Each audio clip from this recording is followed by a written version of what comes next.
he has to push the trigger on when she has to defend. Yeah, Dinero's offensive game has come such a long way. And let's switch over and talk about the New York Atlantics. They, on Friday, beat, crucially, the LA beat 3-0 to qualify for the semi-finals. They'll have the partnership of Lucas Campagnolo and Fede Cingotto, who have a little bit of everything. Yes, the first two matches of the Atlantics, Fede Cingotto was playing alongside Ramiro Moyano. Now, the last two matches of the stage group, was he was accompanied by Lucas Campagnolo, but yesterday they surprised us all because it was Fede Cingotto, the one playing in the left side on court, and not Lucas, no, who is a specialist there. Yeah, as you can see here, Fede Cingotto not afraid to let fly from the left-hand side of the court. Are we seeing one of the most aggressive versions ever of Fede Cingotto, who was a defensive specialist? Yes, without any doubt, since he joined Alejandro Galán, he has improved a lot his aggressive weapons, no? And now we can see him full of confidence, even trying to smash the ball from behind the line. Here are some of the metrics from our game cam from the LA Beats when they took on the New York Atlantics.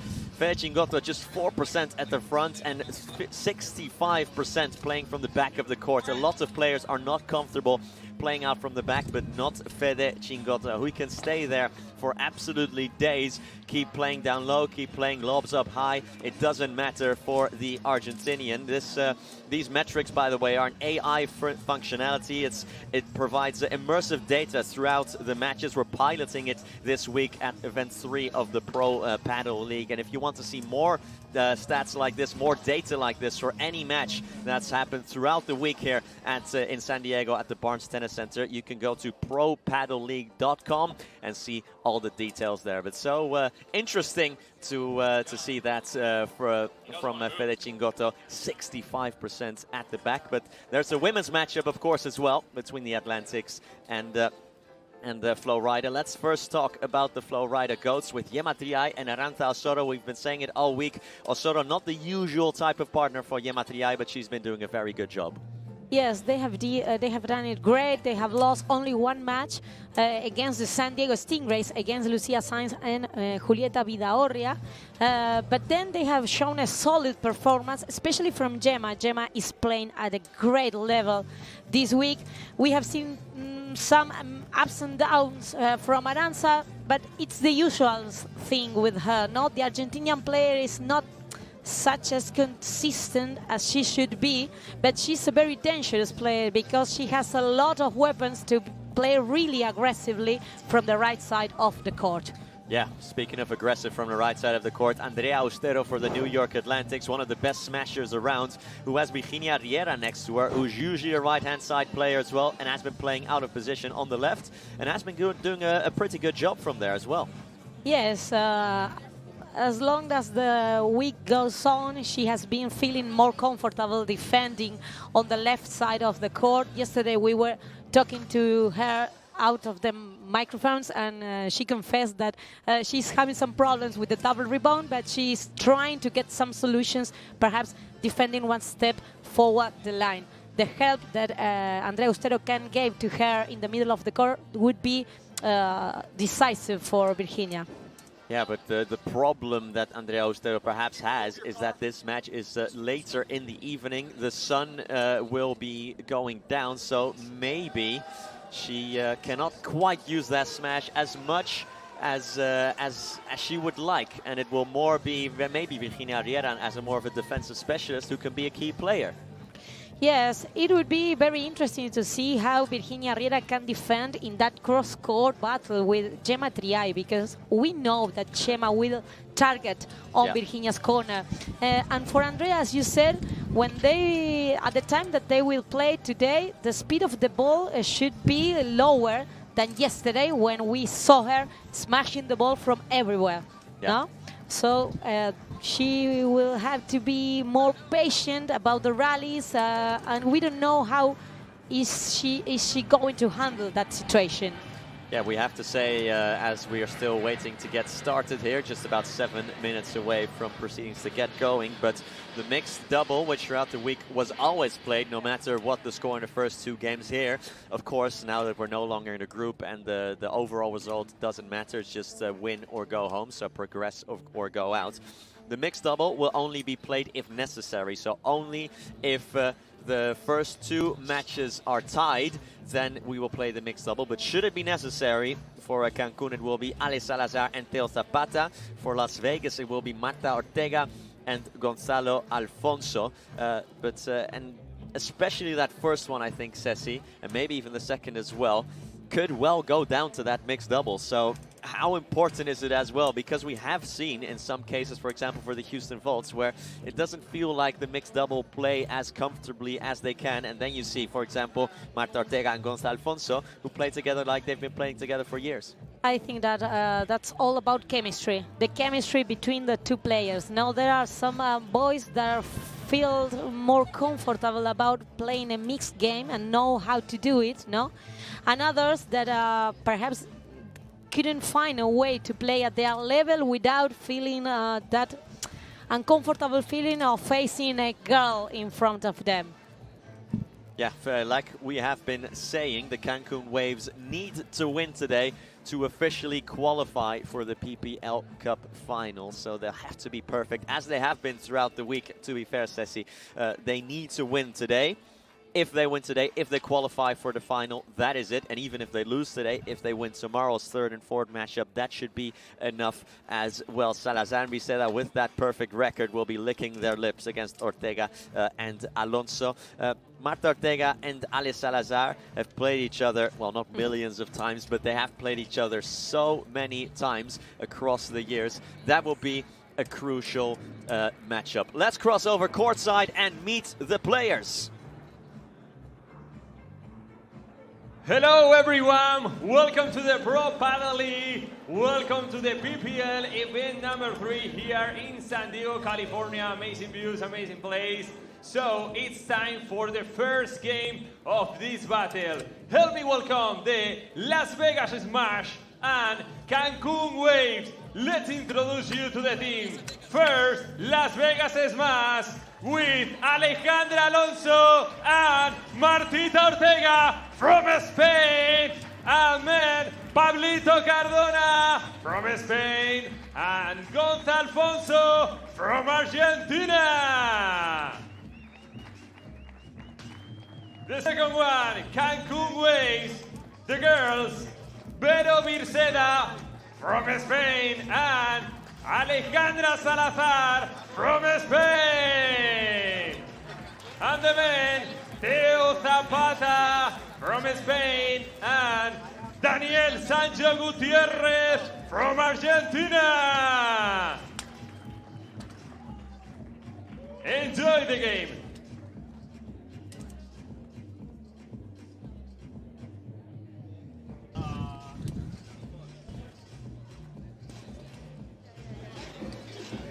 This first semi-final then about to get started between Cancun and Las Vegas. Alejandra Salazar and Vero Viceda first against Marta Ortega and Alejandra Alonso. And then Sanya Gutierrez and Teo Zapata against Cardona and Gonzalo Alfonso.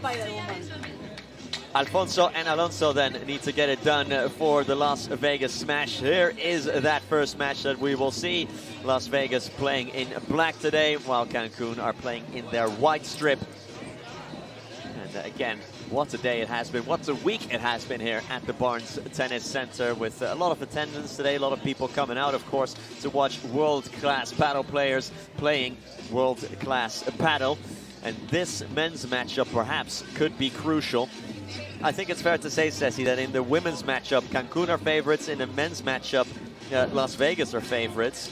And then in the mixed, which would then be necessary if both of those teams make good on their favorites' role, the mix is probably the most leveled matchup of them all. I absolutely agree with you, Nico. The females match, for me, the favorites are Vero Virceda and Ale Salazar. in the males match, we have seen that since Pablo Cardona joined Gonzalo Alfonso this week, they have won their 3 matches, so they are unbeaten. Not the same case for Sancho Gutierrez and Teo Zapata. So that's why my bet would be that we would need in this first matchup, in this first semi-final, we will need the mixed double pair. And then it's really difficult to bet because I see it very tight between the 2 couples. Absolutely. Alejandra Alonso as well. She will like that she's playing at 3 p.m. in the afternoon, the sunniest, warmest, and therefore quickest time of the day in a paddle sense. Now is the better time than ever to smash balls out of the court, and that will be a big joy for Alejandra Alonso, more than any of the 3 other players. Yes, she's supposed to be the most aggressive on court. She's the one who has the best smash of the 4 players that we are gonna see right now. It's important to say that I think that today the wind is blowing a little bit stronger than the previous day, so getting adapt quickly to this difficult situation could be the key for the first games. Here it is then, that first matchup, Ortega Alonso, Salazar Birceda, and also mentally, of course, you have to sort of, like you said yesterday with Alejandra Salazar when she was in the booth there with us, you have to sort of accept the fact that you are going to be making more unforced errors because of that wind. Some of those lobs will either go out or be very short, and all of your shots, it goes the same for that. And that mental aspect and not getting frustrated with the conditions with yourself, that can be crucial as well today. Having a tough and strong mentality in these conditions is crucial for the players. No, we were talking yesterday with Alejandra. She said that at the beginning of the week she was trying to get used to the wind, to the sun, to the court, and it doesn't matter if you have played thousands of matches outdoors. Every single match that you play outdoor is a different story. Yeah. So every single day you need to adapt yourself to the conditions that you have today, not yesterday, today. There are different conditions. Yeah, you could see there, Alejandra Alonso, just 18 years of age. Salazar surely will be jealous of that. She's exactly 20 years older. She is 38. And of course, someone, like we said, who has been there, done that, and gotten the t-shirts. I'm sure she'll like to add a PPL title to her incredibly stacked CV already, being the #1 of the world for many, many times. World Cup champion, European champion, you name it, she's done it. Let's go courtside and hear from our courtside reporter, Javi Carrasco, who is standing by, I believe, with one of the coaches. So let's hear from him. Bueno, Miguel Vita es el entrenador de Cancún Waves. Miguel, muy buenas. Encantado de estar aquí. Bueno, ¿cómo ves la serie? ¿Cómo ves tanto el enfrentamiento, tanto el femenino como el masculino? Muy buenas. This series Muy will buenas play a out. todos. Gracias Both men and the por women. presentarme. Estoy bastante feliz de estar aquí y Happy to creo be que va a ser here. un enfrentamiento súper And I duro, think tanto el de this chicas will como el de be chicos y por very supuesto tight el matchup, mixto. men and Y women, nada, and the tenemos mixed todo muy one as well. planteado, creo que está todo muy preparado I think y que we've se nos va a done dar our bien, game pero bueno, plan. vamos a pelear por Hopefully todo, claro. Gracias y suerte. It will go our way Palabras as de well. Miguel Vita.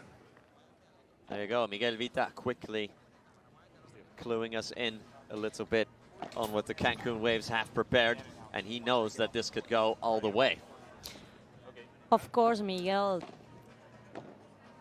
fully trust on Alejandra Salazar, no? And for Ale, it would be okay. I joined the team and we got the tournament, no? She could feel really great if they finally got the title tomorrow. If they reach the final. Absolutely, yeah. Were dead last in the first 2 events. Alejandra Salazar joins the team and they can potentially lift the title. That is quite the confidence booster. The coach for the Las Vegas Smash on the other side is Guga Vasquez. Let's see if we can hear from the Argentinian as well, courtside. Bueno, pues con Guga Vázquez, entrenador de Las Vegas Smash. Guga, muy buenas. Muy buenas tardes a todos. Bueno, pues lo primero que tengo que preguntarte es por el partido, tanto el femenino como el masculino, que tenéis por delante. Yeah, I want to know, well, how do you Duro, think la verdad these que two sí. matches are going to play Pero out? bueno, estamos aquí para competir, estamos muy It's contentos tough, but we're here de to estar compete. en We're las happy to be semifinales. here in the semifinals. Yo confío a muerte en mi equipo, son I trust my team dos fully. jugadoras They impresionantes, are all tenemos tremendous muy buena players. pareja también de chicos, We have a good así men's que couple a as well. confiar en nuestras posibilidades, So, a we're gonna competir al trust in our máximo ability. We're gonna y veremos compete cómo sale el until resultado. the end. ¿Se irá el dobles Hopefully. mixto o no? Sí, seguro que sí. O esperemos que no, pero Well, let's hope it está muy doesn't go to parejito, the, así que vamos to a the mixed sufrir double. esta tarde. But Guga, surely we'll go el down to entrenador de that. Los Vegas es más. Guga Vázquez, trainer of the Las Vegas Smash. Yeah, both teams then, says he's sort of confirming what we are saying. They are almost sort of prepared that this will go to the mixed double. Yes, I think that they are all betting the same thing as we are expecting from the outside, but it's obviously because as far as we have seen, no, the performance of the couples of the teams, we have been seeing many matches, Nico, many hours watching Padel all this week, and for us it's easy to say it from here. For sure, the coach, they are hoping to win the series 2-0. But for me, it's I have no doubt that we can see the mixed double today. Yeah, of course, the players will probably think, I don't want it to go to that. Yeah. Probably Marta Ortega and Alejandra Alonso think, hang on, we can beat these two. And the other way around, Sanya Gutierrez and Teo Zapata probably think, well, why can't we win either? Yes, but the real thing is that Marta Ortega and Alejandra Alonso, they really can beat Yeah. Ale Salazar and Verónica Virceda. It depends on her, Yeah. because on them, because they have shown us that they could be a really solid couple and very aggressive in their way, in their style of playing padel. Because Ale is one of the most talented players, one of the Spanish promises that we have right now, and Martita is only 27 years old, but she looks like a veteran because we have seen her playing many finals, many world championships, European championships, master finals. She has already been #1 of the world with only 18 years old. So it depends on them, no? If they had today, if they can play at their level, for sure they will have chances. Yeah, Alejandra Alonso, like we said, 18 years old right now, and she could be a key player today. So that is a lot of pressure on her young shoulders, but we have been saying it all week long. Alejandra Alonso has been in semi-finals, in quarter-finals. She knows how to deal with this pressure. She knows how to deal with these kind of imposing conditions. She's been in stadiums with thousands of people chanting her name. Herself and Andrea Ustero, one of the most exciting young couples in all of Padel. So there you go then, that's all the previewing done, that's all of the analysis done for the teams. They're now getting the final talkings to from their respective coaches, and then it is time for the ball to get into play, and Everyone, then you please cannot rise for the national they anthem. cannot do Stand any up, thought please. anymore. San Diego Let's, has a proud tradition of being a Navy and Marine town, and we are honored to have you with us today to sing the national anthem representing the United States Navy from the USS Making Island C-22 Taniqua Bernal. Please, everyone.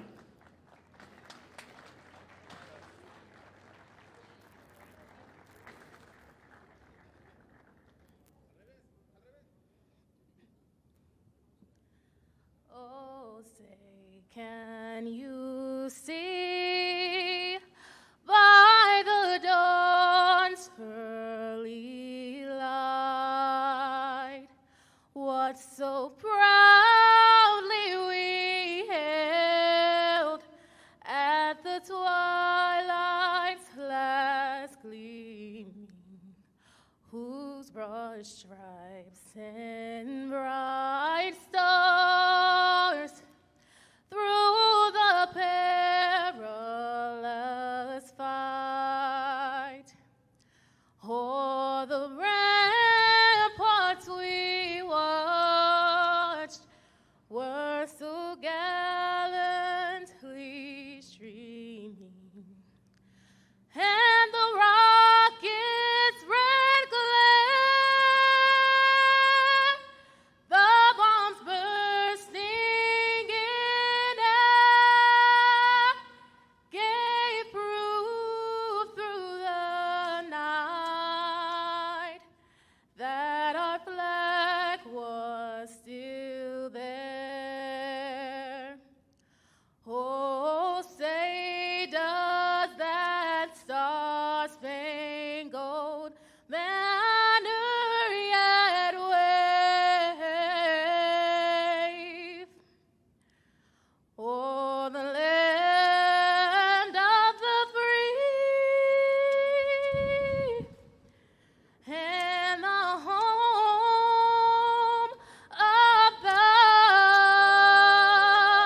Beautiful rendition of the Star Spangled Banner, and now we can get things started then at the Barnes Tennis Center. Mats will start with Alejandra Salazar for the blue waves to serve.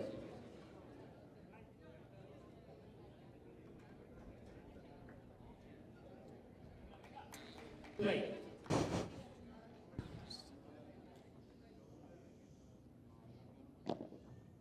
Four.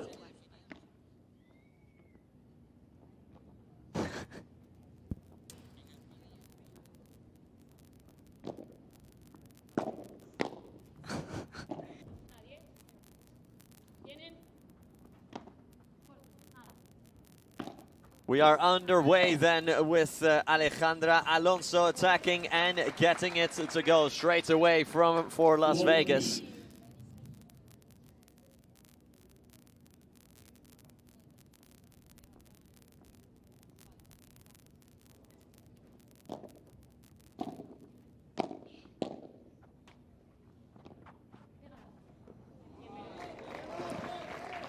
Well played here.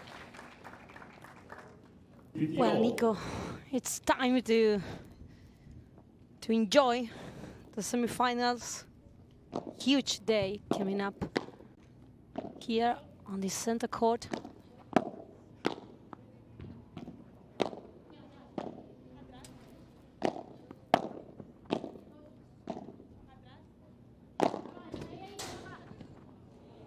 Nice hits from Alejandra Salazar going parallel. Alejandra Alonso not having an answer to that question. We were all expecting the bandeja from Alejandra in that cross court. She decided to change with the smash. That's why she surprised Alejandra Alonso.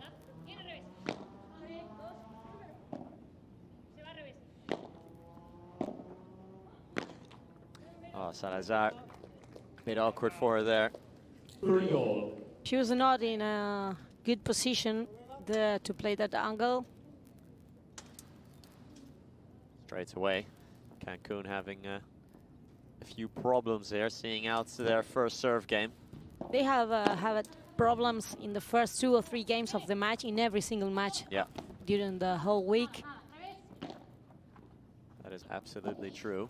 Salazar, good save from Ale Salazar. Here comes the smash. The first one of the match from Alejandra Alonso. That's what she is capable of, the 18-year-old star. It was a short lob from Birceda. You cannot leave that ball there, especially having Alonso in the other side.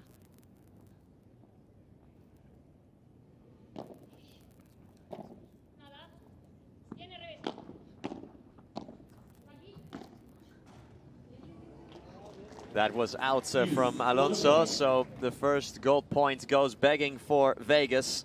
And we start with a lot of emotion in the first game. First game of the match and the first golden point.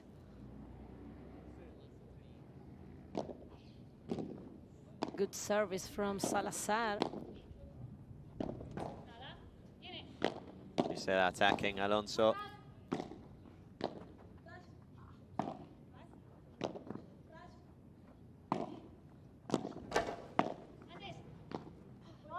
Nice defense from Birceda. And Ortega with an unforced error at an inopportune time. So Cancun save 2 break points to start the match. It is 1-0 to the Waves. Well, they've got to stay positive here, Ortega and Alonso. They've got to realize that, yes, we didn't take it, but we still generated break points, so we're getting close. We just need that final push to get it over the line, and I'm sure that's what Guga Vázquez is telling them here as well.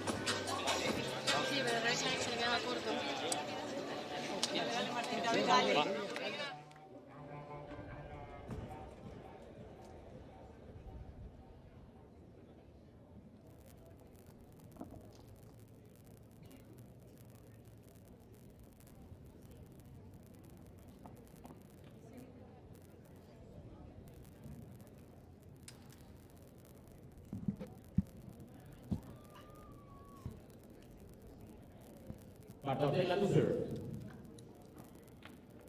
Marta Ortega to serve.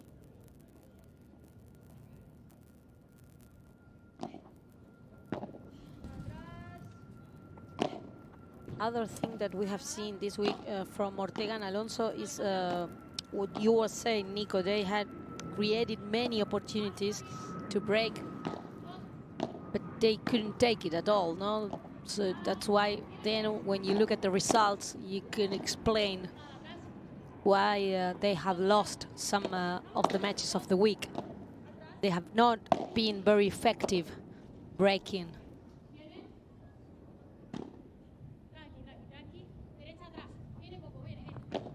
Alonso goes through the middle. Nice bajada from the young Alejandra Alonso.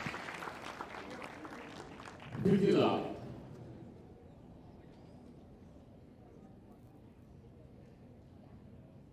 Alonso and Virceda, they are a little bit similar in their style. They both like counter-attacking from the back. Two players that can gain the net in 2 or 3 shots. Especially they like playing chiquitas and playing down.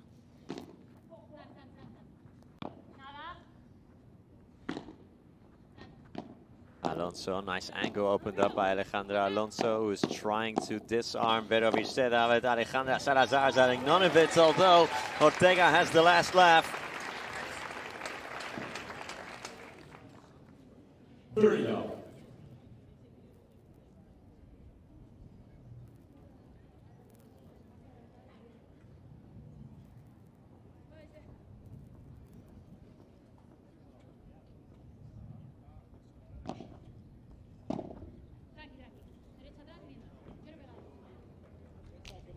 Way out from Salazar, 40 love for the Vegas team.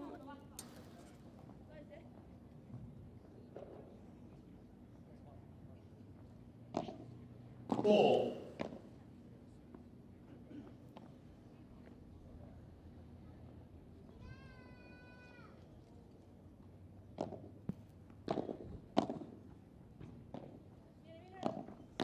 That's a good one from Salazar, but Ortega does well to keep net position. And Alonso will smack it out of the cage and into the stands. 1-0. Yeah, good combination between Marta and Alejandra. Marta first putting that deep volley into Alejandra's corner to force her defense.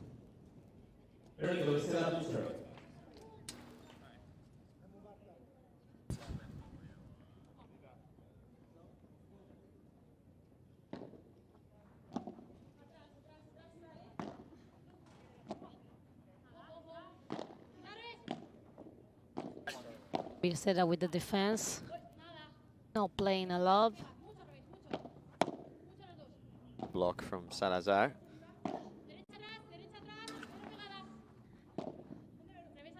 Salazar changing the game to the parallel.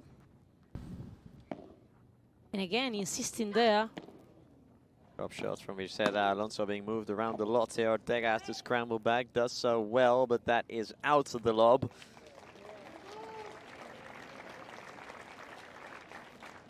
I have the feeling that they are perhaps testing Alejandra's Alonso consistency from the back. They are targeting on that corner. Smash. It's held by Alonso. Good footwork from the teenager, who now smashes it. Not the greatest connection there. Good chiquita from Ortega. Now with the lob to the middle. So she knows that playing the lob to the middle, she avoids Bandejandra. As we all know, Salazar Forces up the lob, Salazar, and it sort of went through a racket almost there. Could be a case of staring into the sun.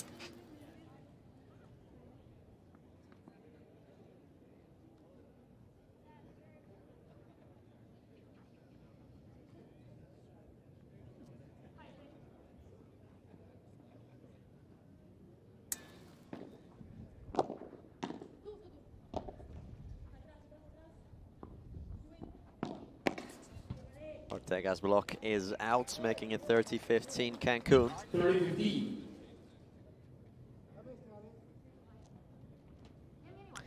Both teams have to be careful because I think, Nico, that perhaps only one break could be enough to take the set.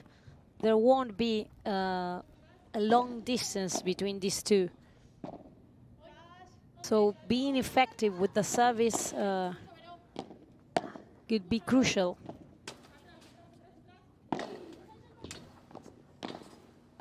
Ortega does well, but Vircera holds firm at the net. Being forced into play. It's a nice passing shot from Vera Vircera, but it does rebound back into Ortega's pass. And that lob is all the way out from Veronica Vircera. Put a little bit too much on it. 30-all. It's again 30-all on the serve of Cancun. Do not want to be conceding more break points here.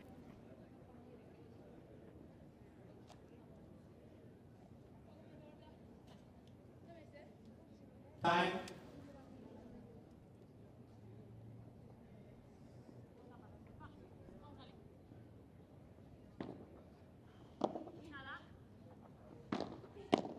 Nice block from Alonso now with the smash.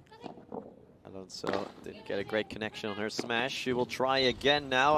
Alejandra Salazar on the end of that one. It was again a bit flat. From one Alejandra fires to the other. Oof. Alonso to Salazar, and Ortega now catches it all wrong. Wind picking up, and I think it just went away from Ortega, who can only laugh about it.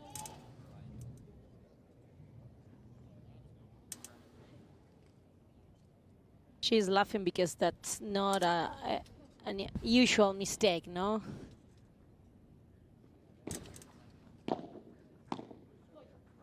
It's 40-30 now for the Cancun Waves. Good bandeja from Alejandra to defense. Better with the bajada, going to the net. Trying to find the gap here. Alonso's drop shot, Salazar. Being moved from back to front twice. And the idea, not quite the right one from Alonso there. 2-1 then, and Cancun hold on to their second serve game as this semi-finals day is up and running.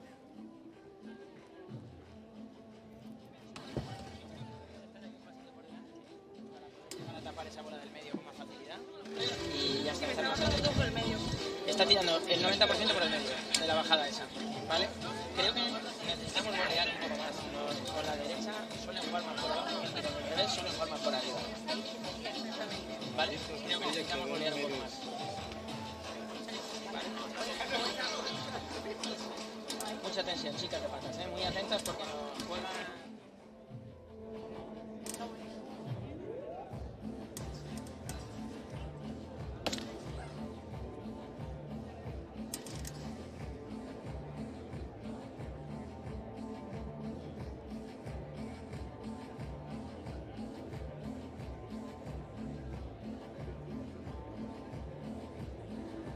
Time. La pegada está genial, hay que animarse. Está perfecto, está perfecto. Vamos, ¿eh? Seguimos igual de activas ahí adelante. Mira, Villa González. Estamos saliendo ahí con paralelo, está saliendo perfecto. Perfecto, pero el paralelo está saliendo perfecto. Vamos, ¿eh? Primero 2 puntitos al saque.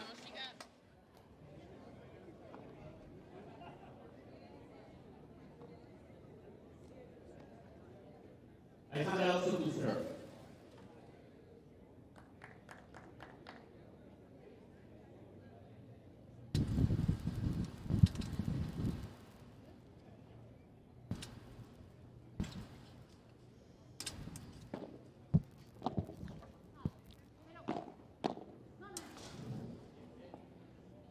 Volley out from Berovir Seda. 15 love. Easy point for the biggest smash team. Let's further.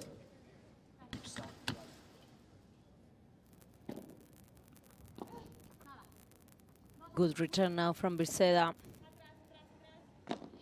Salazar with the bandeja. Too high, that bandeja from Briseida. Alonso in the net. Chiquita from Ortega again. Now the lob to Alejandra's corner.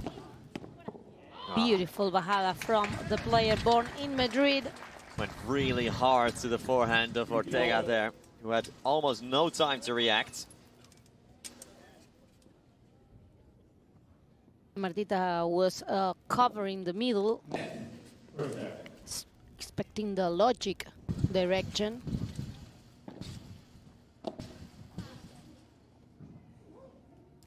Another return out from Briseida. And it's 30-15.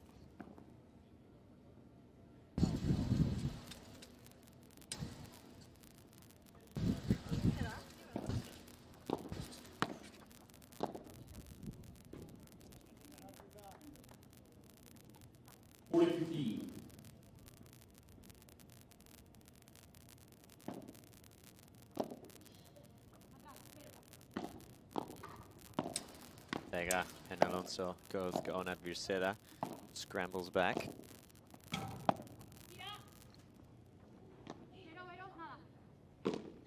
Oh, and Alonso catches it all wrong and spills someone's drink in the stands. Immaculate precision if she meant that.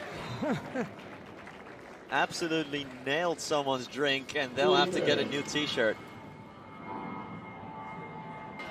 And it's 40-30 now.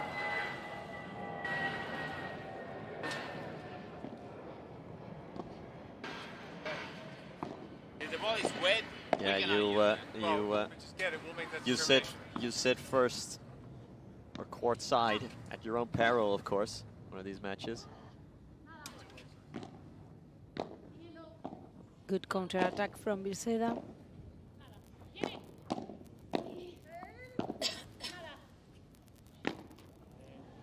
Another unforced error from Briseida, this time with the Vibora.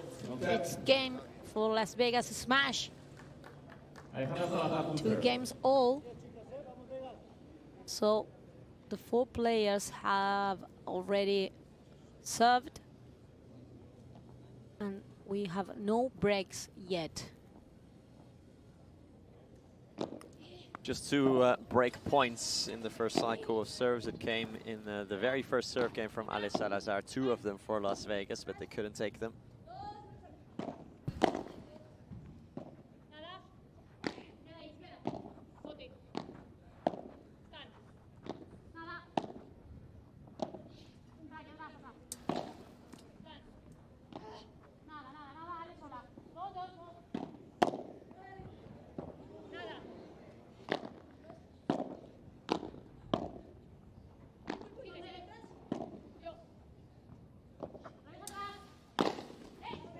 Hits on the backside of Briseida there.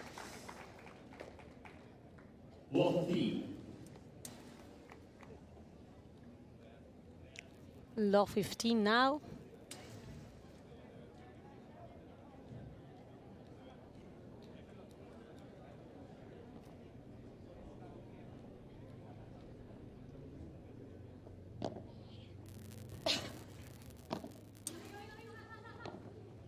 Nice chiquita from Alonso. Now Ortega with the love in the last part of the court. Tremendous Good. love. Volley now from Briseida, stepping to the middle.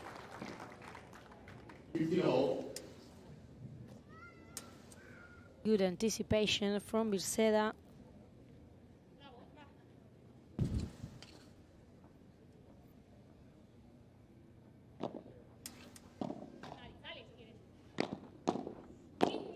Wow, powerful bandeja from Alejandra. Nice Chiquita, but she gets sent one right back by Marta Ortega. It was a good approach shot from Salazar, but that was just a bit of brilliance from 2019's #1 of the world, Marta Ortega. Ortega is too fast to reach that kind of chiquitas to the angle. It has to be perfect. If not, she's always there.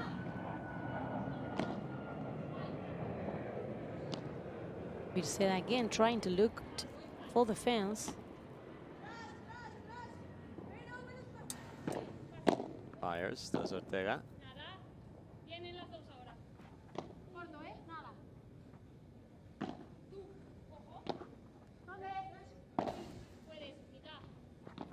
A lot of rebound on that. The drop shot from Ale Alonso. Can anyone get to it? Yes, they can.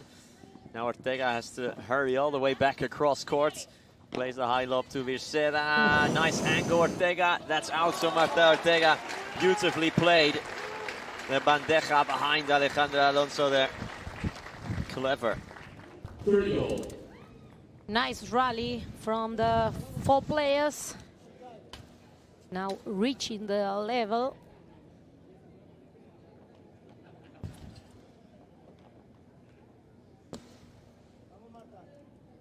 All again.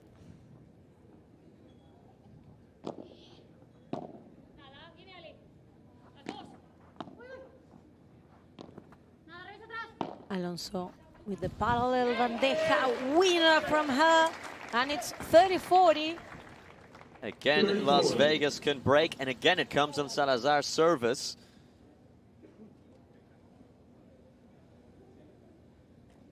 Yes, she's having some problems today with the service. Perhaps they are not managing to connect 2 good volleys, put some pressure on the defense of their rivals. Martita with the defense again, insisting with that lob.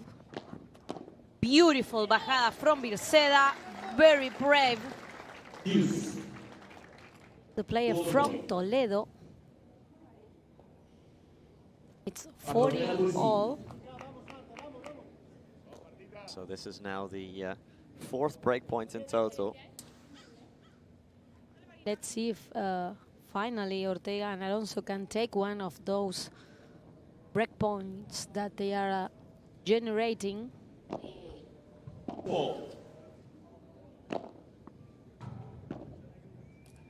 Second serve.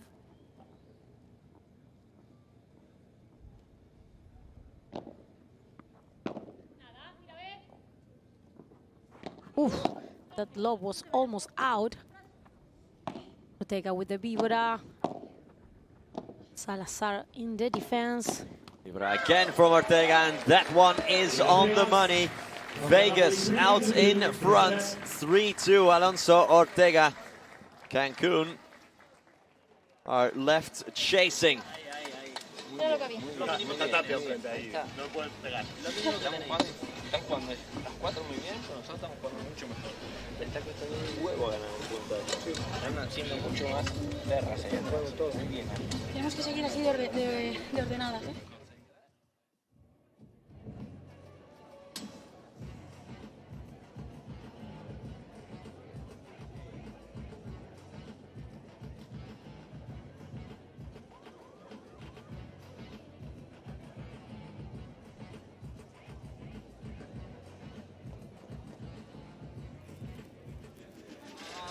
Chicas, lo vamos a hacer. Te tiende a subir mucho, Ale, cada globo. A la que estés cómoda, tírale más, ¿eh? Sí. Tírale al bombazo. A la que estés cómoda, eso es, propone un poquito más, pero ya sabes que también está incómoda, pero cuando puedas proponer un poco más, Time. acordaros de fijar un poquito vuestros paralelos, ¿eh? Sí. Mucha tensión, muchas piernas. Y vamos a por ellas cuando chicas, ¿eh? Va. Venga, vamos chicas, vamos. Iniciamos un poquito por abajo, ¿vale? Sí. Luego ya las robamos tirándolas arriba, que estén incómodas con el globo, ¿vale?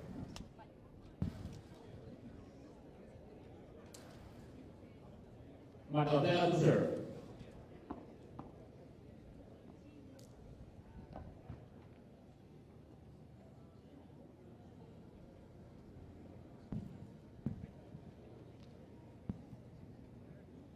Play.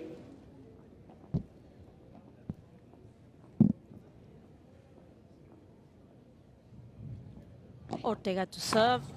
They finally got the first break of the match. They have created many chances. Good start from Ortega. 15 love. 15 love.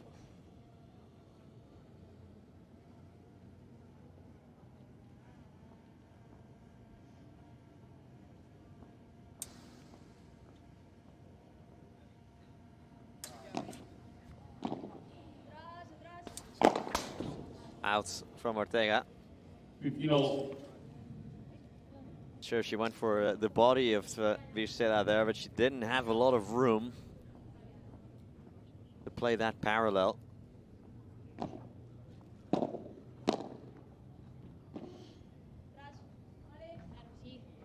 That one was out.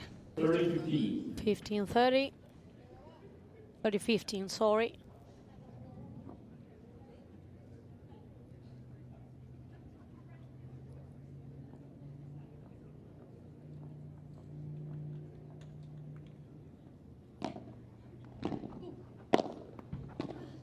Good volley and good smash from Alonso. That's what you work for one of those compromised short lobs with that forehand volley from Alonso. And then it's easy pickings. She's creating many problems there. Onto Salazar's corner. Putting a lot of pressure with the volleys. Good block by Alejandra now, insisting with that bandeja to defense. Alonso kept it low. Now has to put up the lob. Blocks. Great reflexes from Alejandra Alonso. All four players at the nets. Who will give weight, and it's out from Alejandra Salazar. So game Vegas, they confirm their break. 4-2.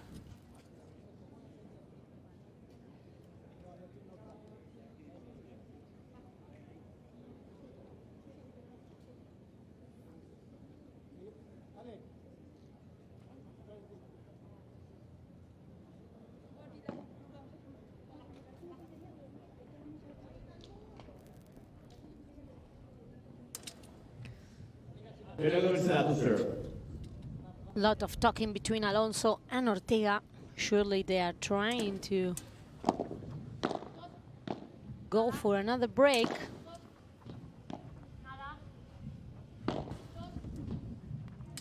Nice vibra from Vircela. It's the hardest, but it was really well placed from Vera Vircela. Very precise.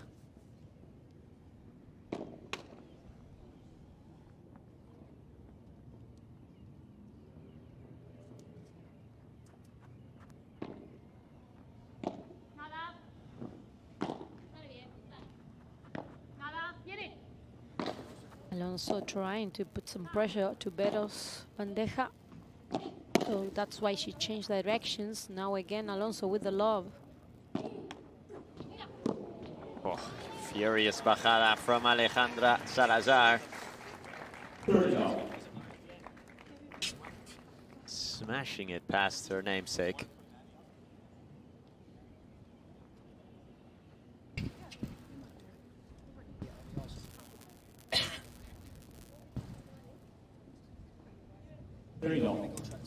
Love. Vircela was just about to serve in the other side, in the wrong side.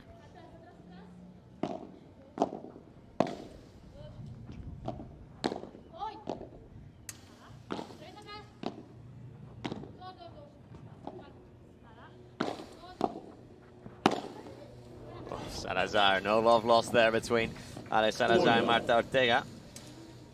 And now, after the break, it seems like they will have an easy game of service.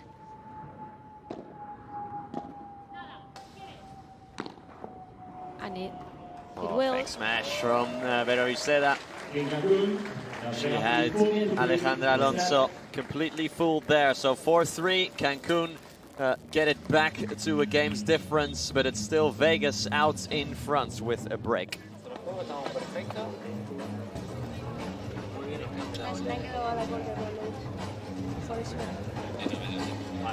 Sí, pero yo no sé por duda, ¿no? No por... Sí. No, no. Nada, que va. Y la mejor tiene más tiempo posible, pero si no, no pasa nada. Así que tranquilo.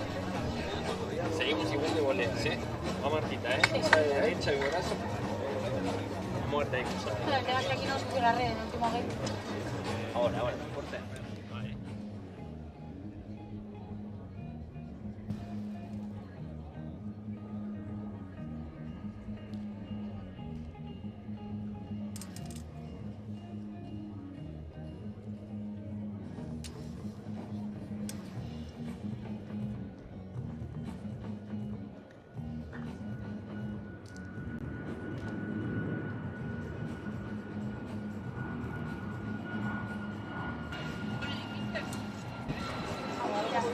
Si lo ralentizamos, sí.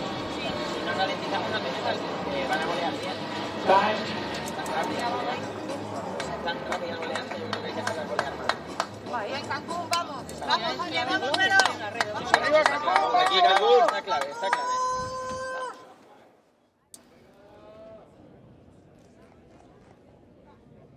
Alexander Alonso to serve.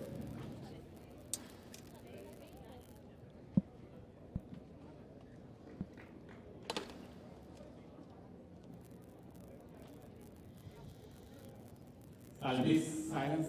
Thank you.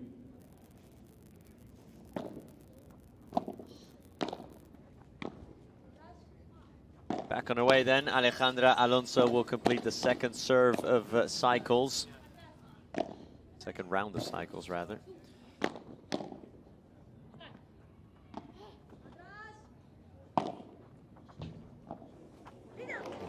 Salazar almost got that to go. Let's try it again. She will complete the second cycle of serves.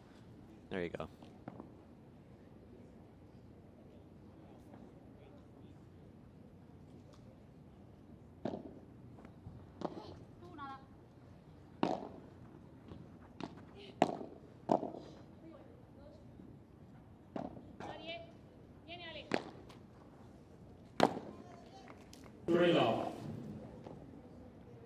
Easy enough for Ale Alonso.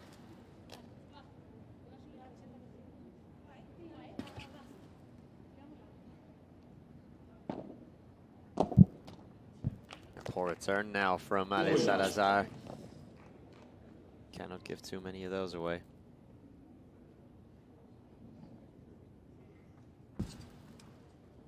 I told you, Nico, that this was going to be a one-time break set. You know, and 5 games to 3 for Las Vegas Smash. Easily Yeah. keeping their breaks advantage. No resistance at all from Cancun there.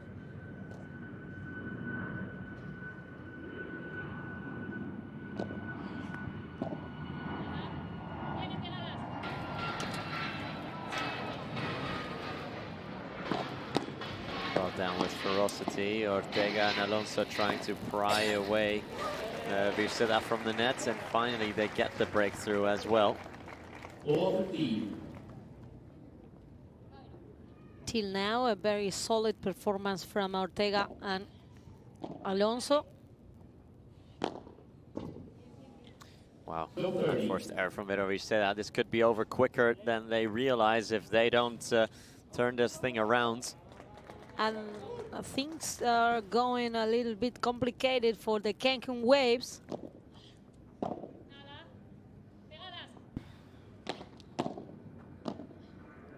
Alonso with the smash. Good save from Salazar. That smash will do it. Ortega almost got there in time, but just didn't have the afterburners. Who hit it back across the cage.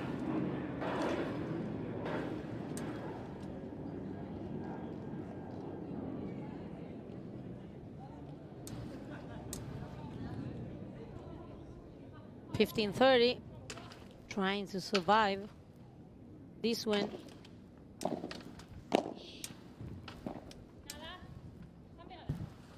Bajada from Vero in the angle, perfectly executed by her. 30-all. Sad doing everything she can out there.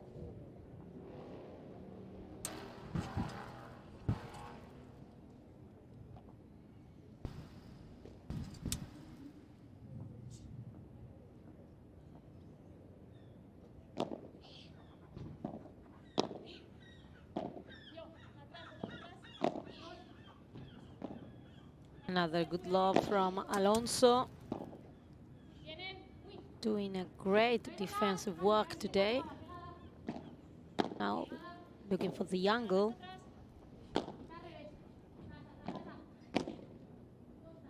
Again, trying to targeting on Alonso's corner. Nice volley from Birceda to defense. Still alive as Alejandra Salazar is desperately trying to find a way through, and Ortega sends it right back at her. Once again, it is 30-40. Once again, break points on Alejandra Salazar's serve. On all three of her serve games now, it's been 30-40. Yes, Nico, and not a good decision now from Salazar. It's strange because she is very an expert in taking good decisions, but that was not one of them. And now the set goes to Las Vegas Smash, Nico. They get the break, and with it, the opening set. So the Las Vegas Smash have taken the first frame here on a Saturday. They draw first blood. And now the Cancun Waves, and specifically Ale Salazar and Vero Birceda, are in trouble. Their unbeaten streak could come at an end at an inopportune time.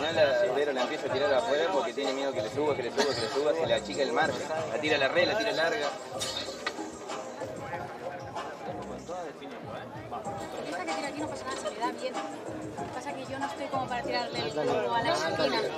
Le queda mucho bajada de derecha, pero... Sí. Pero es porque ya que baja la paro como un pelín invertida. Pues se le da.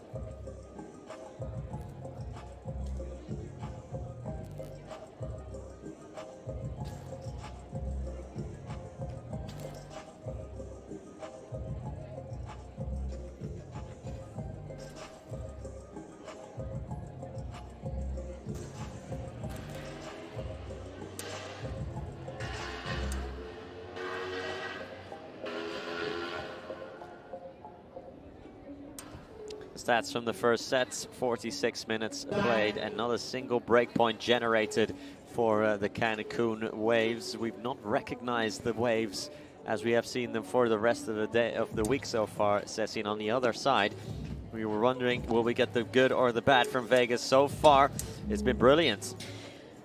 Yes, Nico, we are seeing a totally different movie from what we could have expected today. It seems like they have switched positions, no? Because all the consistency we were talking about Alejandra and Vero had along this week, there's no even a proof of it now. They have been absolutely dominated by Alonso and Ortega.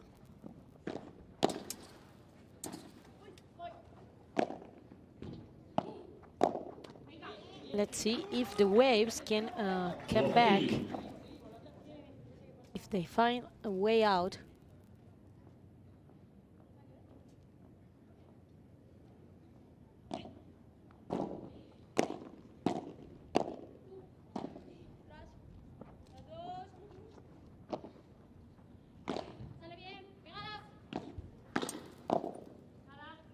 As we always say, sometimes only one ball can change the story of a match, you know. So for the Cancun Waves, it's now to think about the present moment, not thinking about the previous set. And for them, it's about starting a new game with different energies, as they are trying to do. Obviously, right now they are love 30. Yeah, already love 30.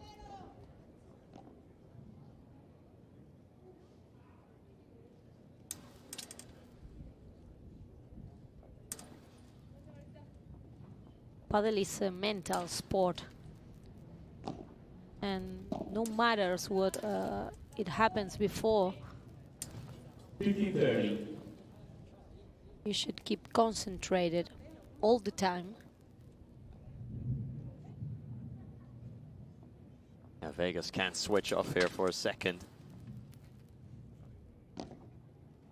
15:30. Bajada from Martita, well blocked by Vero. Salazar helping in the middle. Alonso again. Salazar attacks it, and Salazar gets it to go. It is 15-40, and these are 3 break points for Cancun. 15:40. We said after the first set that they've not generated a single break point. Well, they've got 3 of them right now. Yes, and that's more likely from Alejandra Salazar. Not First this one. Goes begging, wow. 30:40.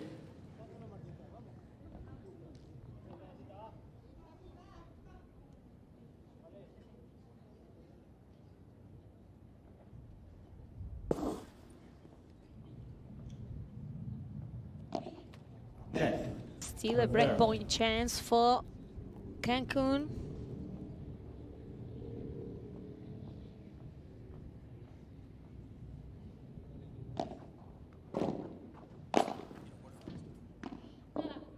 Good attack from Ortega. Slightly off balance, that backhand bajada from Alonso.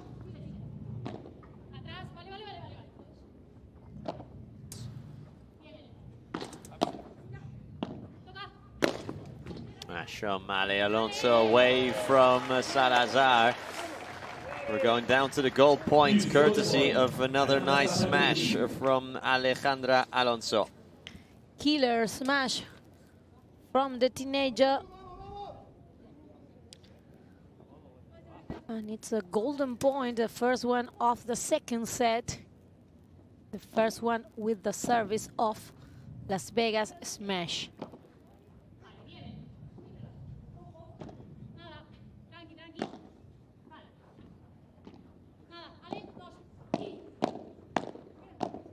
Nice battle there.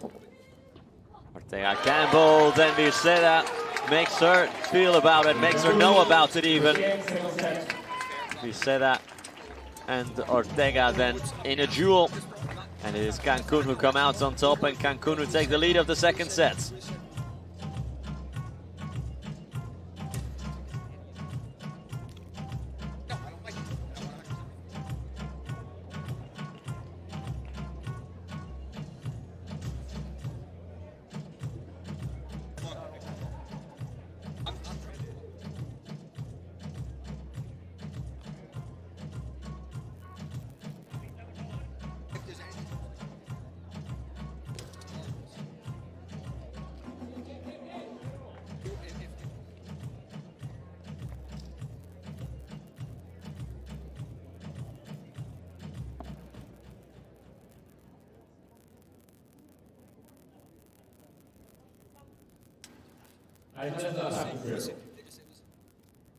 So the Cancun Waves broke the first game of service of the Las Vegas Smash team.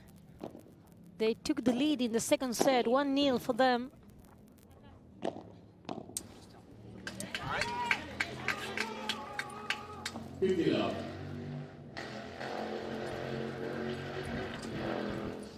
Salazar serving to confirm the break. We're in all 3 of her serve games so far. They've conceded 2 break points. There now. You say that smashes.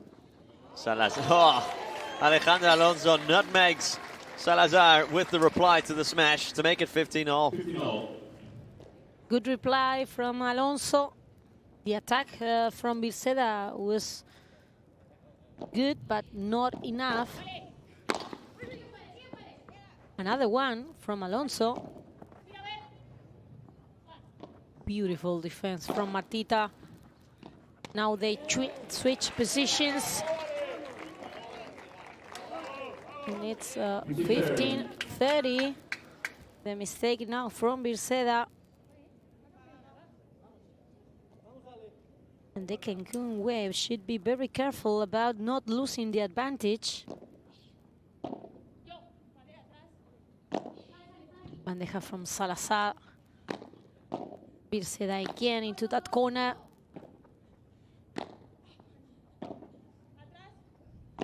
Good love from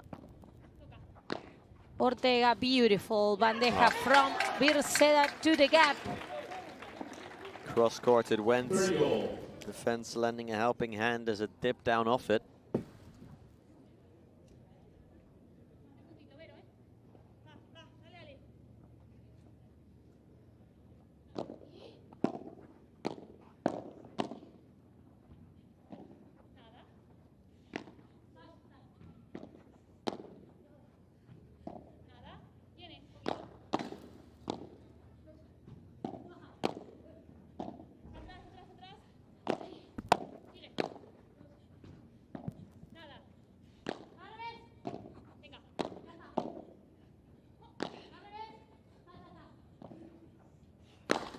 Birceda smash out of the cage from Birceda.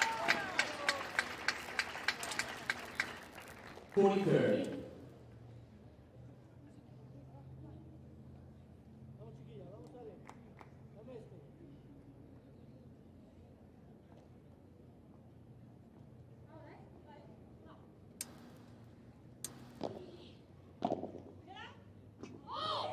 Poor return from Alonso that time, so they confirm their break. Cancun lead the second set by 2-0.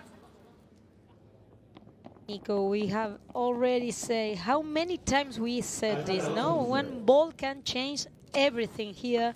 Momentum switch from one side to the other in just seconds.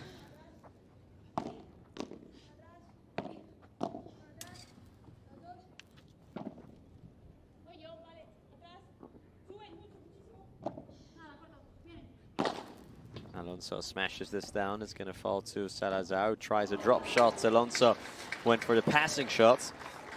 Didn't quite come off for her that time. Ball three.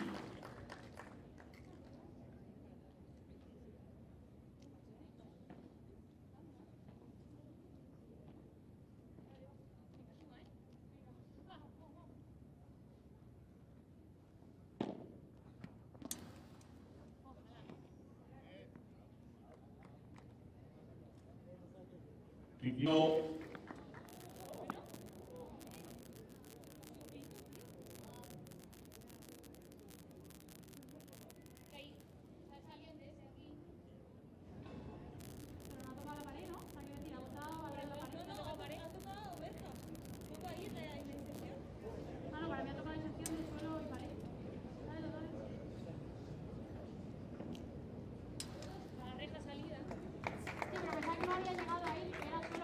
Let's go there.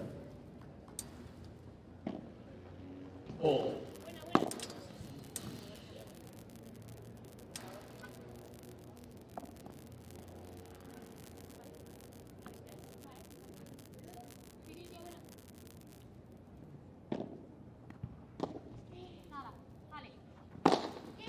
Smash from Alonso, reply from Birceda. Now Birceda will smash, and Alonso couldn't get on the end of it.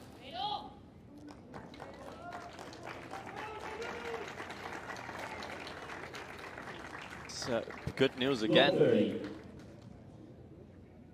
for Cancun,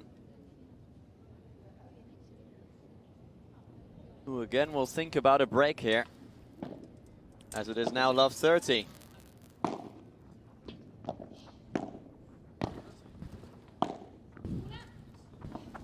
Parallel rullo from Ortega.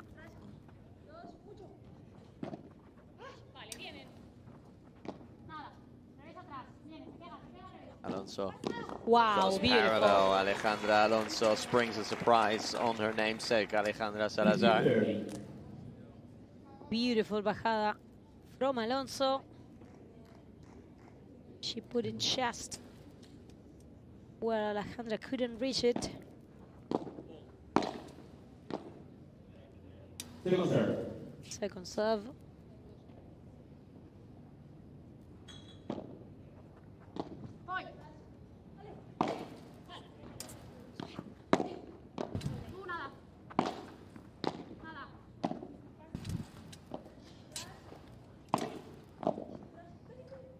Ortega had a look at Salazar, but now has to defend instantly. Oof. Saves somehow Marta Ortega with the follow-up shot from Alejandra Salazar is even better.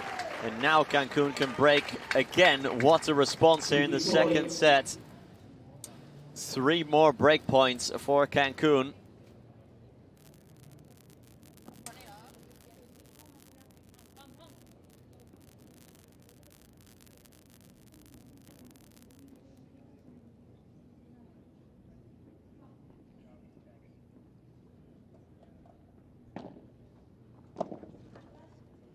Another break point for the Cancun Waves. What a beginning from them in the second set. Ortega went for the surprise. Salazar is saved. Now goes parallel, does Marta Ortega. Smash from Virceda. And punted back at them by Alejandra Alonso. First break point held by Vegas, 30-40. 30-40. Pero is a little bit of regretting herself. Because it was a good choice for closing this break again. Still 2 more break points for the Waves. Save from Salazar, and Alonso wasn't ready for it.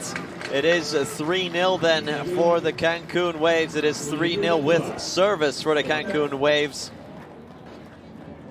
And speaking of the Cancun Waves, I think we will hear now from Veronica Virceda, who just smashed it to make it 3-0 and to double the lead of the Waves in the second set.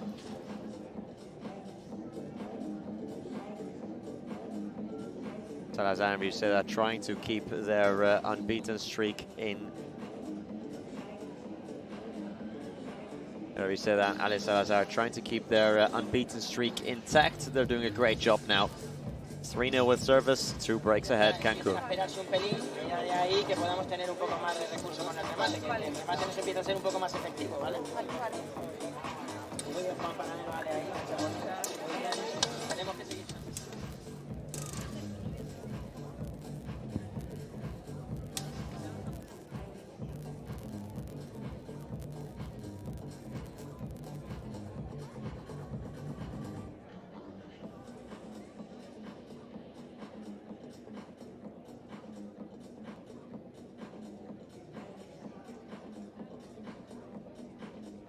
¿Vale? Porque la está jugando bastante bien y la juega normalmente en paralelo, ¿vale? Como más larga a veces. Ya está. Seguimos pensando que la clave es el globo, ¿eh? Bien tiradete como ahora, ¿eh? Como ahora, chicas.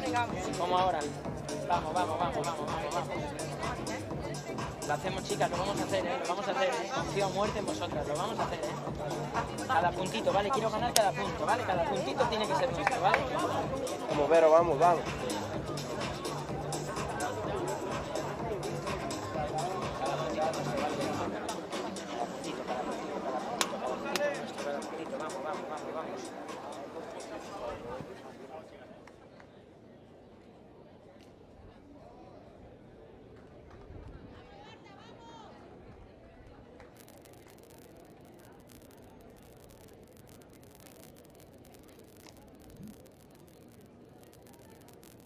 Early Virceda to serve.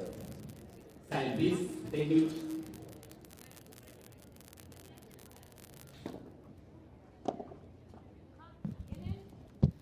So Warren starts from the Cancun Waves in the second set.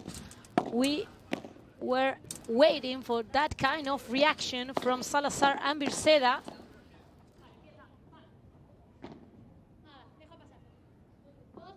They are leading 3-0. Beautiful now. Backhand volley from Marta Ortega. Vegas looking for a response here, going 2 breaks down quickly in the second set after winning the first by 6-3. Nico, it seems like we are going to have a super tie break definition. Certainly could.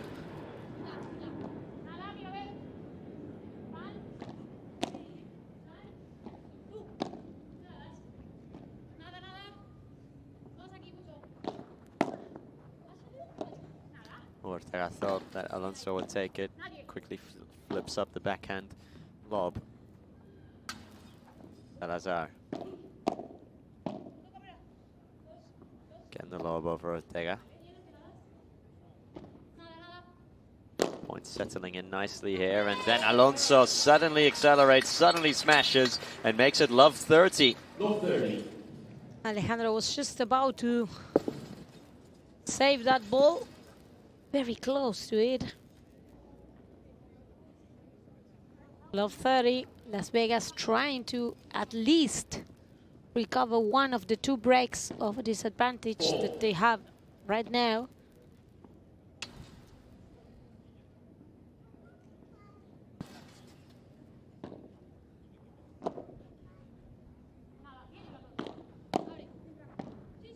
Drop shot, Salazar is a beautifully executed one.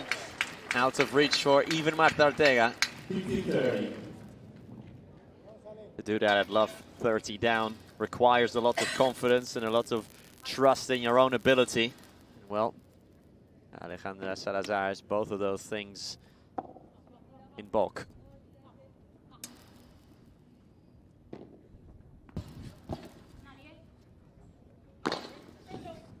That tried to smash. Now they're on the defensive end. Alonso with a soft bandeja to the middle, and Ortega on the follow-up off the mark. Really good forehand from Birceda. Beautiful with a lot of top spin.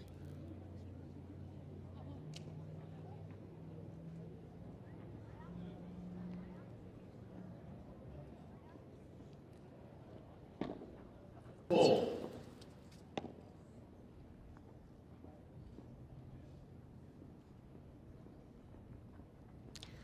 30 all now. Out from Ortega. 40-30. From love 30, it's now 40-30, and Marta Ortega will be lamenting that fact, courtesy of 2 unforced errors on her side.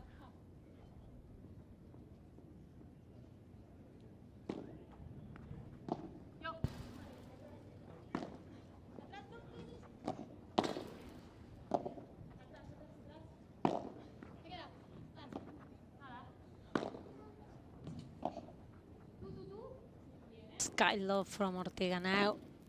But stick to the back wall. Great defense from Salazar.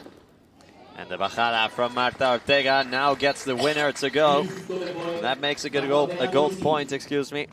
And that makes it a chance for Vegas to at least half the deficit. 2 breaks down. Can they make it 1 to stay competitive?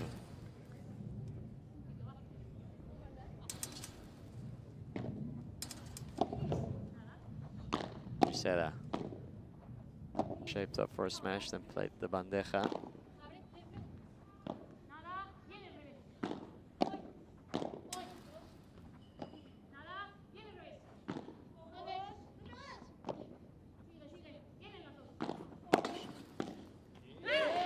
And they gets it as well. Vegas are back in the set.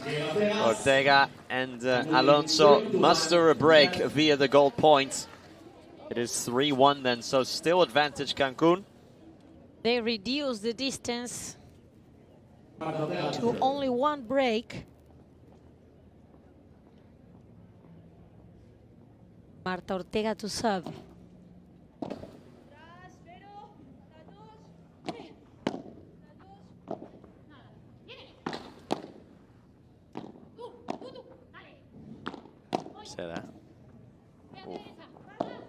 Wow, Salazar somehow kept that one in.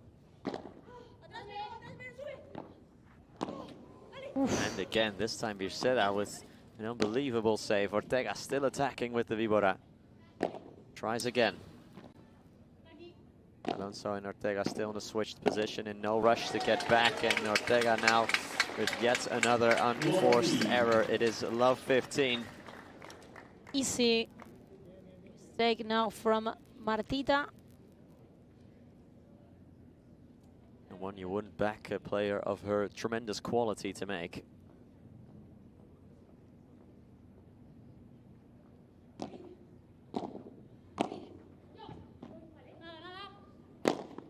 Smash, trying to surprise Alejandra Salazar, but that is a very hard thing to do.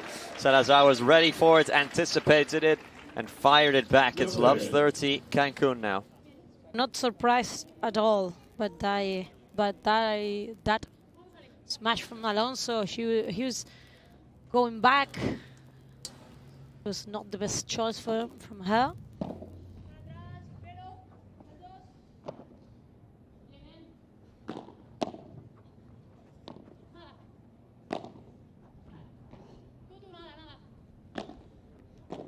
Alonso kept attacking, and Birceda. It's a missed opportunity for Vero Birceda.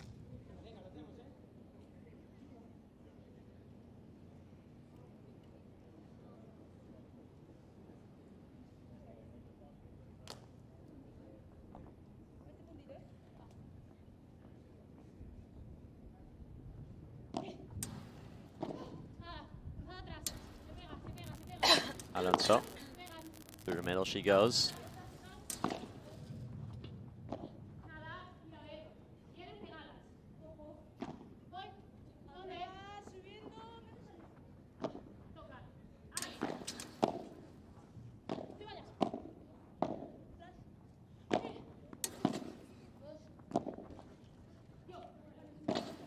Salazar playing with Ortega, went flat cross court, still does, and that was out from Alejandra Salazar.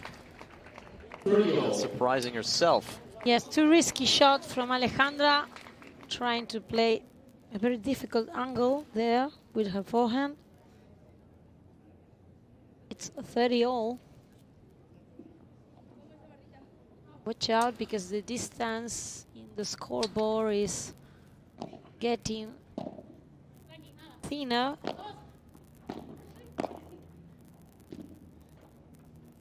And the lob from Birceda is way out. So it's 40-30 for Las Vegas smash. From love 30 down. Yeah. Great comeback from the girls of Vegas.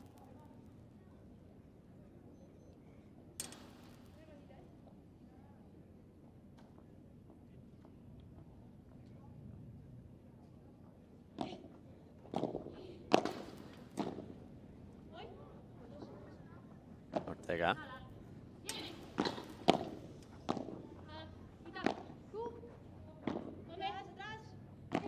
Again, Marta Ortega, this time going short. Birceda tries it, Chiquita. Ortega's ready for it, and that is out from Vero Birceda. So Vegas creep ever closer. 2 games in a row for the smash. This is 3-2. Cancun still lead. Albeit by just a single break. Por ahí ven el hueco para subir. Eso. Entonces creo que tenemos que buscar una salidita con esa bola. Te duele, o sea, yo creo que con el de Alejandra no te duele porque ella termina de tirarse hacia arriba. Sin embargo, con el de Marta, Alejandra se tira para arriba. Pero yo creo que tenemos que focalizar un poco más el ataque también sobre Alejandra para evitar que se genere esa situación de que Marta le pueda tirar el globo tan incómodo, se venga Alejandra, nos quita la reta ahí. ¿Vale? Tenemos que trabajar un poquito más esta situación. Volver otra vez.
Cancun Waves are back in court. We can see how Ale Salazar and Vero Virceda are talking, discussing the tactic to keep this distance, to keep the break of advantage they got.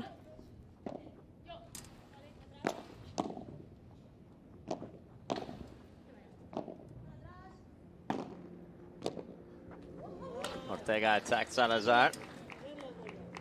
Not the best way to start your own game of service from Alejandra. You'll a positive results from it.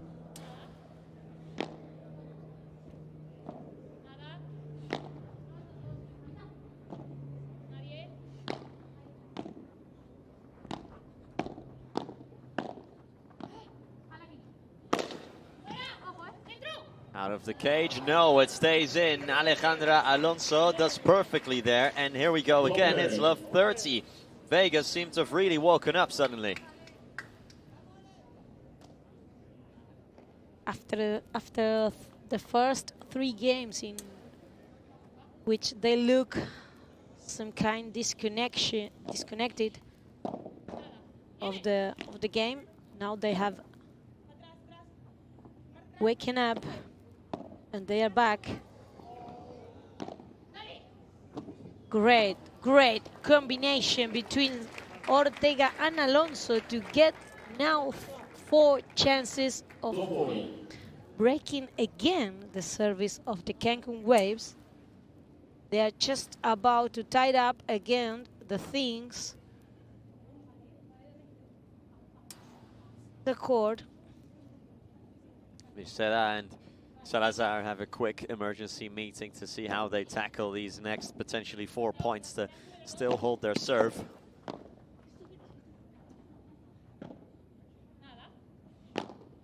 Viceda having a go at Alonso.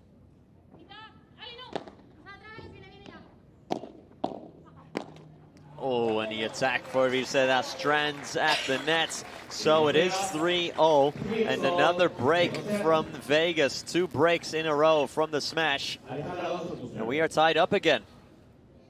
And again, Ceci, on the service of Alejandra Alonso, normally the most reliable player in the world, but of the 4 breaks that Las Vegas have gotten, 3 of them on Salazar's service. Yes, something that we are not so used to see happen. But today, the service of Alejandra Salazar has not been reliable at all. Oh, bit of help from the fence for Ortega. She'll gladly accept that help.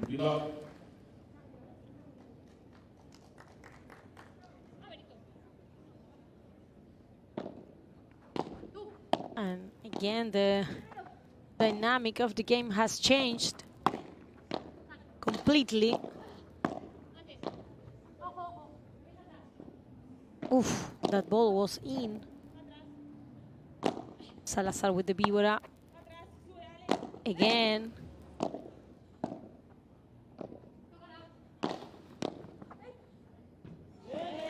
Yeah, they are really in a groove here now. Yes, they need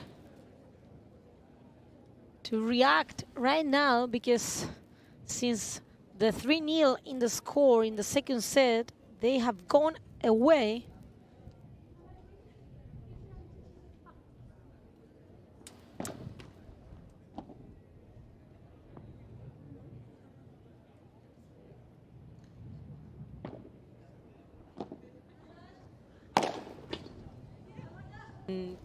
Killer smash from Marta Ortega, and it's 40 love. Just to confirm the break they got before. It's going to be back-to-back love games for the smash.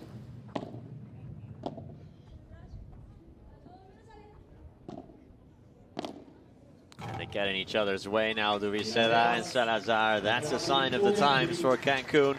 4-3 Vegas, 4 games in a row for the Las Vegas Smash, who are suddenly on top of things again.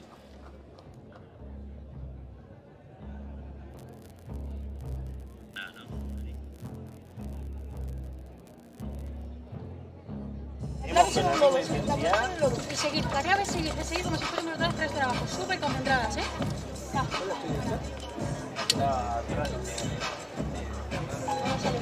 Cuando le subís, cuando podemos decidir, decidimos, y cuando no, pues defendemos lo mejor que sí.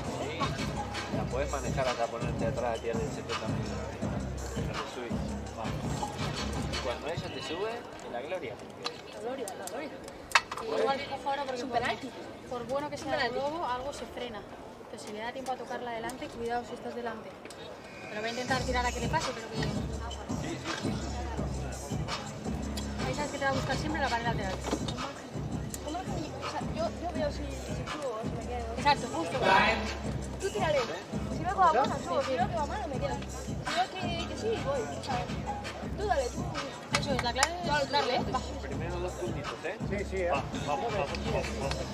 Muy pesado los primeros puntos que vienen de no ganar un punto en estos últimos 2 juegos. Ahora que... por favor. Sí, quería los cuartos. Venga. Pesadas, ¿eh? Vamos.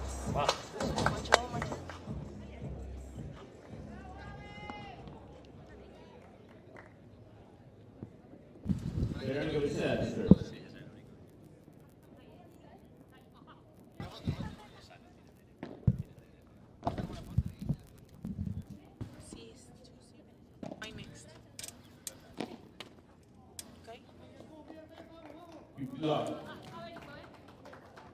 15 love. The Cancun trying again to stop the bleeding because they have lost 4 games in a row.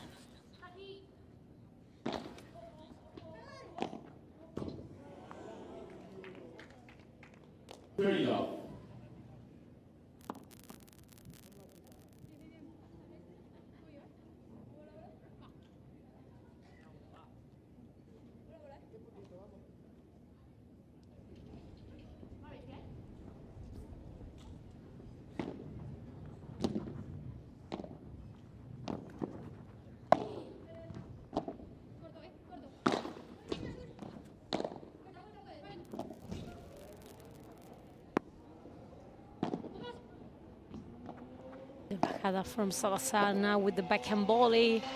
Birceda with the bandeja. Nice attack from Birceda. Ortega attacks. The drop shot still saved by Salazar. The follow-up volley also, but the lob is out finally from Ale Salazar. Battling. Great effort from Salazar to keep that ball alive. 30-15.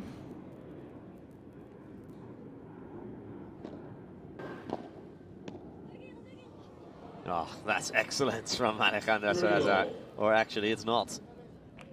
Side wrong here from our commentary position. I thought it was a perfect drop shot, but it wasn't. It's 30-0.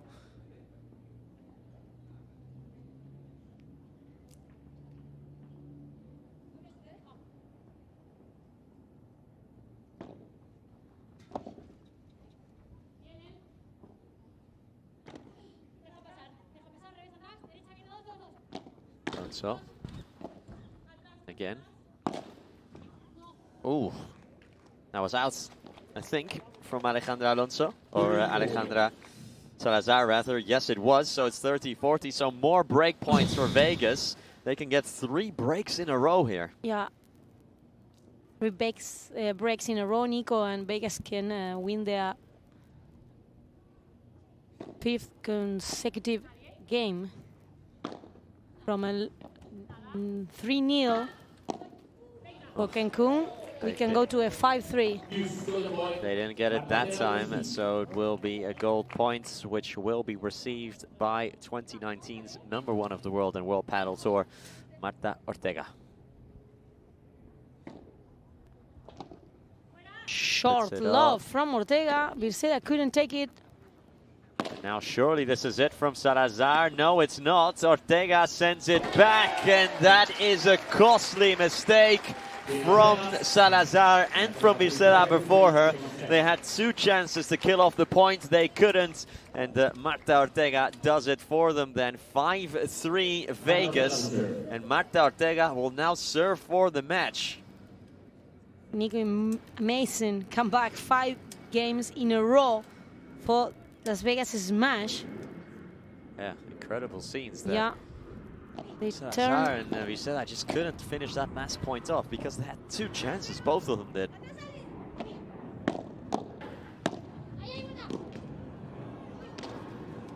Oh, Salazar can't finish that one either. Still alive. Virceda now, and that time she does finally finish. Love 15, and the crowd also applauding this effort from Cancun. Of course, the crowd always want more paddle, more value for money.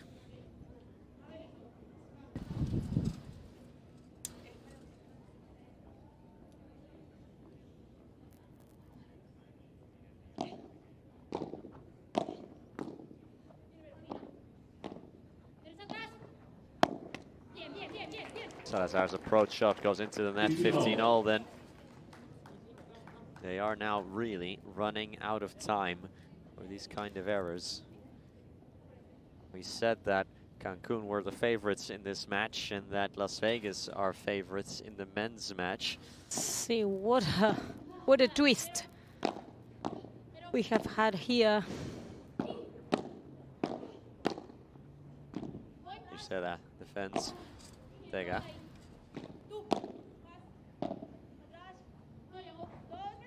Once again, Marta Ortega puts up the high lob.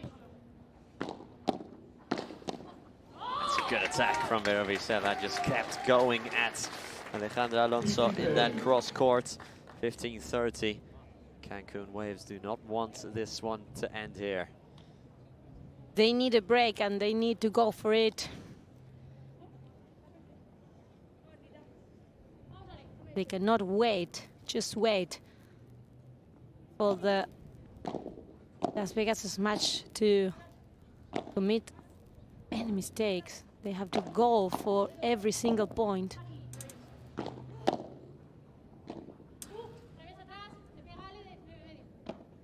Alonso with the lob. They are playing down. Now puts it up. Parallel over Virceda. Nice hits at the feet of Alonso.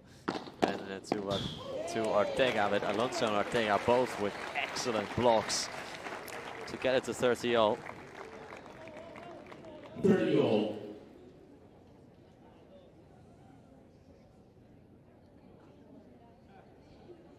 And Alonso going bigger and bigger in the net. 30-all. Vegas only 2 points away of getting the first victory of this semi-final.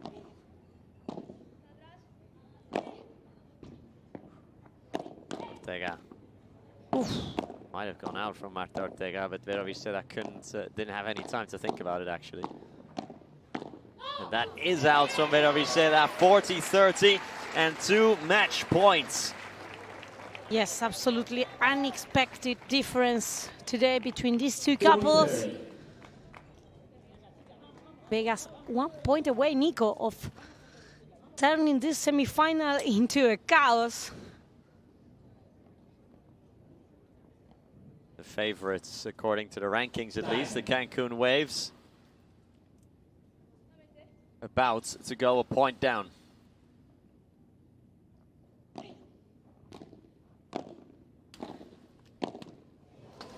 And not that time, Alejandra Alonso.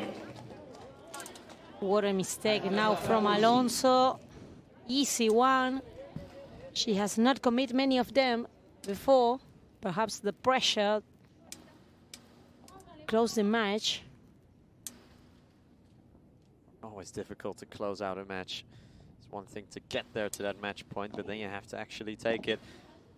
Especially when you have Ale Salazar on the other side of that court. That volley from Martita Ortega was near the limits of the court. Now Alonso with the smash! That will do it for Las Vegas. It is game, set, and match for the Las Vegas Smash. They take down the Cancun Waves 6-3 and 6-3 and take the lead of the series by a game to nil. Ortega and Alonso with tremendous comeback ability in the second set, going down 2 breaks and then breaking back not once, not twice, but 3 times in a row to take home the victory for the Smash. We have said, Nico, that we have seen 2 different versions of Ortega and Alonso during the week. Of course, today we saw the best version of them. It's not easy to beat Alejandra Salazar and Vero Virceda. It's not easy to defeat them in 2 sets, and also with a great comeback in the second one. They are celebrating because they know that they are with 1 step into the finals. Yeah, absolutely. They have 1 foot in tomorrow's final. And let's see if we can have a look at the Adidas Smash of the match. And it's this one. It's one of the many examples we have of the smashing ability of Alejandra Alonso, punting it back at Vero Virceda after a slightly short lob. The 18-year-old Alonso with an excellent showing today. Las Vegas then taking an unexpected lead in this series, and now it's over to the men. It's over to Pablo Cardona and Gonzalo Alfonso to close this thing out. But first, I think we can go courtside and hear from the winners of this encounter, Marta Ortega and Alejandra Alonso.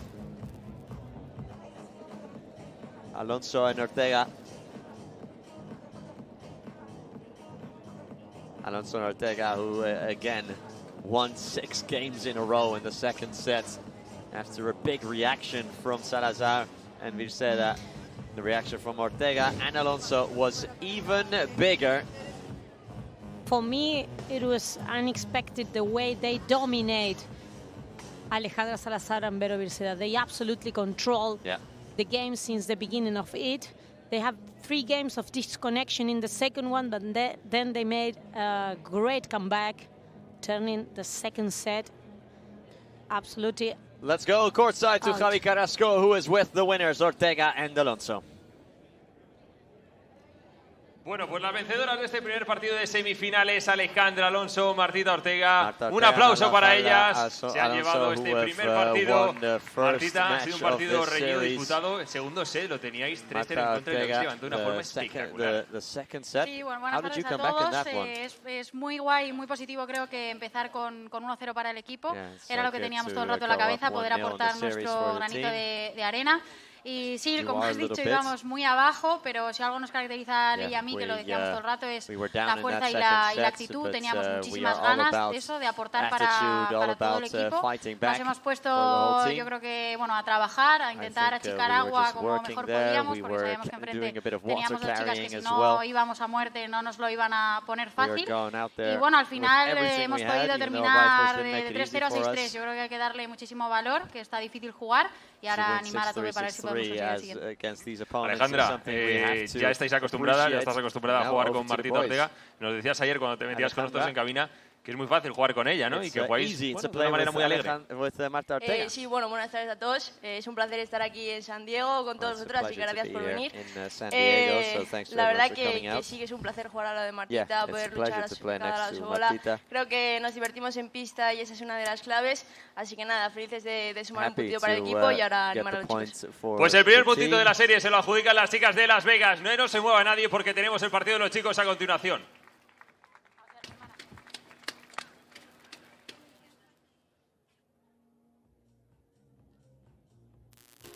Here we go then, a quick and solid win for Marta Ortega and Alejandra Alonso, again beating the Cancun Waves and beating the so far unbeaten couple up until now of Alejandra Salazar and Veronica Virceda by a double 6-3. Straight sets for the two Spaniards, and now it is over to the men. Sanyo Gutierrez and Theo Zapata have it all to do to keep the tournament alive for Cancun. They play Pablo Cardona and Gonzalo Alfonso next. Ceci, what was your takeaway of this match, or who was your MVP of this match even? The MVP today for me, Alejandra Alonso. She dominated that cross-court battle with Vero Virceda. She was very determined to go for every single smash, and many winners for the teenager. There we go then, it's 1-0 to the Las Vegas Smash, and when we come back, I think first we can have a little look at the match statistics, but when we come back, it is over to the men. 5 breaks to 2 in just under an hour and a half of play, and at one point, like you can see there on the right, 12 points in a row for the Las Vegas Smashers. 3 games unanswered in a row. Let's go to a break. We'll be back in a couple minutes with the men's doubles.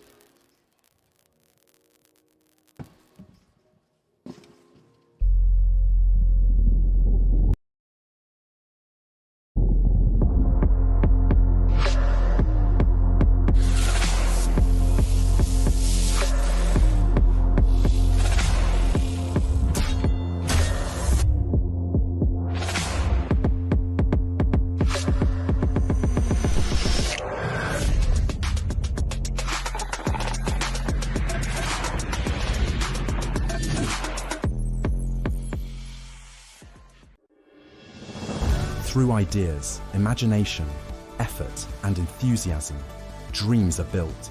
We are making Padel the sportive choice for thousands of people around the world.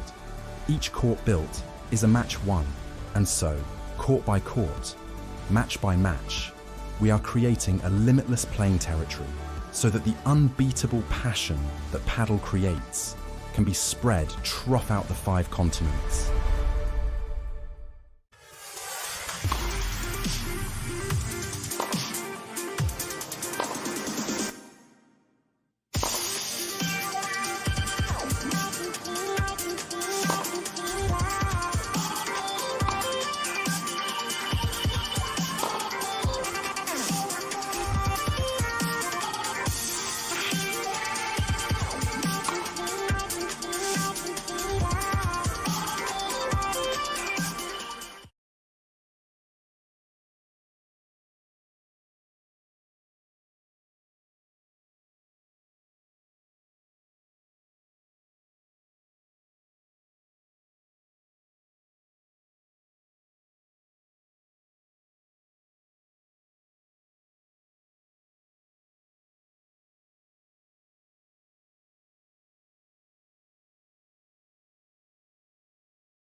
Welcome back to center court of the Barnes Tennis Center for the second matchup between the Cancun Waves and the Las Vegas Smash.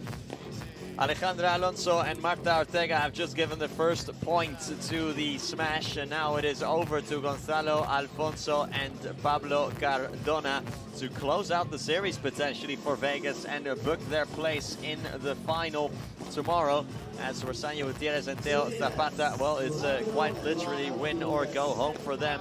Well, they would still have the match for first, third, and fourth place tomorrow, but they need to keep this series alive for Cancun, and they need to do it now. My name is Nicholas Quartos, and efforts, everyone. Thank you for joining us. Next to me, Ceci Reiter. Ceci, match already about to get underway, but throughout the week, we've seen Cardona and Alfonso lighting things up here, and that is only good news for Vegas, who have already won sort of their unexpected match, and now we think Alfonso and Cardona are the favorites. Hello, Nico. Welcome again. As you said, Gonzalo Alfonso and Pablo Cardona, they won their three match that they have played together, so they are unbeaten right now. Remember that the only match that Las Vegas lose in the male category was the one that Pablo Cardona played with another player. Now he's going to be joined again by Gonzalo Alfonso, the number one of the A1 Padel Tour. They have shown us that they have a lot of chemistry to play together.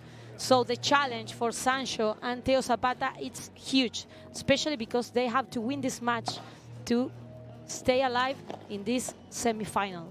Absolutely. Teo Zapata and Sanyo Gutierrez have it all to do. Gonzalo Alfonso, like you said, has been in tremendous form.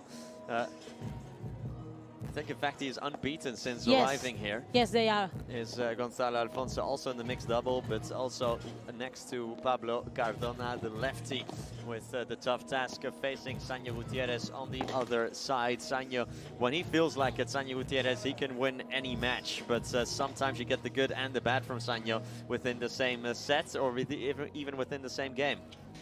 Yesterday we saw the best of him. Of course, they got an incredible victory, but today we don't know what we will see. No, in that cross court he will have one of the most powerful smash on tour, also a lefty, and Sancho perhaps doesn't feel so much comfortable when he faces a lefty in that cross court.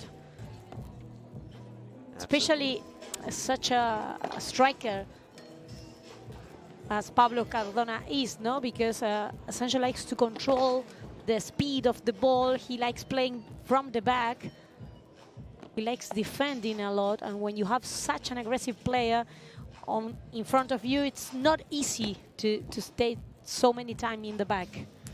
Absolutely. And is Sanyo Gutierrez your key player of the match then, seeing how he can potentially cancel out the huge threat that is Pablo Cardona on that other side? Yes, he can be the key match of this semi-final. Of course, he's a former number one. He has a lot of experience playing this kind of team competitions. He likes playing with the pressure. I think that the most pressure he has, the better he plays. No, but in the last month of his season, we have seen many ups and downs in his performance. So we don't know what we can expect from him today. As I said, Nico, yesterday we saw a perfect Sancho here on the center court. Today, it's a mystery. Yeah, we will only find out as time progresses here at center court. Sanyo Gutierrez capable of being the best player on any court. Of course, he is regarded as one of the best players of all time, even now in the latter stages rather of his career. Sanyo Gutierrez loved everywhere he goes, and now he has the big task of bringing home the bacon for the Cancun Waves. Of course, he's the one who has to take the leadership in the couple, no? Because he's the most experienced player. Teo Zapata is a very good player, but he has not so many matches in his back as Sancho has. Yeah, Sanyo Gutierrez has infinite tricks up his sleeve almost. Let's see if he can get his magic wands out today and surprise us with a trick or two. Del Zapata, the left-sided player for the Cancun Waves, a good smasher, and someone who plays with his heart on his sleeve very much. While meanwhile, Gonzalo Alfonso, he's been having a heck of a week. Alfonso, yeah. He is smashing like there's no tomorrow. Yes, absolutely, Nico, because I remind us talking about the strikers on court, and we said that Pablo Cardona was the one who was supposed to win more points with the smash, and then comes Gonzalo Alfonso and say, hello, I'm here, I'm the one, guys. Alfonso has just started smashing it from absolutely everywhere out on the court. Let's see if he can do some of that today. Let's see if he can replicate that form today for the Las Vegas Smash, and if Vegas can punch their ticket in the final. Remember, the Las Vegas Smash last year were the PPL Cup final champions, and they beat the Waves in the final as well yesterday.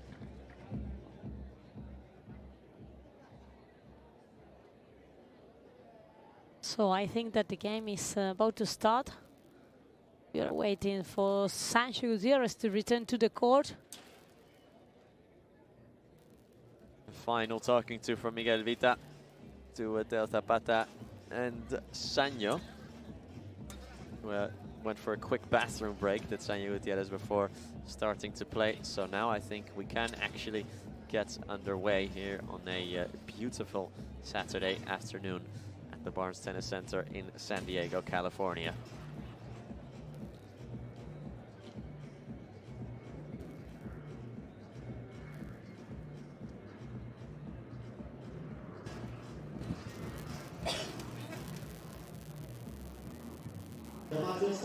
What would be your bet, Nico, for this match?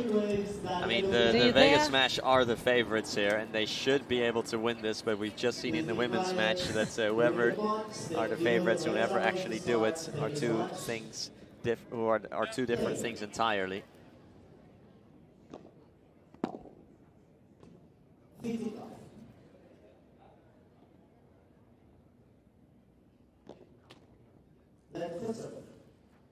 Playing good lobs could be one of the key factors for Sancho and Theo Zapata, because we know that Gonza and Paulo will take every single chance they have to play with the smash.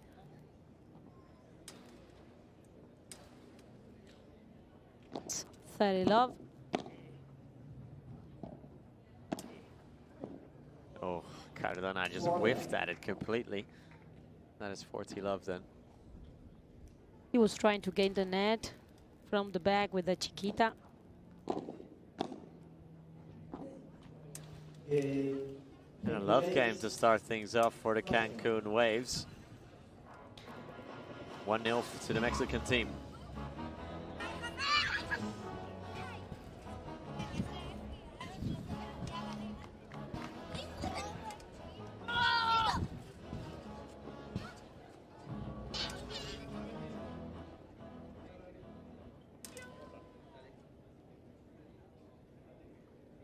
Cardona to serve.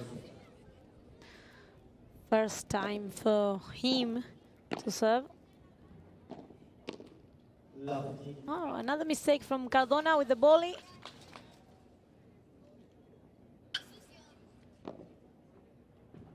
Not the best of starts here for Cardona and Alfonso.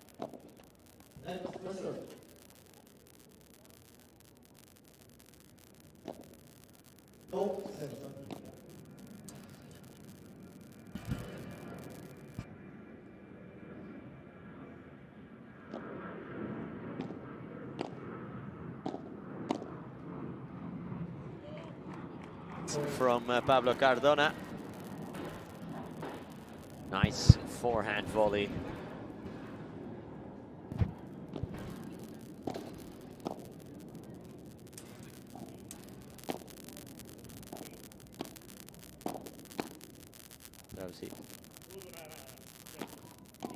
see if they're going. 30 all.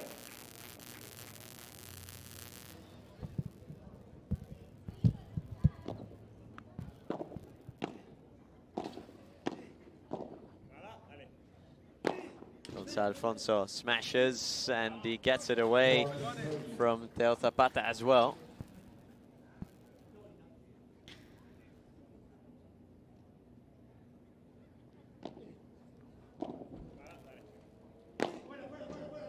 That's going out of the cage and it's chased out by Teo Zapata and it goes and it's actually still what alive. Happened? I thought the point was already over. The point was over already as well. I don't know what happened, Nico. I think the it came back off the post. I'm not sure the point was actually still alive. See if it hit the post.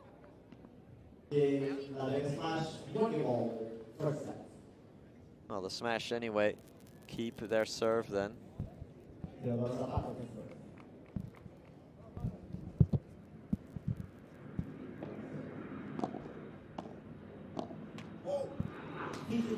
15 love. Another attempt from Cardona to gain the net with a volley.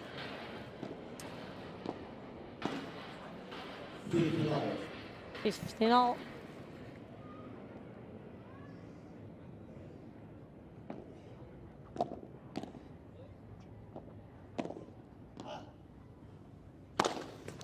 Great and killer smash from Zapata. Furious hits from the Spaniard.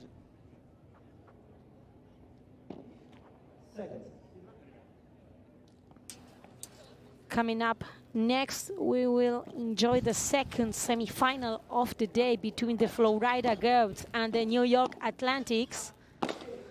Zapata tries again, but this time Cardona is there to receive it and he is there to send it back.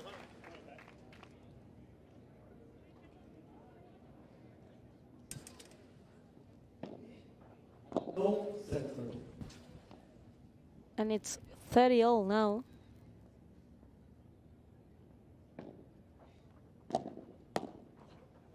Beautiful change of direction from Sancho Gutierrez. Yeah, soft forehand volley into the backcourt.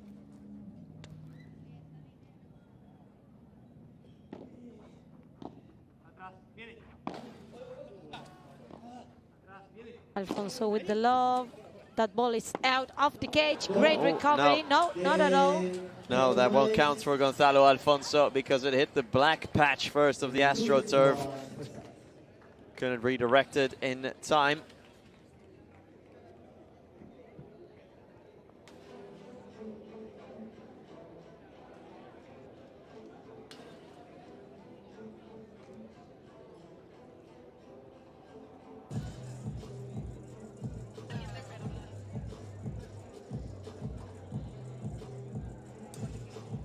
En esa me apuro en caminar.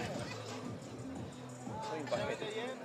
Pensé que iba por acá, por el pedido, pero está bien igual, yo me apuro mal. Sí, porque es que ese año se da un paso para atrás y se mete mucho al medio. Entonces, si alguna queda cómoda, se había intentado volcar y de revés. Vos lo jugaste bien, yo me apuro, me apuro. Bueno, hemos ido 2 veces a la red, he fallado yo el bloqueo ese y esta que te ha pasado a ti. Y ahí estamos, ¿eh? Bien, ahí está. Y con los globos le estamos haciendo daño. El globo y el globo volanteo se puede avanzar, a bloquear. Sí, por eso. Se va perfecto, ¿eh? Vamos, Gonzalo. Va. Tierzo C, tierzo C. Va. Vamos, Gonzalo. Dale a la volea,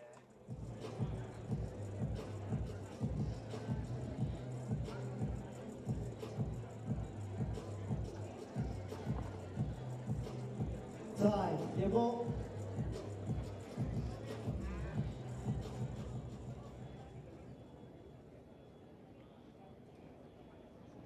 Gonzalo Alfonso to serve.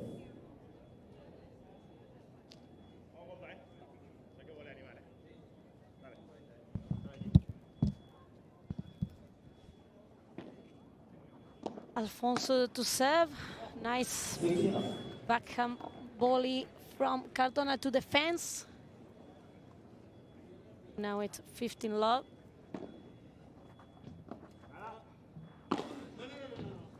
Stays in for Alfonso. It's sent back by Teo Zapata. Here comes the lob again from Gonzalo Alfonso.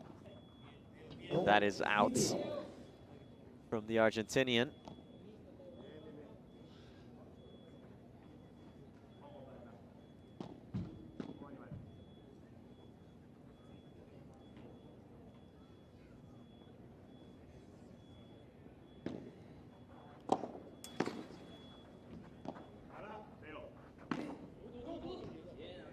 Some yes, misunderstanding there between Sancho and Zapata. Sancho was staring at Theo,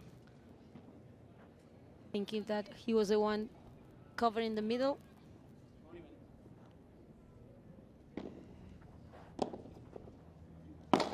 Wow. Cardona pulls the trigger, but it's easily snuffed out by Theo Zapata. Sends it back at him. Quick trigger from Pablo Cardona from the lefty there. Nice save from Theo. Very all.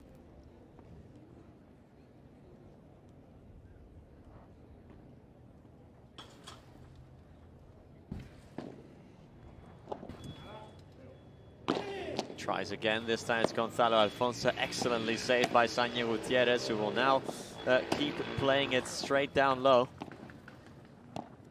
Now puts it up in the middle, but it's out of the court entirely. Sanyo Gutierrez very frustrated there, did the hard thing, did the hard bit right, but then couldn't do the easy bit.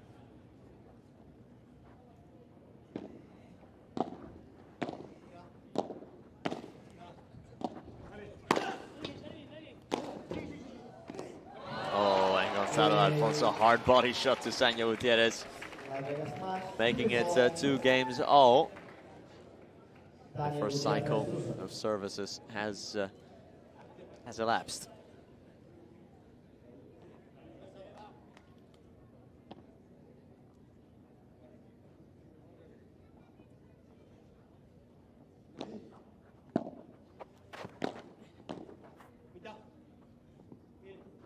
Just about stays in for Alfonso.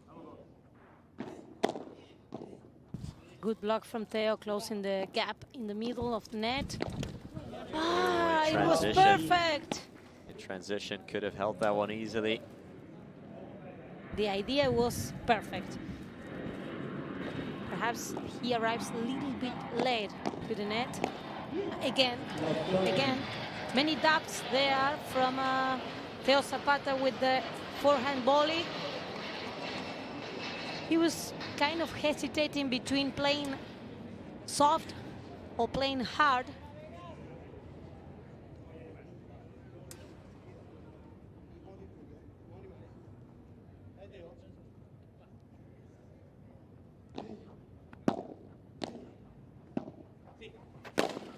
Theo Zapata, again. Easy smash for him as Cardona tried to put it over him.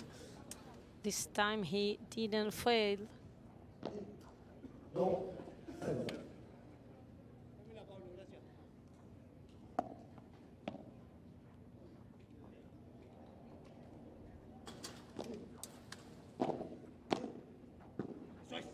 Strong volley from Sanyo Gutierrez. Cardona slightly caught napping there.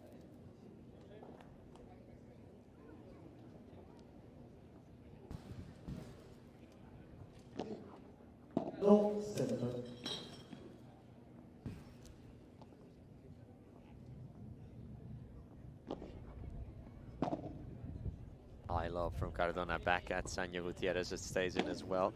Brought down by Sanyo.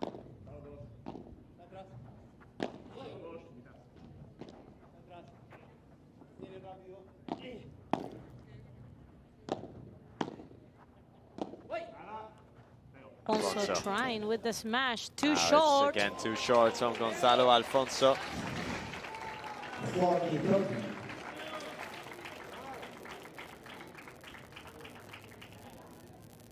Alfonso needs to be careful with his smash selection here.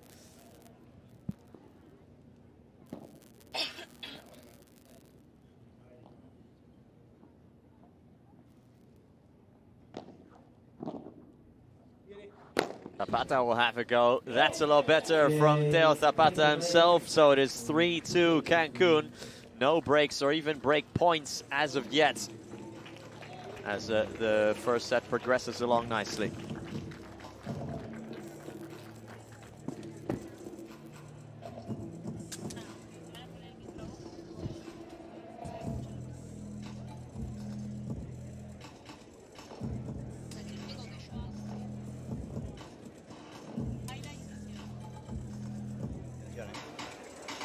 punto del 30 igual lo jugamos bastante bien y bueno, le pegó pero estaba bien.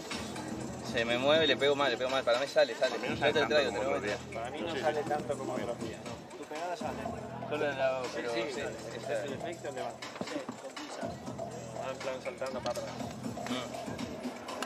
Está perfecto, Está animal, Vamos ahí. Todas las que le han puesto Teo por el medio se la gana. Cuando tiran el globo ahí al Teo, de hace muchos años, pues el bloqueo de derecha pues le va para arriba. Sí. Y muchas veces la deja pasar. Eso es. Estoy atrapado con el sol y la sombra, no hago foco, boludo. Vamos, Eso, ahí me cuesta. Tranquilo, poco a poco. Dale,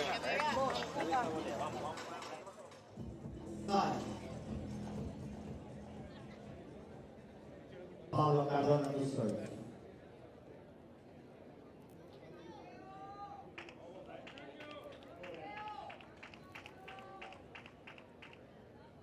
Thank you. Back in action, 3-2 in the first set. Still no sign of even a break point so far. As Pablo Cardona will embark on his second serve game. Beautifully brought down with the soft bandeja from Teo Zapata here.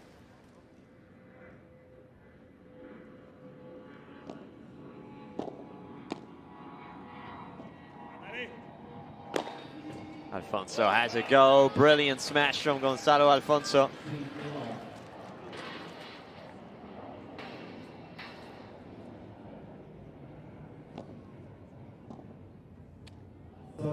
Tried the Chiquita return, did Sanyo Gutierrez.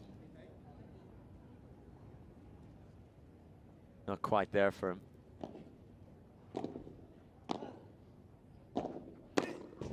Alfonso. That again is out of the court entirely from Sanyo. It's aggressive stuff from Alfonso. Not afraid to attack Sanyo Gutierrez in the backcourt.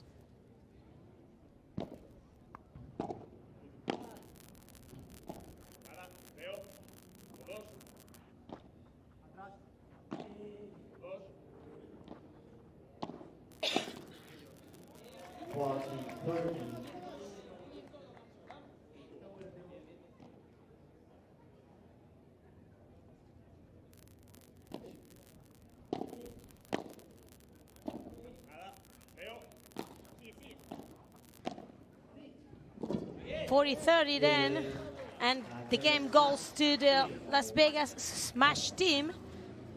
3 games all. No breaks yet here on the center court between the male teams.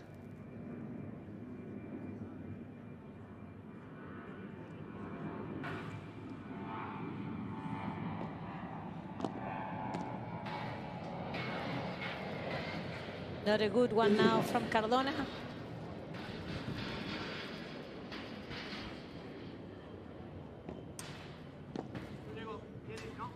Zapata with the bandeja to the middle.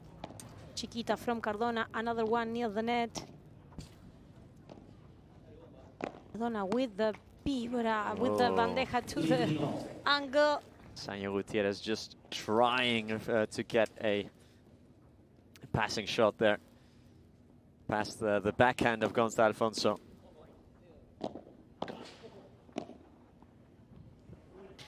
And another beautiful volley. Looking in one direction and playing the ball to the other one. Yeah, deception at its finest.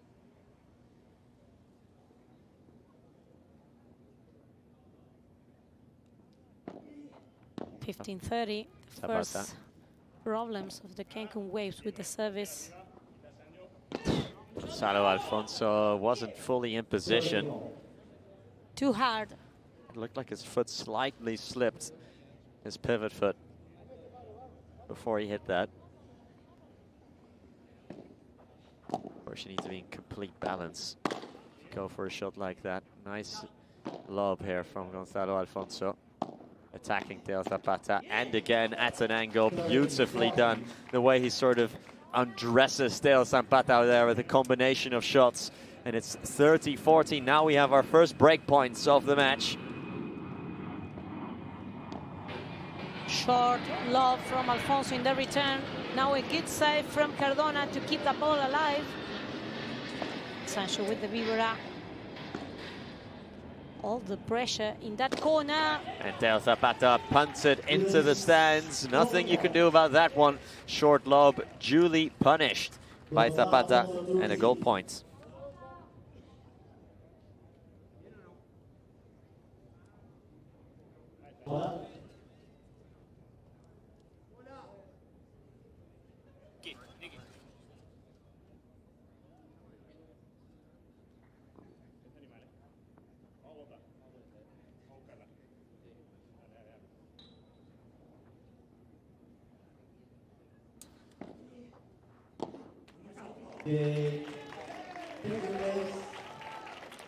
Poor return there, and that means that Cancun keep their serve. It is 4-3 to the Waves. The first 2 break points have successfully been defended by Sanyo Gutierrez and Teo Zapata.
Siguen festejando todo. Cardona solo hace daño cuando es capaz de llevar a la pared lateral. Si la lleva al fondo, que es casi, si tú restas firme, es casi imposible que la lleve a la pared lateral, porque se le queda la pelota que la están sacando acá. Están sacando de revés, compadre. Resta donde quiera, pero te quiero decir, pero que no hay apuro. Para mí es más fácil, es mejor que le tires a la derecha que al revés. Jugadores a vista. Vamos a ello.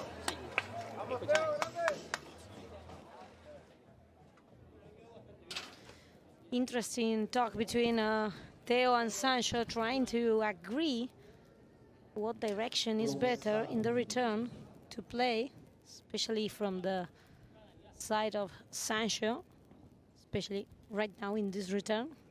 Of course, they are trying to have at least one opportunity to break.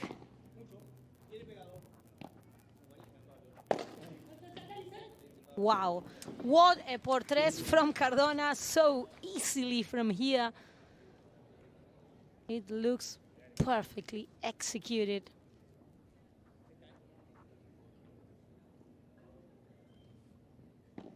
Love.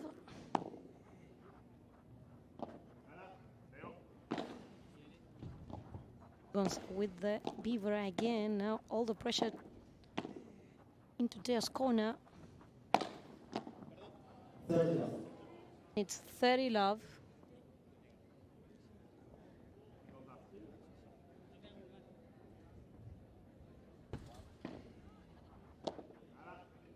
Sanyo puts up the lob. Nice flat shots, and Sanyo can attack the rebound from it. All about that flat backhand from Teo Zapata that forced Alfonso to put it up high, and in stepped Sanyo Gutierrez, who read the play like a book. Fake smash from Alfonso. Gutierrez perfectly played, somehow kept alive. Point still alive, was it? Yes, it was. So it will go to the smash. Teo Zapata and Sanyo Gutierrez stopped, looked around, thought the point was over. But you have to play to the whistle, as they say in football. Yes, but for me the mistake is from Teo, clearly, because he was the one who had the ball to smash it, to kill it, to put it into deep down the corner. He chooses a fake smash, and then he moved to Sancho's side of the court. So his own court was empty, and Sancho wasn't there to help him. Wow, and now an unforced error on the return from Sanyo Gutierrez.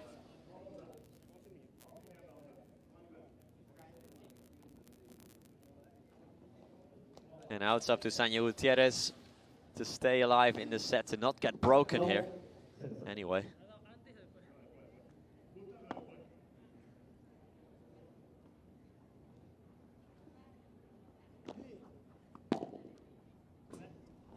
Or return now from Cardona. Too strong.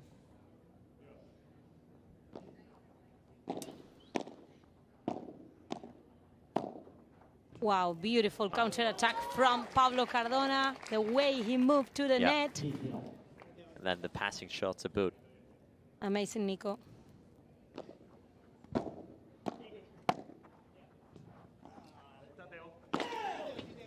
Smash from Alfonso. Zapata snuffs it out.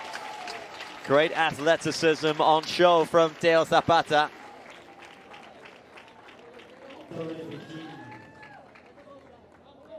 Plenty of purchase on that one.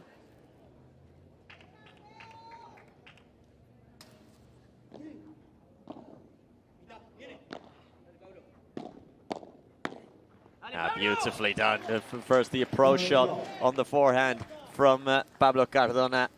Alfonso completes the 1-2 punch.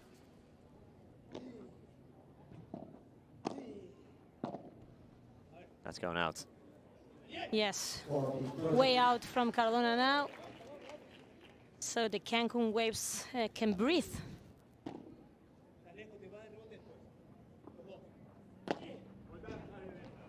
Sanyo Gutierrez anticipated massively there, gambled massively there. Yes, I think that he perhaps moved a little bit early, and that gives Alfonso the chance to put that ball in the gap. Second chance then for Vegas to take the lead of the set. It is a goal point. Sanyo plays it behind Cardona, but it has enough rebound for the youngster to get on it. Pablo Cardona has to let it fall. Backhand bajada goes flat, blocked by Zapata, until Zapata saves the goal point and the break point for the Cancun Waves, who stay alive and who take the 5-4 lead in this opening set.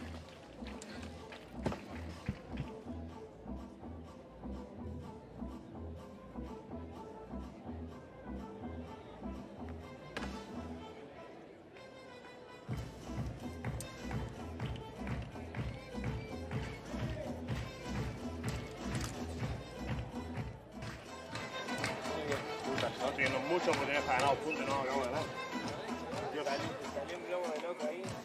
Sí, pero tuve 3 poleas antes. Vamos a sacar el nuestro. Dejamos que el viento se nos frene y vamos valiendo.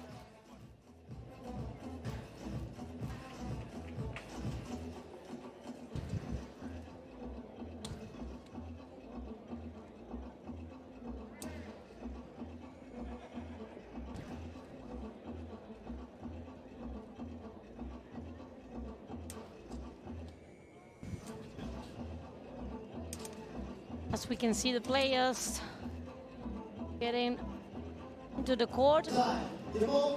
Again, Las Vegas Smash had the chance to get the first break. They could have been serving now 5-4, but the Cancun Waves managed to save that break. Pablo Cardona will serve with brand spanking new balls as he will serve to stay alive in this first set. And that's a good start. Poor return from Sanyo Gutierrez.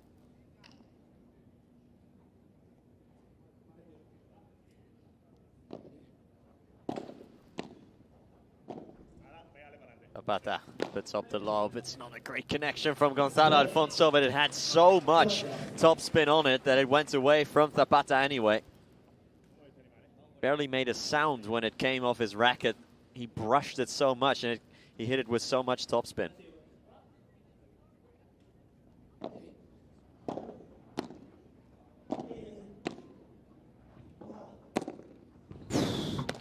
Oh, he missed the last one. Wins the point.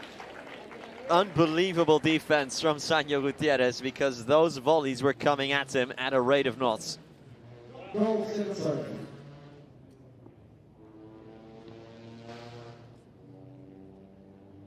30-15 then.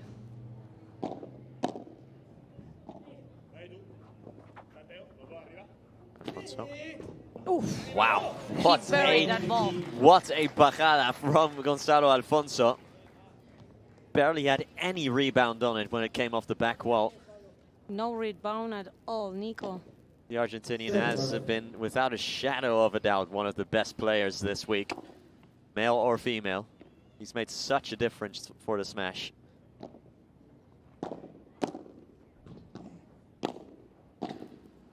Remember, he first got there. Wow. Wow. Unbelievable defense again from Zapata, but Alfonso had little to no sympathy for it. What a combination of volleys from Alfonso and Cardona. Absolutely lethal.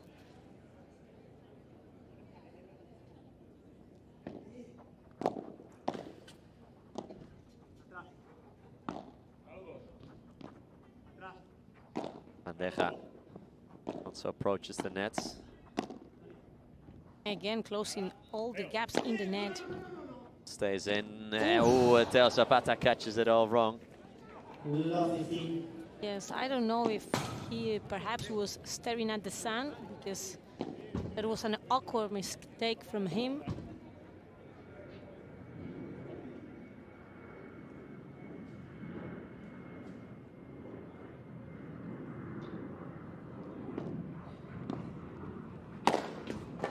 Sancho firing at will after a quite short return from Gonza Alfonso. Yes, no mercy at all from Sancho with the smash. 15-0. Ah, the beautiful passing shots from Pablo Cardona. What a backhand. Beautiful angle. And that's usually a shot for righties, not for lefties, as he hit that on his backhand. All the magic tricks from Alfonso. Not Cardona a good one now. Didn't even jump for it.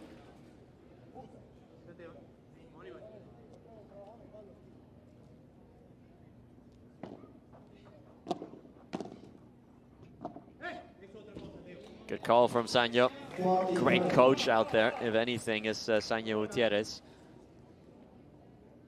Always gives you so much feedback during the rallies and after them.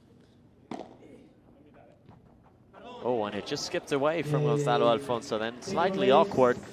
It is 6-5 then to the Cancun Waves. So worst case scenario for them, it is going to the tie break. Best case scenario, they break and win the opening set that way.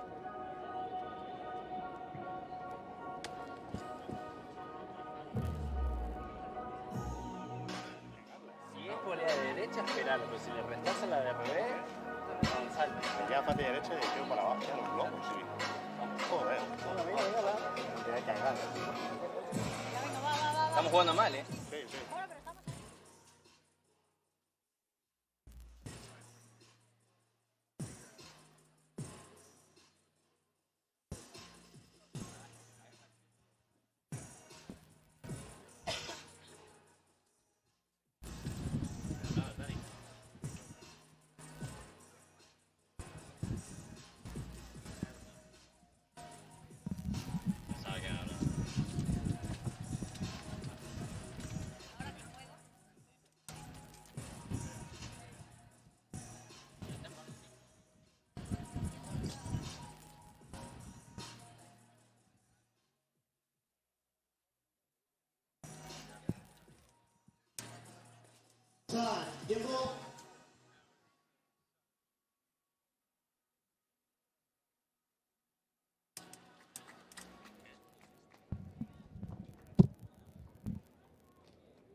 Gonzalo Alfonso to serve.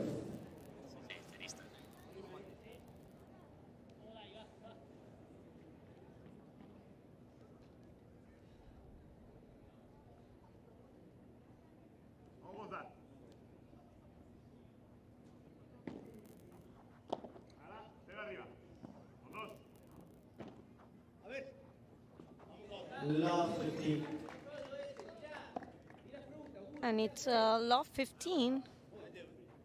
The Cancun Waves started really well this game. They are looking for a break. Oh, Teo Zapata. Recovery from Teo. The ball is still alive. Now a perfect love from Sancho. And now it's Teo, the one who crashes that ball in the net. 15-all.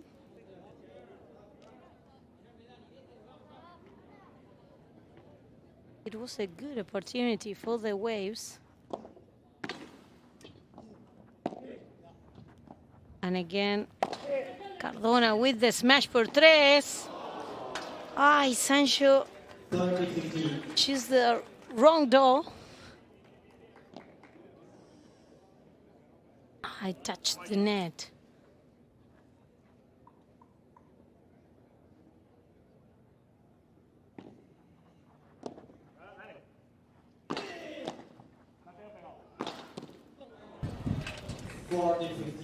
It's 40-15 now. 2 smashes in a row from Alfonso.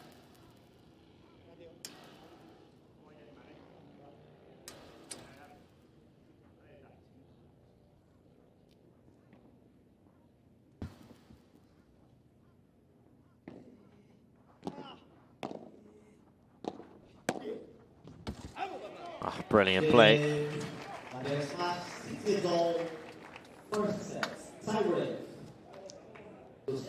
So we are gonna have a tiebreak. The first tiebreak of the day of the semifinals. Let's see then who will take this opening set. Nothing to separate these two sides, not a single break in the entire set. Something will have to give in this tiebreak, and Teo Zapata wants things to fall their way.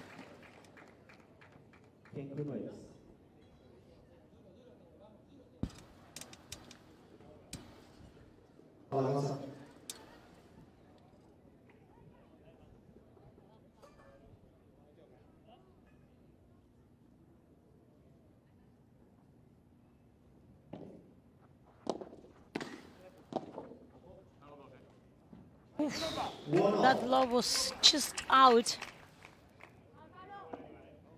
1-all.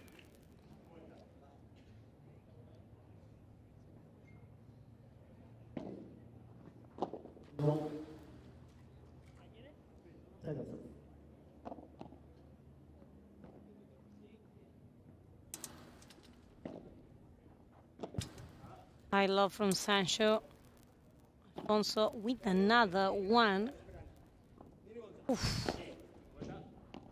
Great bajada from Zapata.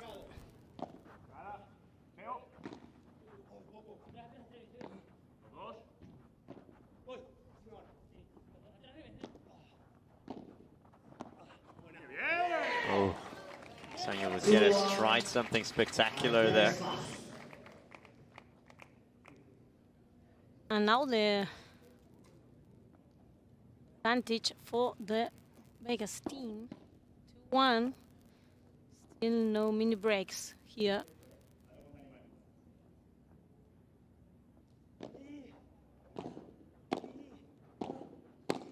Pata with the volleys.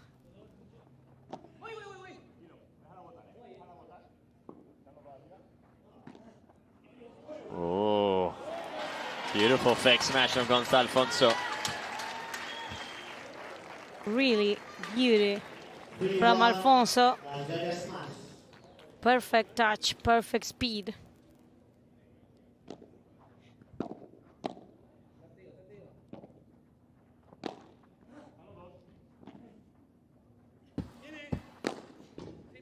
Smash from Teo, and Pablo Cardona touched the net, so that won't count. It's 3-2, but still Vegas have that mini breaks advantage.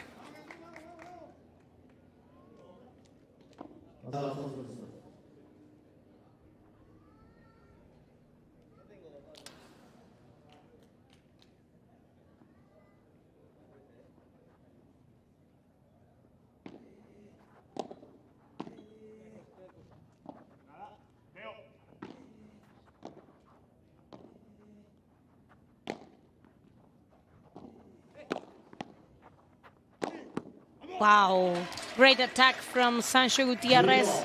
Yeah, 3-0 then, and they lose their mini break, courtesy of that confident attack from Sancho.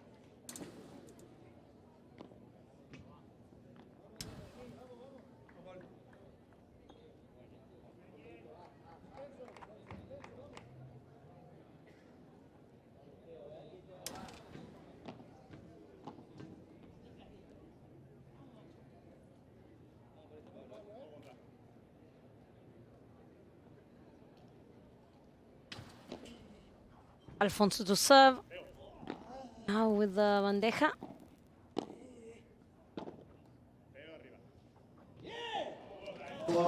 Sancho's love was out. Costly, unforced error from Sancho Gutierrez there. Not the type of mistake you want to be making in a tie break when every single shot, when every single point is worth its weight in gold.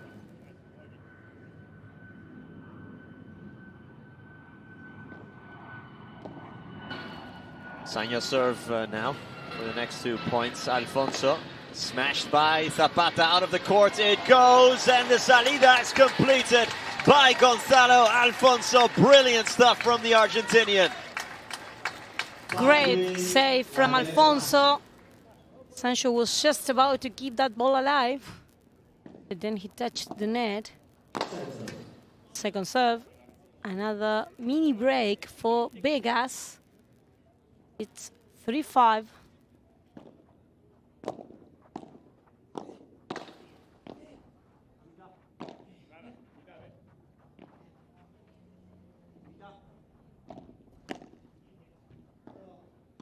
Oof. Millimetric defense. Now the lob is out. Another lob from Sancho Gutierrez that is out. So now 3 set points for the Las Vegas Smash, and 2 of them on their own service as well. Cancun against the ropes again.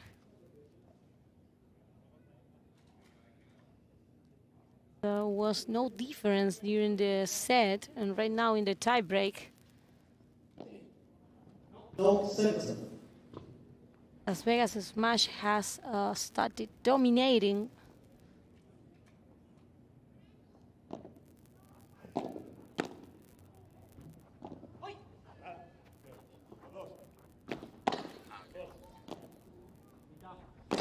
Del Zapata smashes, and he saves the first set point. 6-4, Las Vegas Smash.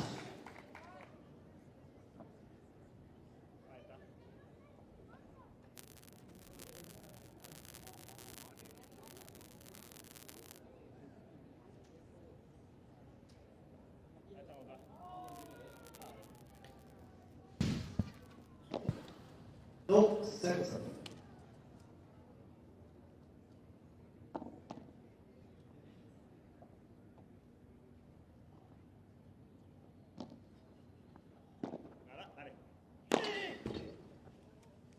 Smash from Gonzalo Alfonso, and that gives Las Vegas the first set. It is advantage Vegas. Once again, 7-4 in the tie break. They take the second set points.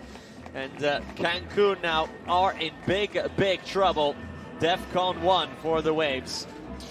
And one moment, Ceci, because look who that is. I feel like we always have to bow down. One of the greatest tennis players of all time, Rod Laver. 5 years #1 of the world, 11-time Grand Slam winner. Rod Laver, we are honored to have you at the PPL. Yeah, it's amazing to have Rod Laver here with us, watching paddle, enjoying our sport. Yeah. What a pleasure, Nico. Incredible, unbelievable for me. It's one of those pinch me moments to have someone so great and someone who's meant so much for all racket sports, let alone tennis, who's really put it on the map, the Australian. Any tennis fans will know that, of course, the Australian Open Stadium is called the Rod Laver Arena. And that's because of just how good he was back in his day.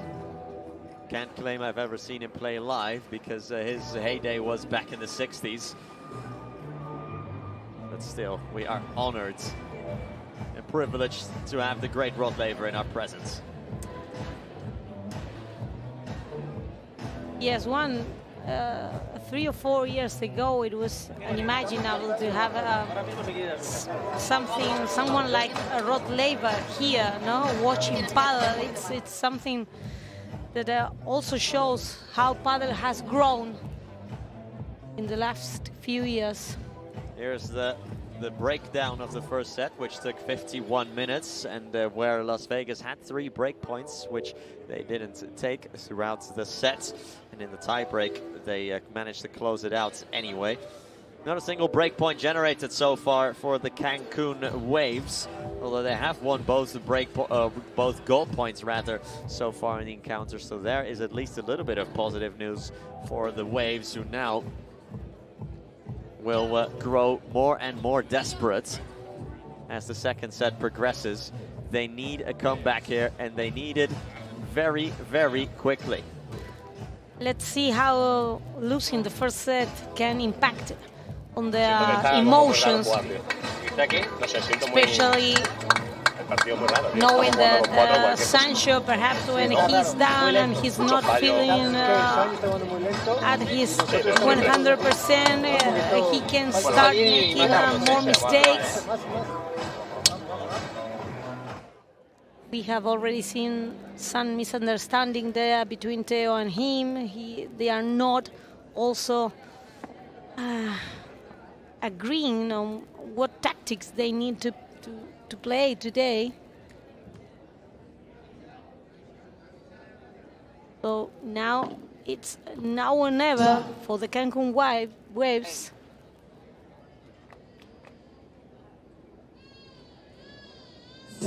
They are forced to win this set. The second loser for the next match, Pablo Cardona.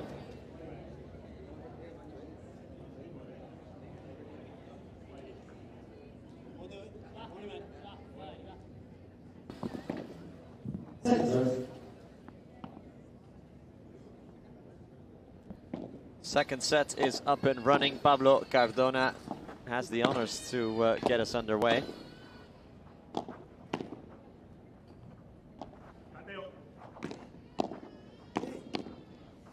Oh, the block from Zapata. That smash was out. Yeah, it certainly was out. Yeah.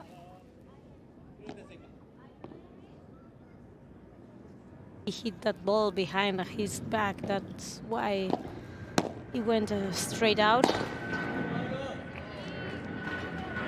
But here is Cardona to solve all the problems of his team. One service, one volley, and the point goes to Vegas.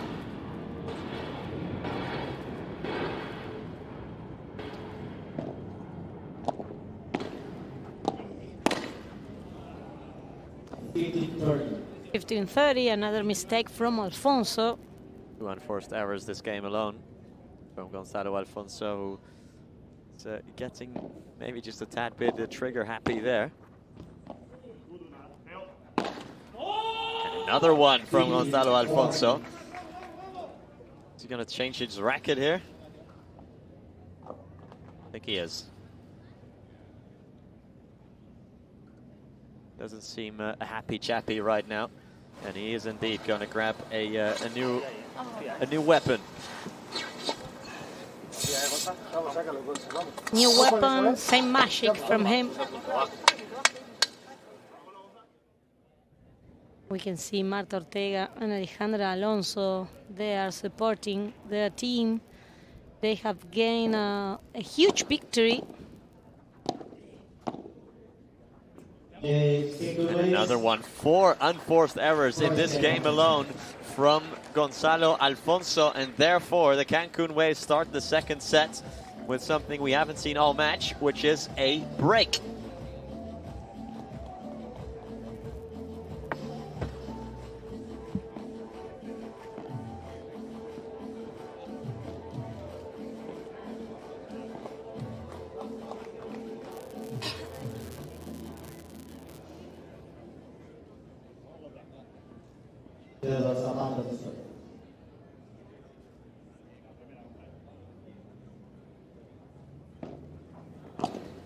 Zapata to serve.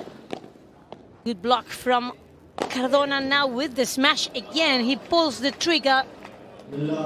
And it's low 15.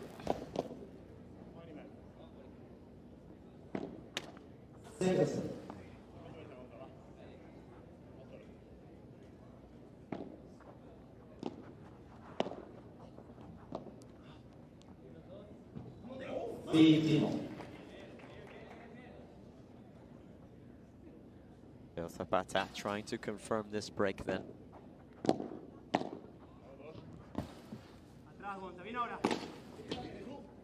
Wow, Good another killer smash from Zapata. Good hit from the Spaniard. Yes, being more effective right now with the smash.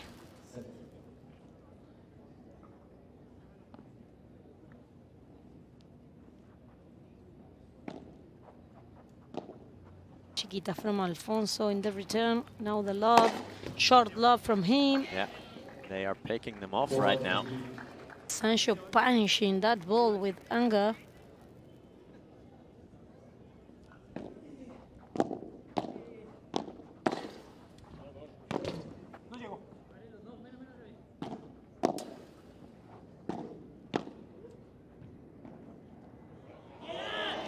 Theo Zapata with a tremendous bit of quality. Break confirmed then, and for some reason Las Vegas just not at the races to start the second set. The same as Marta Ortega and Alejandra Alonso. They won the first set and then they start the second with the breakdown. Yeah. Two breakdown. Two breaks down, absolutely. Indeed. That's more like it from Gonzalo Alfonso. Finally gets a winner under his belt. Alfonso committed 4 unforced errors in that previous serve game. That's going out of the cage. No, just about stays in. Be some good fortune here from Alfonso. Because if the ball was out, Theo was just standing into the door. What a volley from Cardona. It's amazing the way he hits the ball with so much power and spin. 40 love now.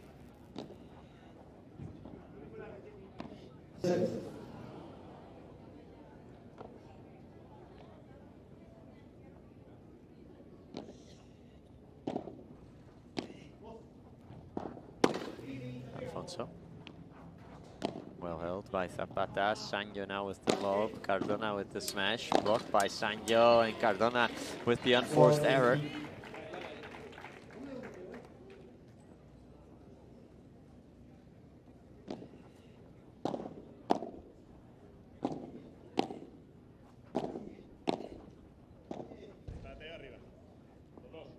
Also has a look, fires it with precision rather than power, and the follow-up volley is a good one, and he can finish the play. It's a three-piece combo there from Gonzalo Alfonso, makes it 2-1, so reducing the distance, but the Cancun Waves already out in front in this second set. They lead by a single break.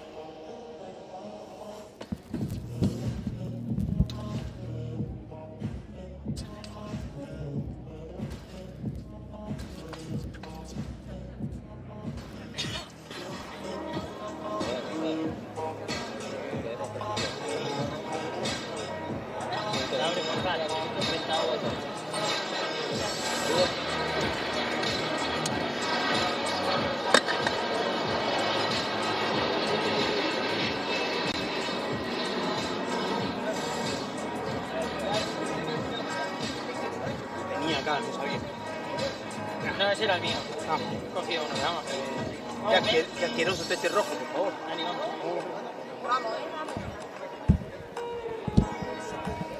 Venga, confiamos, ¿eh? Vamos, Teo, vamos, Teo. Confiamos en lo que hacemos, ¿eh?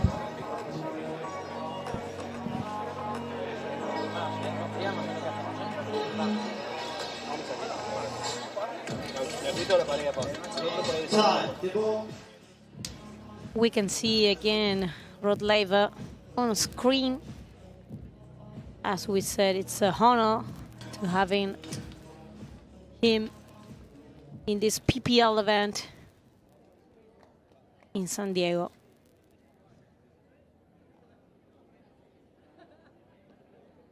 Sancho Gutierrez to serve. Gutierrez to serve.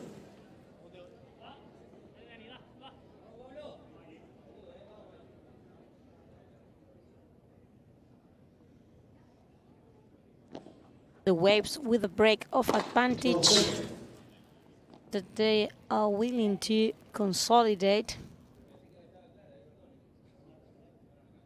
And it's second serve.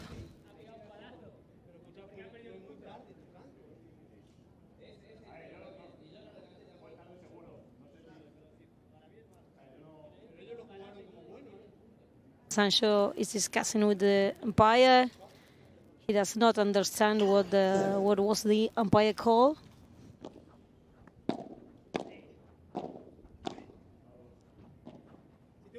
Good luck from Alfonso. The ball was in, stayed in, and that's why he couldn't save it.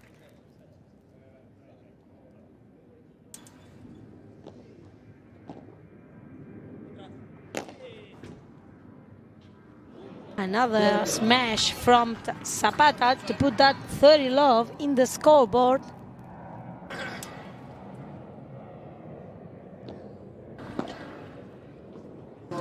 Not a good return from Cardona now. 40 love, easy game of service for the Cancun Waves.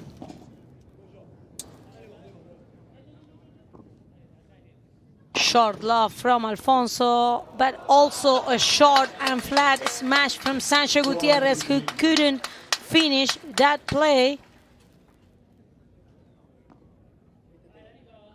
40-15.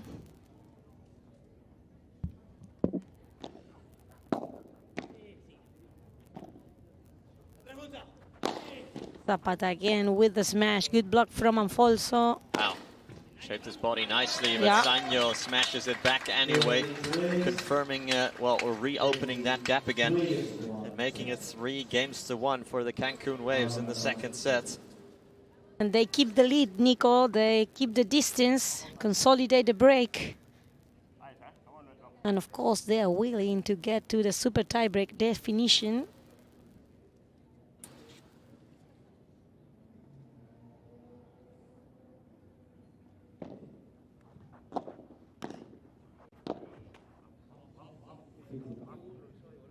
Now the unforced error from Zapata.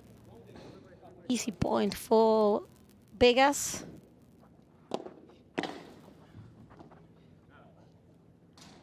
Lob is a little bit too sharp from Zapata.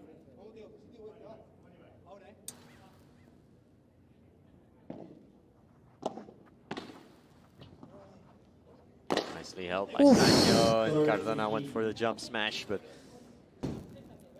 hit it too low. Yes, the love was not so high, no, to play that kind of jumping smash. That's more like it, though, the backhand volley from Cardona. Hard to stop. It's amazing the way he can bury that ball deep down the glass with the backhand especially.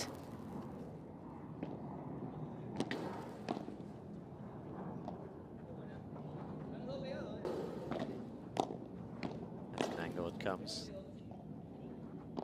Chiquita sent back by Sanyo.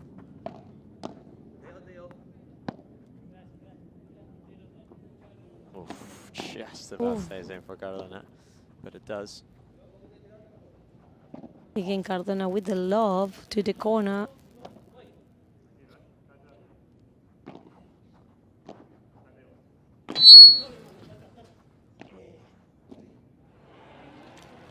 Good reply there from Del Zapata.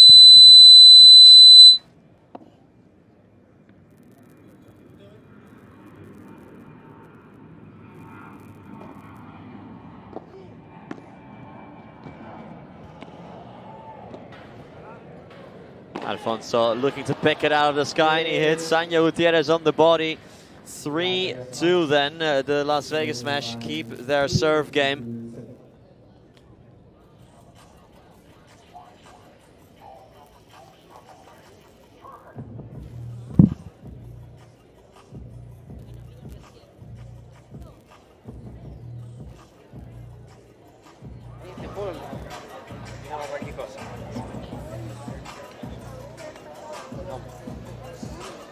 Te ayudo, Pablo, de poquito, de poquito.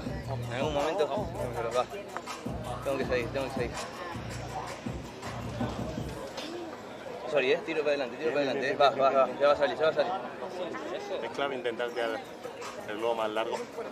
Si lo presionas mucho, Teo es verdad que se pega mucho. Pero Sancho también puede volear, que no volea como Galán. O sea, Sancho normalmente suele poner. O sea, digo esa de última. Teo sí que se pega.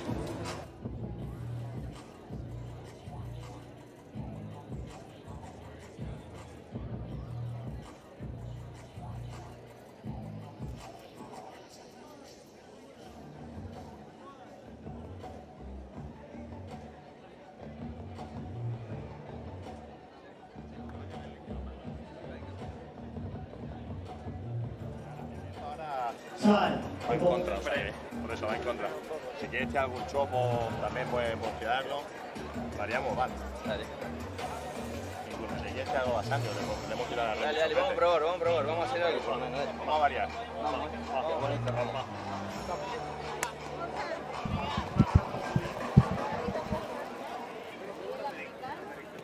We are back on court, ready to restart the action.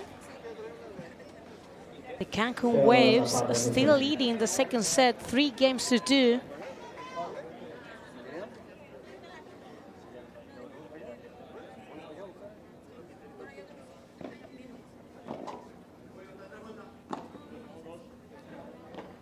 Alfonso with the love, Zapata with the smash again.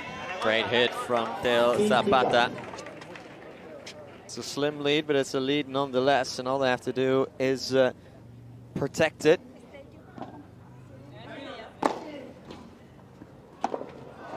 Easily snuffed out by Gonzalo Alfonso.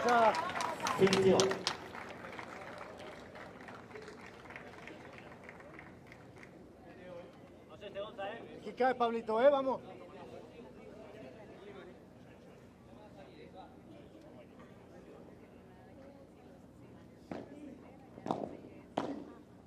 Sancho with the volley again, putting a lot of pressure. That ball of Zapata stays in the net, and it's 15-30. Cancun on travel here with the service. Perfect love from Alfonso into the corner.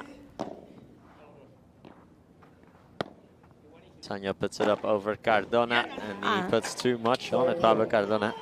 Yes, Cardona trying to put that ball out of the cage. 30-all.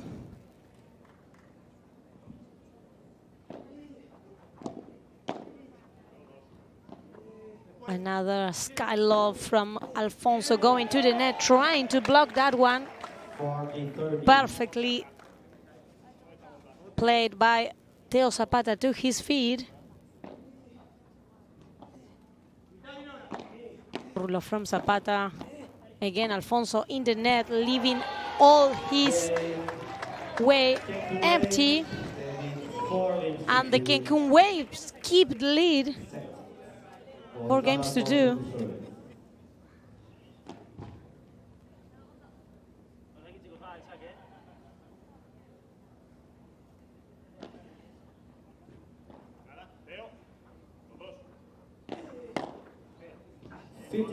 The block from Sanyo is too strong there.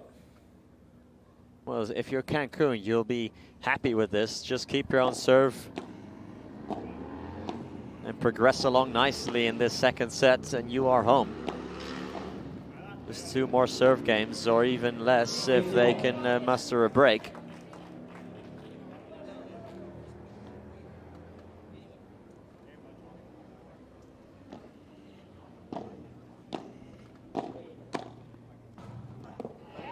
Wow, gorgeous volley now from the lefty, using the fence to create chaos.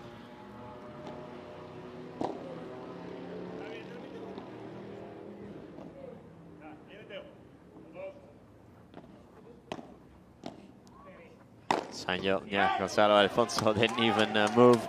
He knew it was over as soon as he put up that lob.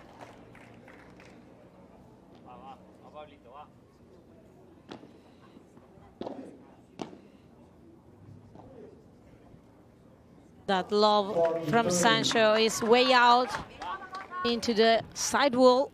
It's 40-30 for Vegas.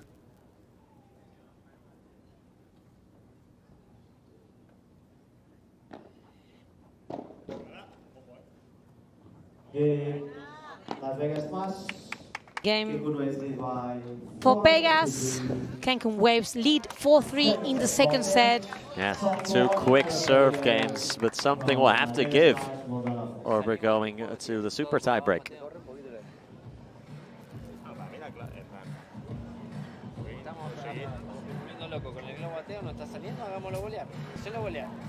Si cuando volea tampoco pasa nada. Solo volea. Cuando te queda fácil, te manchas el globo. Para mí está claro que no pasa nada en ningún lado, pero yo estoy mal, ¿eh? Pero estás tirando mal el globo. Por eso. Tirale todo por abajo que no pasa nada. Va. Y de última, si hasta se volea 2 o 3 veces, lo ves tan claro, después te es más fácil tirar el globo.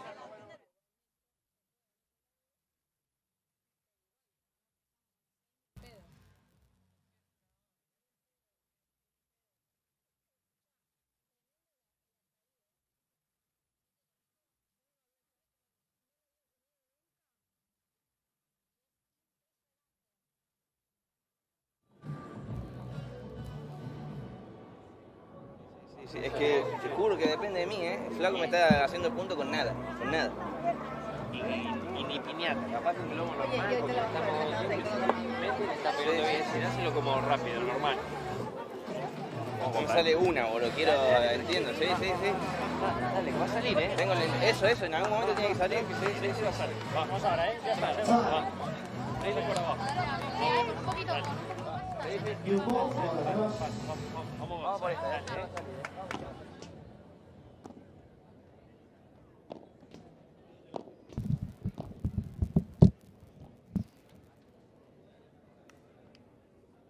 Will serve with new ball, Daniel Gutierrez.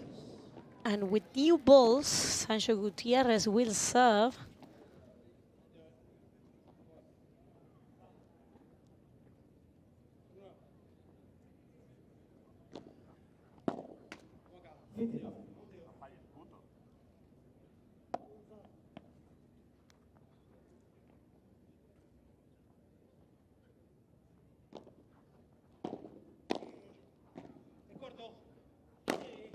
Zapata and Sanyo smacks it out of the cage. Easy peasy.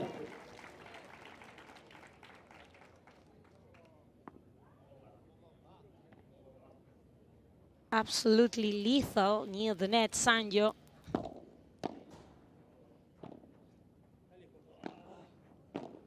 Gonza counter-attacking from the back. Cardona with the rulo. Sanyo and Zapata getting mixed up there. And it's 40-love. Again, another misunderstanding in the middle between Sancho and Theo. We have seen many of them today. Wow. Lovely passing shot from Cardona. Just scooped it over.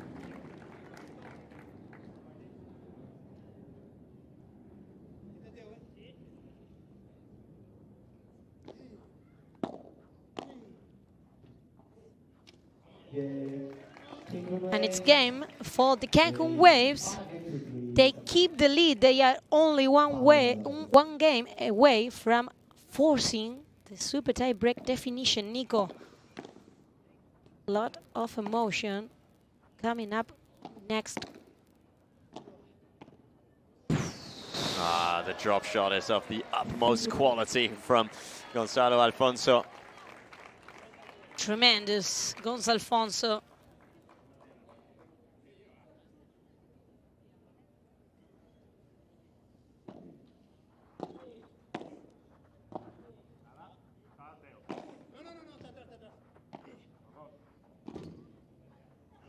Sancho with the fake smash. Oh, with a great effort not to lose the net. Again with the bajada. Zapata with the bandeja. That gap was empty. Sancho couldn't finish it. What a mistake from the Argentinian player.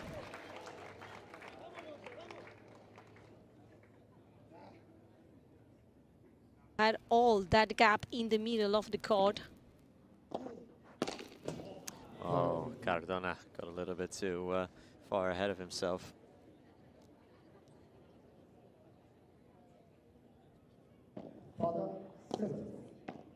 Good fault from Pablo Cardona. So you can't quite literally overstep the line, the baseline, before you strike the ball.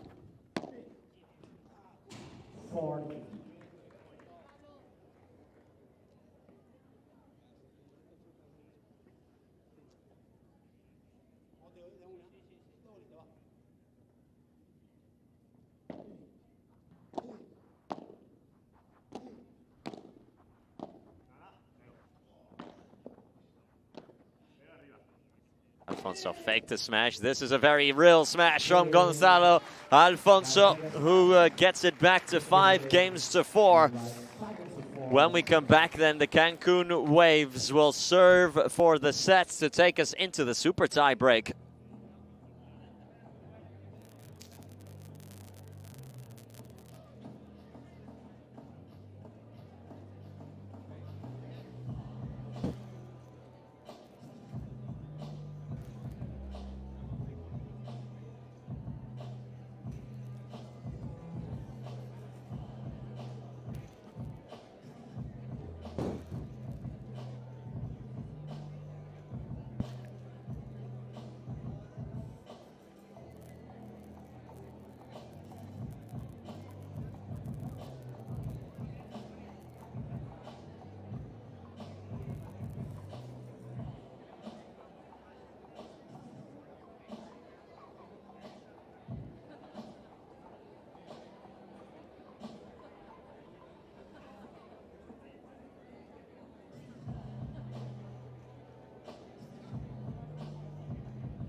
Zapata to serve.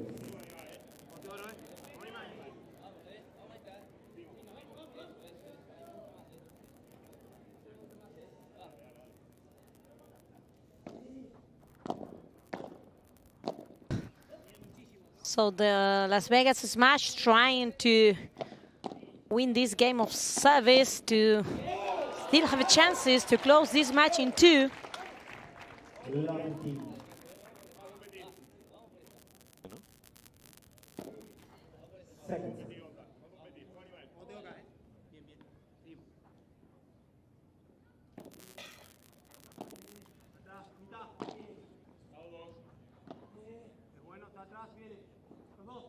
Zapata brings it down.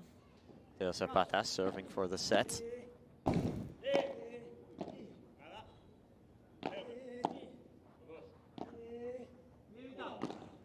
Rulo. Scooped up by Alfonso. Big smash from Teo Zapata. Goes away from Gonzalo Alfonso. Brilliantly played by the Spaniard. Had him wrong foot completely.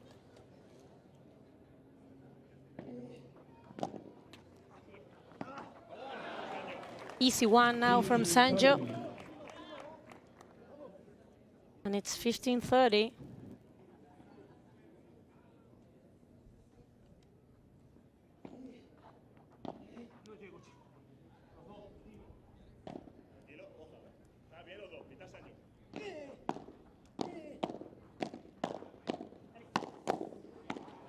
Tremendous blocking time and again by Pablo Cardona. So here we go, 3 break points for Vegas, and at what a time it comes for them. In the crucial moment, they are having 3 chances to tie this second set.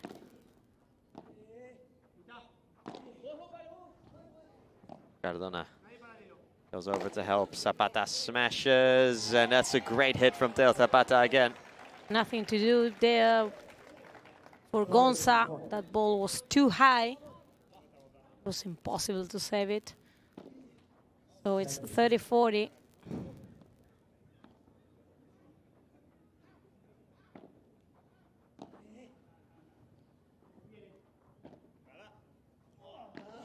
Fake smash from Alfonso, now changing with the volley to the parallel. Sancho with the approach.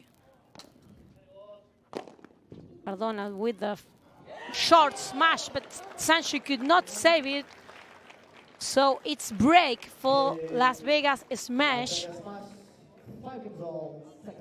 And the advantage the Cancun Waves had is gone.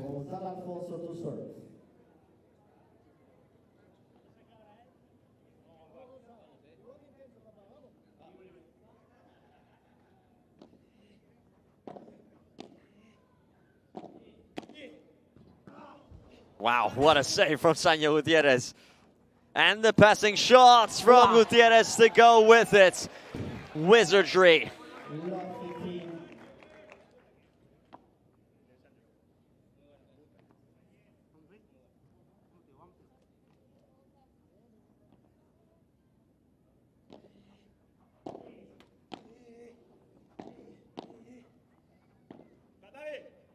Alfonso likes the look of that one, saved by Sanyo. Sanyo's feeling it right now. Alfonso will try again here, and that's more like it from Gonza Alfonso to make it 15-0. Yes. Tremendous smash now from Gonza from behind the line, almost.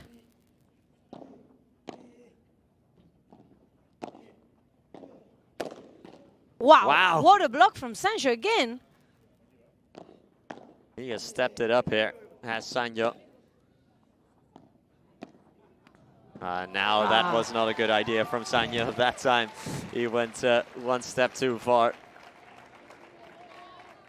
Listen, he had the hot hand, shall we say, so he just wanted to try things. And Cardona finishes that point off in style as well. Snuffed it out easily.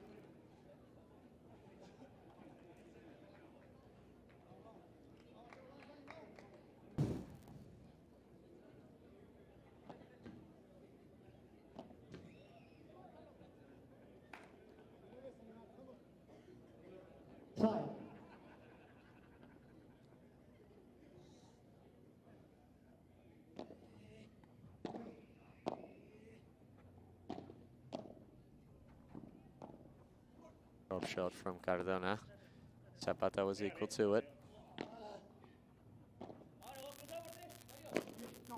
Smash from Cardona is going to fall right to Sanyo Gutierrez, who again tried to go parallel past Alfonso. Cardona will pluck this out of the sky, and again it's flat, but it's saved by Alfonso again. Now Sanyo trying to get it out of the cage, and the Dormilona from Gonzalo Alfonso. Beautifully done, beautifully finished, and rightfully getting a standing ovation at the Barnes Tennis Center. 6-5 Las Vegas, and what a way to get it.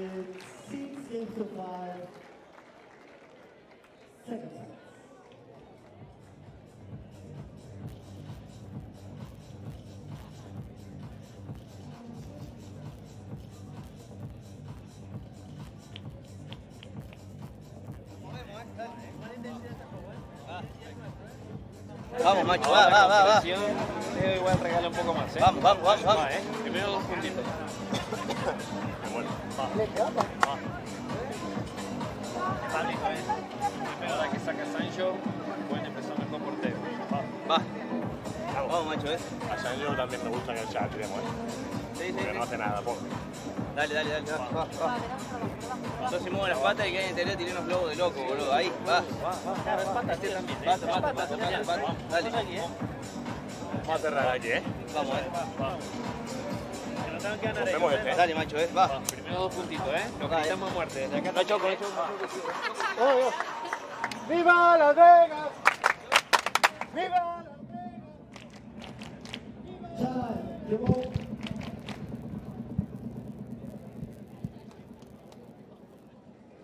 So here we go again, Nico. Las Vegas with another great comeback in the second set, just as the female team, just as Marta Ortega and Alejandra Alonso, they want to close the match in 2 sets. And if they finally can do it, they will be the first finalist of this third event.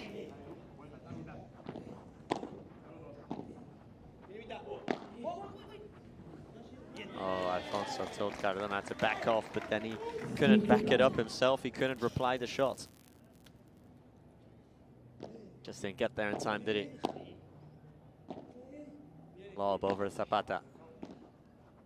Alfonso puts up the lob over Zapata again. The approach shot is a little bit risky, but it does stay in. And then Gonzalo Alfonso has the forehand volley and the switch to Sanyo, who got caught out. Good attack from Alfonso. Now he saw that Sancho was standing in the middle of nowhere, and then he put that ball into her feet. Now the defensive work from Cardona. Cardona ran out of room completely. Yes, Gonza was going to the net because he thought that Teo Zapata was going to play a Portres. That's why he was going out. Alfonso sends it back and then some. Gonzalo Alfonso, 30-0, and Sanyo has to be careful here. Let's do 2 more points like that, and it is game over. It is series over for Cancun. Chiquita too short, though, from Gonzalo Alfonso. 3points.com.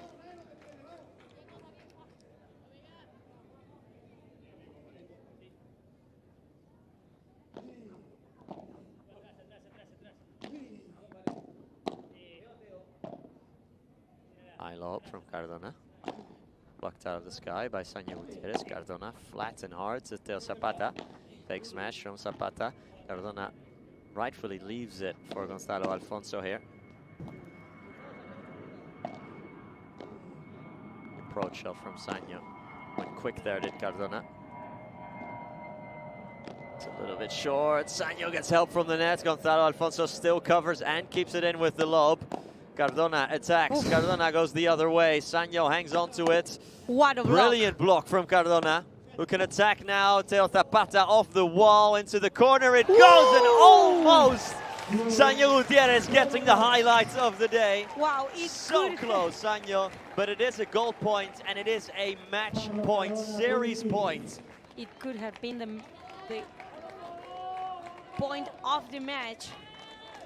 So close to save that one, and it's golden point, a match point, and it's a final point for Vegas.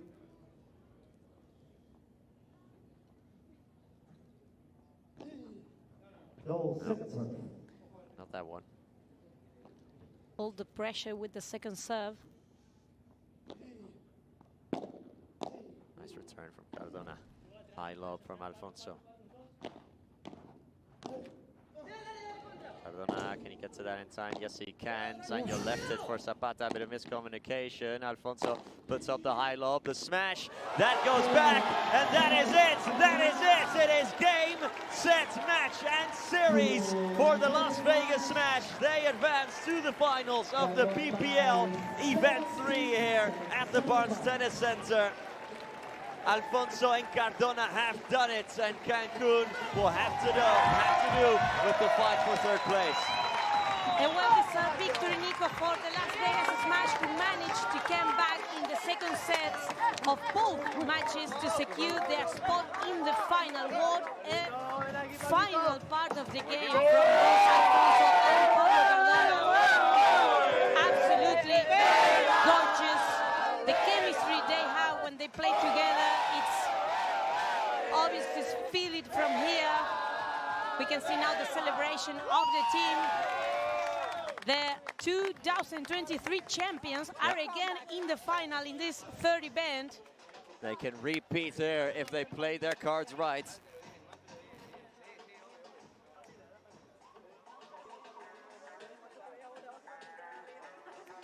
Let's have a look at the Adidas smash of the match. Lots of highlights from the highlight reel for this one, but this is the pick of the bunch, the Adidas smash of the match. The lob here from Zapata, and this tremendous hit from Pablo Cardona that went out of the cage por tres over the 3-meter fence.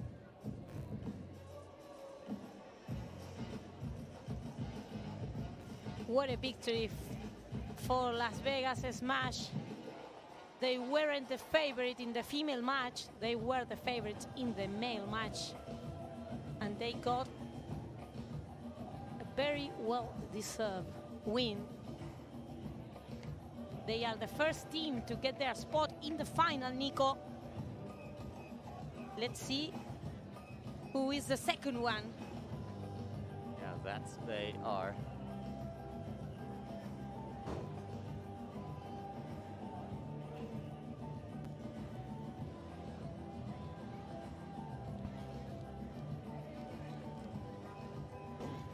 Gonzalo Alfonso and Pablo Cardona have finished what Marta Ortega and Alejandra Alonso have started.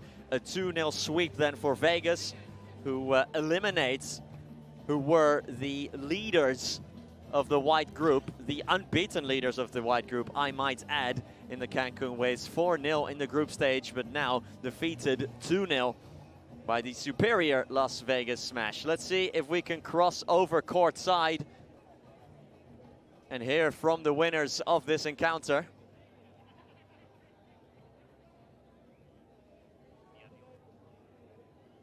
Let's go courtside and hear from Javi Carrasco.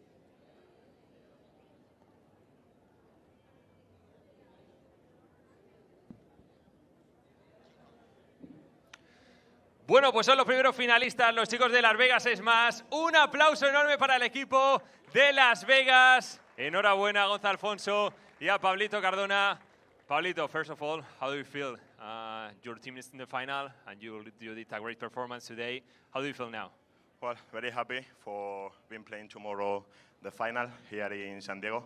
I think today we did a really good job against Sanjo and Teo. So very happy for being here playing with Gonza.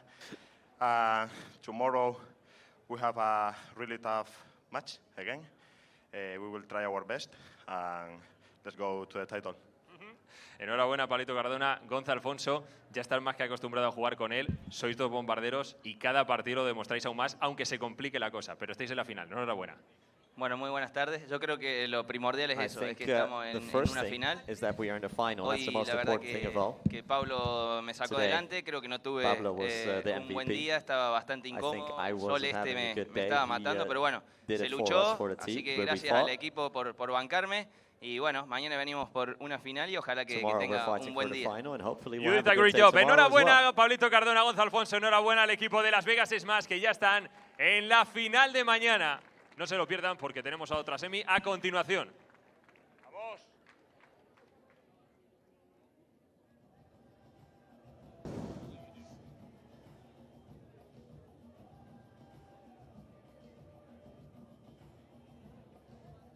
There you go then. The Las Vegas Smash have swept the series against the Cancun Waves. 2-0, Ceci. Gonzalo Alfonso saying that Pablo Cardona was the MVP of this match. Do you agree? I don't know. I haven't seen him playing uncomfortable today on court, but it's the player's feeling, so we cannot discuss that. If he says so, is that he was not feeling well at all. His performance was really, really good. So for me, they both were the MVP because they made a great teamwork. Absolutely, that they did. We are looking at some of the many highlights that we saw just now. So that means the first series is over. The Las Vegas Smash, the 2023's PPL Cup champions, are into the final of this third event in San Diego at the Barnes Tennis Center. Rather, the Cancun Waves will have to deal with that fight for third or fourth place, and they have to win that as well, Ceci, to punch their ticket to the PPL Cup final. If they finish fourth, it won't do. They have to win tomorrow. Here is the match summary and the statistics. An hour and a half for Pablo Cardona and Gonzalo Alfonso to take it. It was very, very tight. And here we can also have a look at the bracket and see that Las Vegas have indeed advanced to the final. Just the one break point in the entire match for Cancun, but they took it. So very efficient there, 2-6 on the other side for Vegas. And here is the bracket. So Vegas are in the final, but who will join them there? Will it be the Flow Rider Goats or the New York Atlantics? And who will have to join the Cancun Waves in the runner-up final? Only time will tell. But for now, we'll hope to see you in a couple minutes' time. For now, for myself and Ceci, it is goodbye.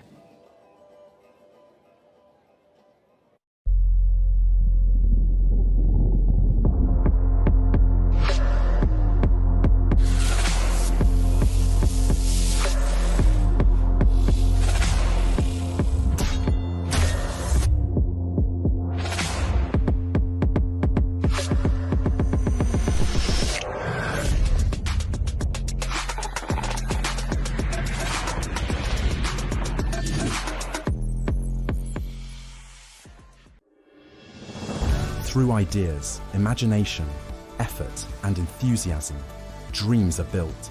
We are making Padel the sportive choice for thousands of people around the world. Each court built is a match won, and so, court by court, match by match, we are creating a limitless playing territory so that the unbeatable passion that Padel creates can be spread throughout the 5 continents.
Hello everyone, welcome back to the Pro Padel League. Welcome to the second semi-final here in San Diego, California. You will enjoy a lot, I am sure. Help me welcome the Florida Goats and the New York Atlantics. Let's introduce you to the teams. First, the women of New York, Andrea Austero from Spain and Virginia Riera from Argentina.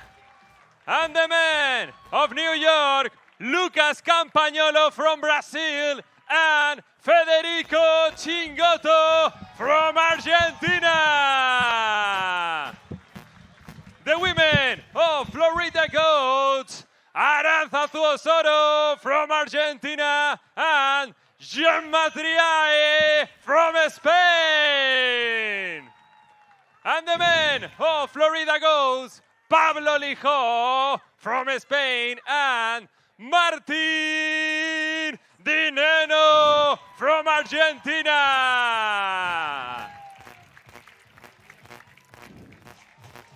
Enjoy the match.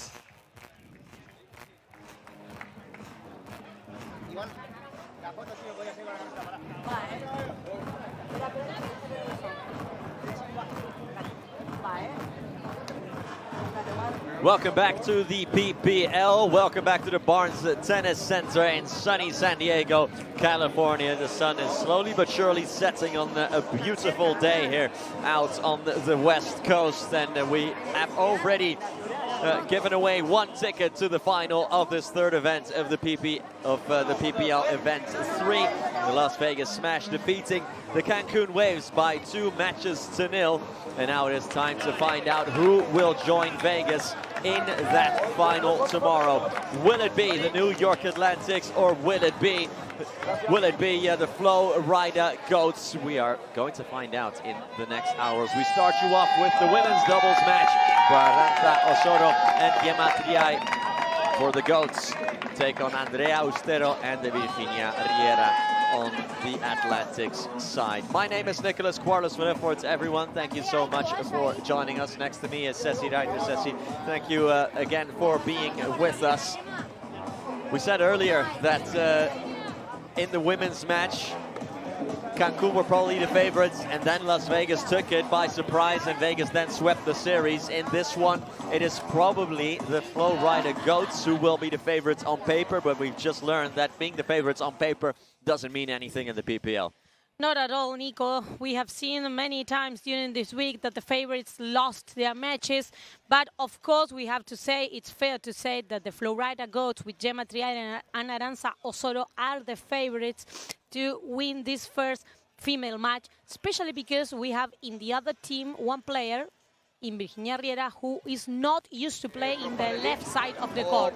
So that could be the huge advantage of the match.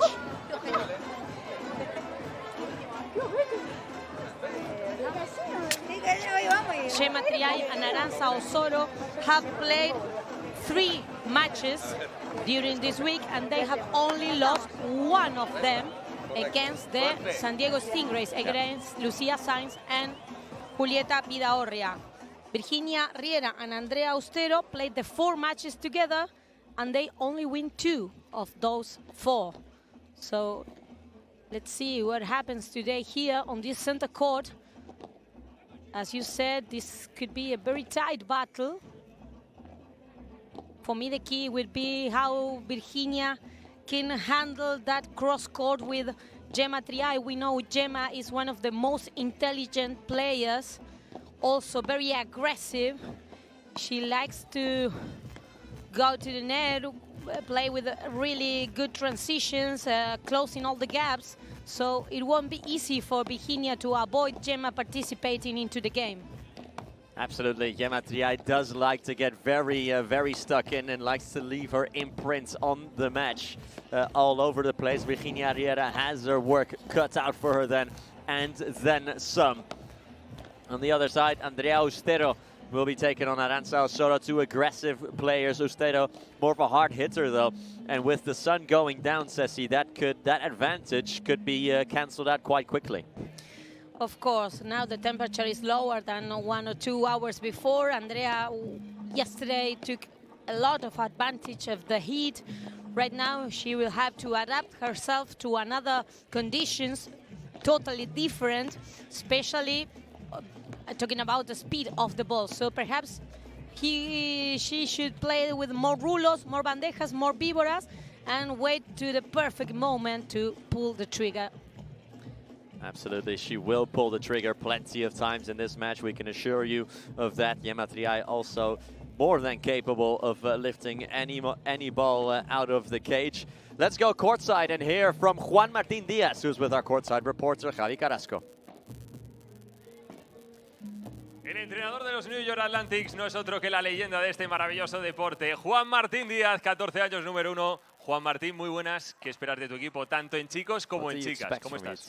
Buenas tardes, bueno, contentos de estar en semifinales. Ayer, la verdad que tuvimos un poquito de suerte por los enfrentamientos. Y nada, creo que es un partido durísimo, tanto en hombres como en mujeres. Así que ojalá que tenemos que jugar nuestro mejor juego para poder tener posibilidades. ¿Se resuelve en dos o al mixto? Yo creo que va a ser, ojalá, y sería una buena noticia para nosotros que se resuelva en mixto. Las palabras de Juan Martín Díaz, una leyenda del pádel, entrenador de los New York Atlantics.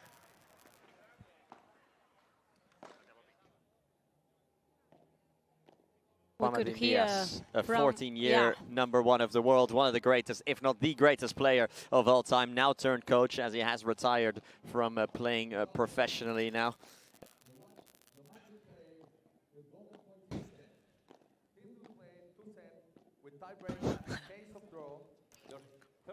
Let's hear from Jorge Martínez on the other bench.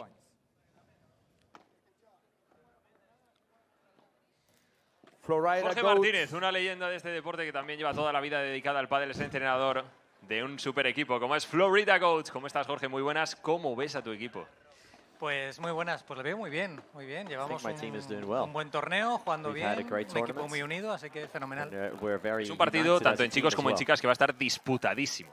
Sí, sin poder hacer pronóstico, ¿no? Está muy igualado y puede pasar cualquier cosa. ¿Te atreves a cerrarlo en dos o se va el dobles mixto?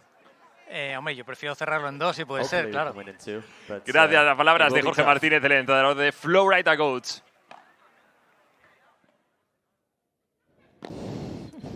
There you go, the words of Jorge Martínez, and before him, Juan Martín Díaz, the respective coaches of these two teams. Both not sure how this one will play out, not sure if they can win in two. Of course, they want to win in two, but whether or not that will actually happen is something else entirely. Andrea Austero and Virginia Riera will be underdogs in this match. I don't think many people will expect them to win, but of course, when nobody expects you to win, that sort of frees you up. You don't have any pressure on the other side. Osoro and Triay will have all of the pressure on them. When you are the underdog, you can play freely, no, without having that kind of pressure. That, for example, today, for me, it's up to Gemma Triay and Aranza Osoro. They are the favorites to win this match. So for me, if Andrea Austero managed to enjoy herself on court, they could be dangerous in this first match. Let's see how they start. Gemma Triay and Aranza Osoro, like you said, didn't play the final match. It was Mapi Sanchez Alayeto who stepped in for Aranza Osoro. What a substitute that is, by the way, to have. Yeah, amazing. Quite the luxury to have an absolute legend of the sport like Mapi is. Just as a substitute, just as a standby reserve player. Yes, I don't know if there is so many difference right now between Aranza Osoro and Mapi Sanchez Alayeto. Perhaps the only difference and the main difference is that Aranza is still competing, no? She's in active play on the tour, and Mapi has retired herself in December of last year. But if you are talking about talent, if you are talking about experience, perhaps Mapi Sanchez Alayeto is even best in that conditions. Yeah, she is one of the best players to ever pick up a paddle racket. Yes, 4 years, #1 of the world in World Padel Tour, Nico. More than, I think that they got 32 victories, 32 titles, or 33, I'm not sure. 32, yeah. 32 together. And then Mappy reached one final without Majo, and then Majo reached one final without Mappy. You're right. So perhaps Mappy Sanchez-Alayeto, alongside her sister, has been the most decisive couple in the history of the female paddle. They absolutely changed the style of playing of our sport. The female style was much more tactic. The rallies were longer, and then they arrived to the tour and they absolutely provoked a chaos because they came from tennis and they have a more aggressive style, more similar to the male style of playing. But today Mappy is not on court, so we have to speak about the 4 players on it. I would like also to mention that one of the key of the match could be the consistency of Arantxa Osoro. We have already spoken about this all this week. Nico, we know that she can really be dangerous, but sometimes she's not as consistent as she should. You want her as well to be very, very vocal. You want her to be, you want to hear her all the time, if she's on your team anyway. Yes, and sometimes it seems like she plays always looking for the highlight, no? That's why she commits many mistakes. But that's why also she's a very dangerous player.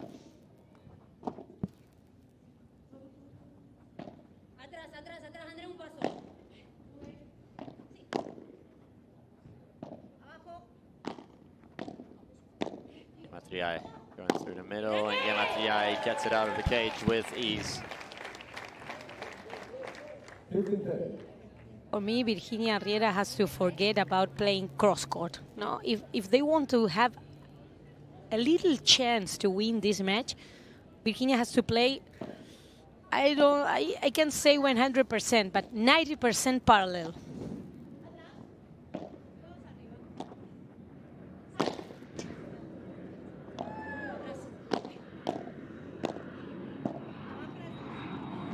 Danza with the bandeja to the middle, now changing direction to Virginia's corner. Bustero with the lob. Beautiful bajada through the middle from Arantxa Osoro. And it's 15-40. The first breakpoints of the match are for the Florida Goats. Straight away, the Goats can put themselves in front.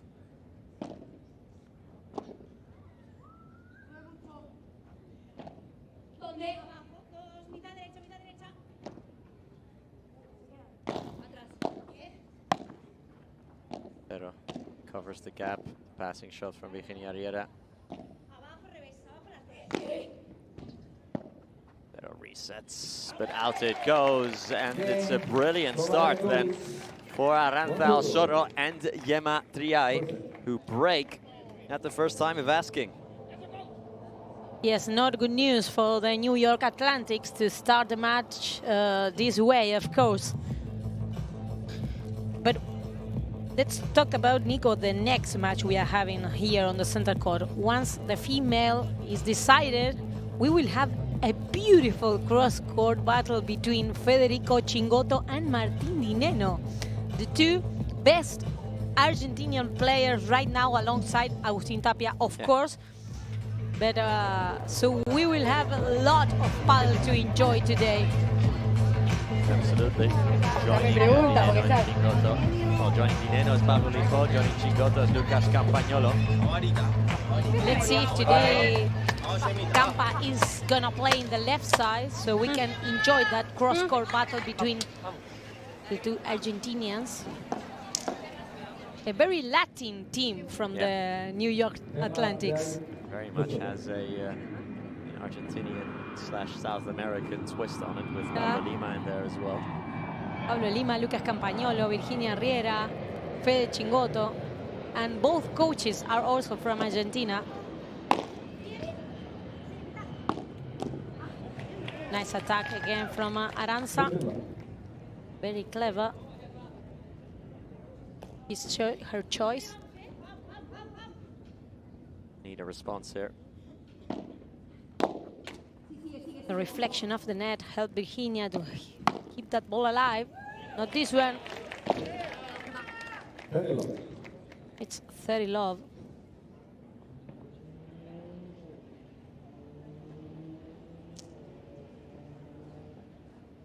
There's only one ticket for the big final available. Only one of these two teams will reach it. 30-15. 30-15.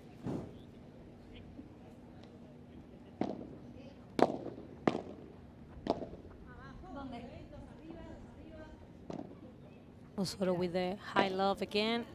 Now with the chiquita. Nice hold by Ostero.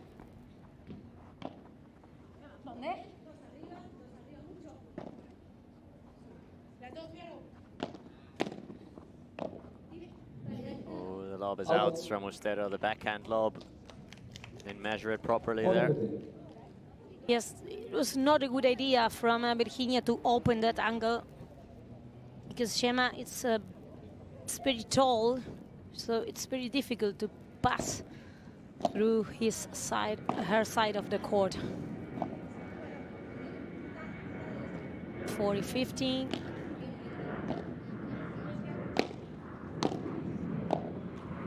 And again, the counter attack from Gemma with the backhand, a classic shot from her.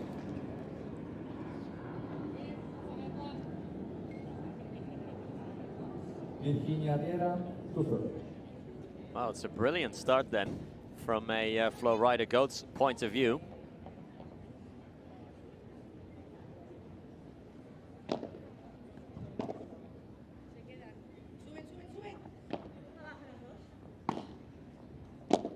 By the way, I have to add, we know that the States is called Florida and not Flo Rida, but the team is called Flo Rida. So some people said it to me yesterday as if I didn't know how to pronounce the name of the States. Yes, let's say that the owner of the team is Daddy Yankee. That's why it's called Flo Rida. Yeah.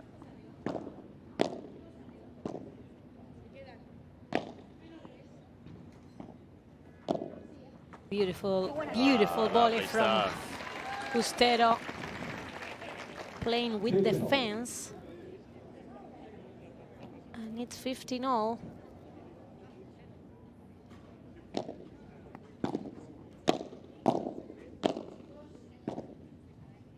Riera going aggressive. Blocking from the back, trying to counter-attack. Good movement from the Argentinian. Riera, beautiful angle there. Had absolutely no space to work with. And beautiful transition from Virginia. Dominating the game there.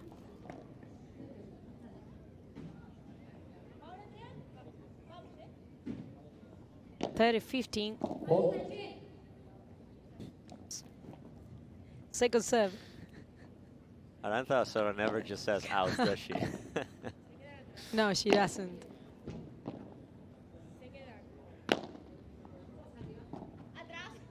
Skates a little bit there for Arantxa. Wow. Alonso looking for the passing shot.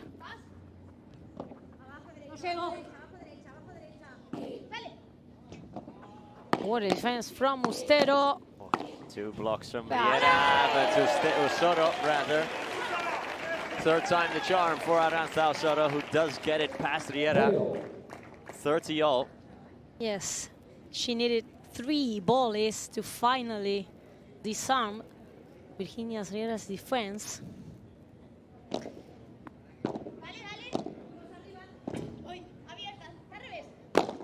The first attempt from Ostero with the smash from the back. It wasn't good. So we have another break point for the Flo Rida Goats. 2 pieces of them. Osoro. Quick dart to the net from Ostero. A late one as well. And the unforced error from Andrea Ostero. Flo Rida Goats lead 3 games to 0. First set. 3-0 lead then for the Flow Rider Goats and a 2-break advantage.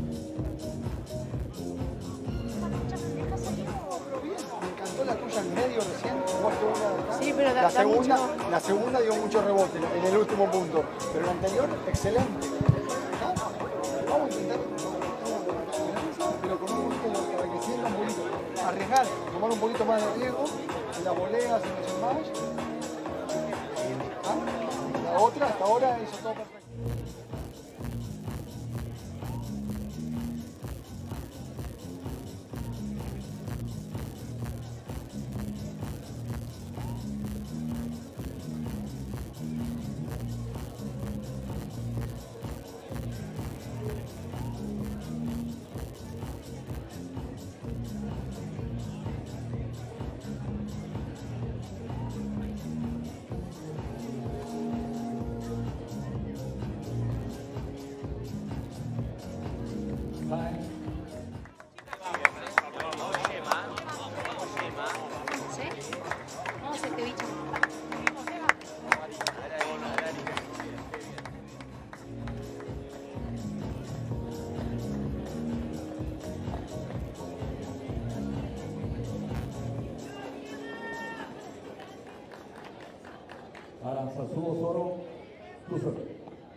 Back underway with a 2-break lead for the Flow Rider Goats, trying to confirm that second break here.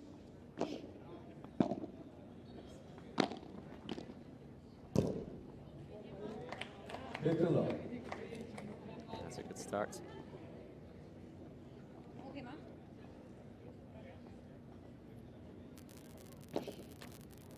Perfect.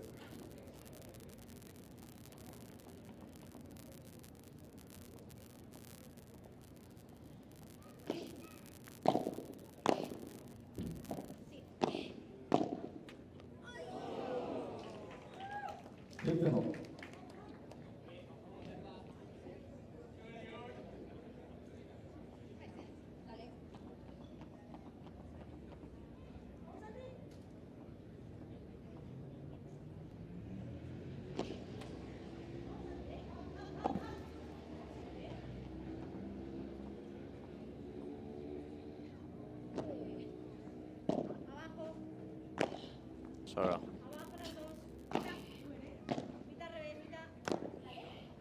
Passing shot from Aranza Soro to Andrea Austero. Soro brings it down beautifully. Fizzes it past the helpless Andrea Austero. See, yes, Aranza is doing great cross court. She's taking the better of Andrea. Not comfortable at all, the lefty player from Spain. She's not so used to be dominated.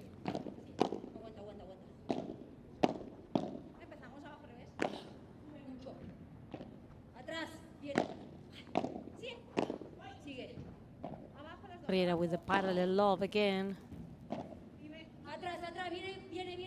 Is a nice one. Triay is going to punt it down. Yema Triay and Virginia Riera can't scoop it back out. Good bajada from Yema Triay then. Beautiful technique from Gemma. She managed to bury that ball deep down the glass. And it's 40-15. Mistake now from Aranza. 40-30. Too long from Osoro.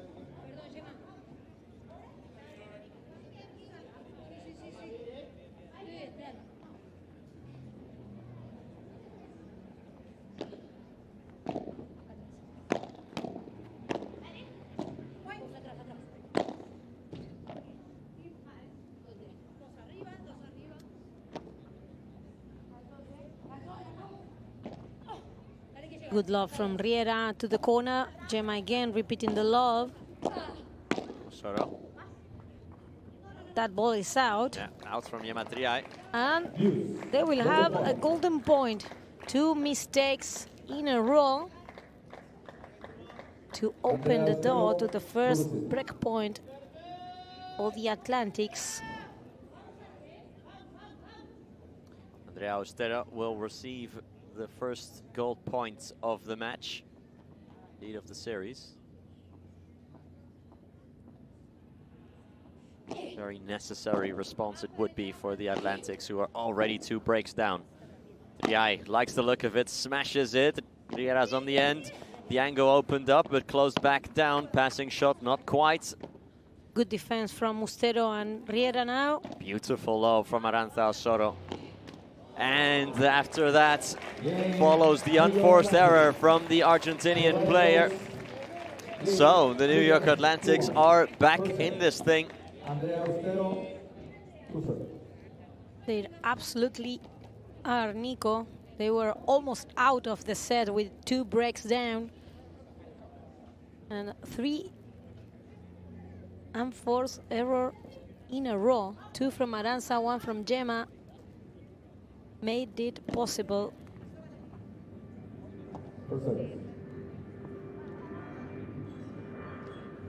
So now they are serving to, of course, trying to consolidate the break.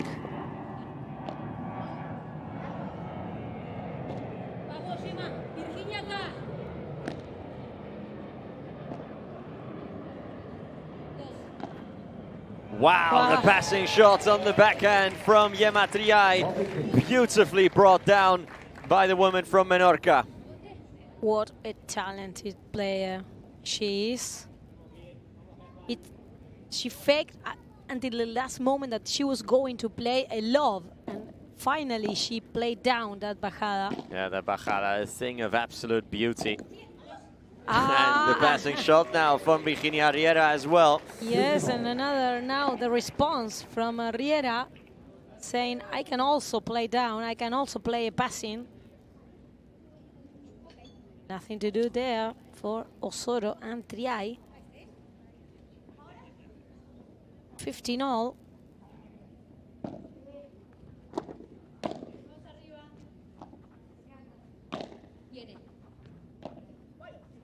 Riera to the middle once more. Perfectly executed by her, controlling the speed of the ball without giving many rebound. Oh, it sort of turned into a drop shot from Austero, and Triay couldn't put out the fire. Good work, very good work from Virginia Riera now.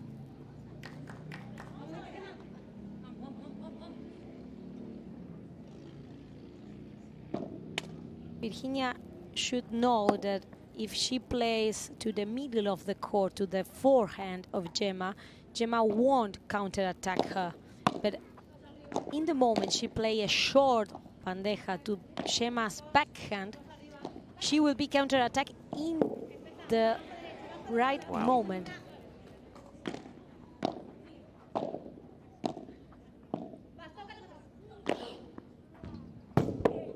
Austero still keeps it alive. 2 incredible saves in the same points from Andrea Austero, and Virginia Riera not quite able to do the same.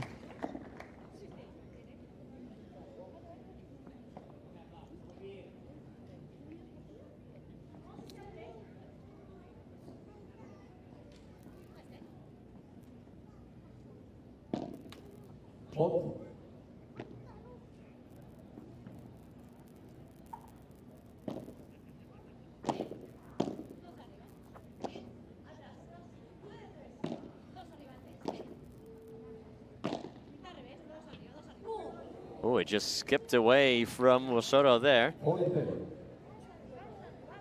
I have to say it's 7 p.m. now here in San Diego. The sun is setting. Yesterday as well we said that around 7 p.m. were the first signs of humidity.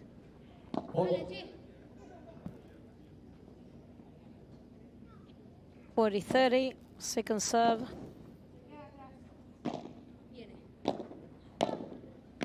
Great attack from Gemma.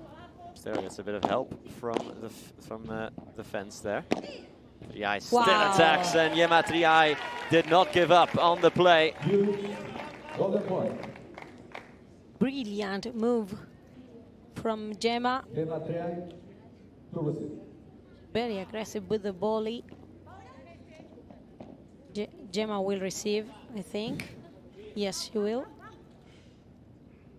Chance to reinstate their 2-break lead. Here they come. Here come the goats to the net. Nice bajada from Osorio, who keeps it down low. And that is out from Austero, so it is 4-1. And the Flow Rider goats retake their 2-break lead. And let's hear from Andrea Austero from the New York Atlantics. We sat down with her earlier.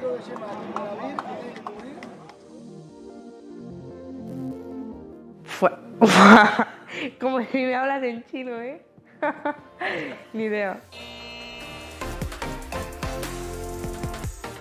España. Argentina.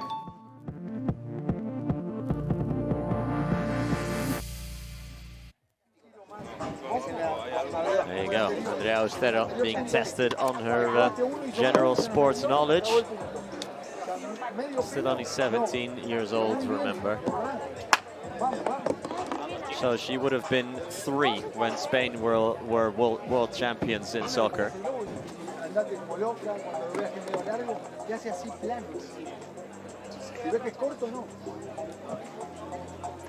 Half the age of Virginia Riera next to her.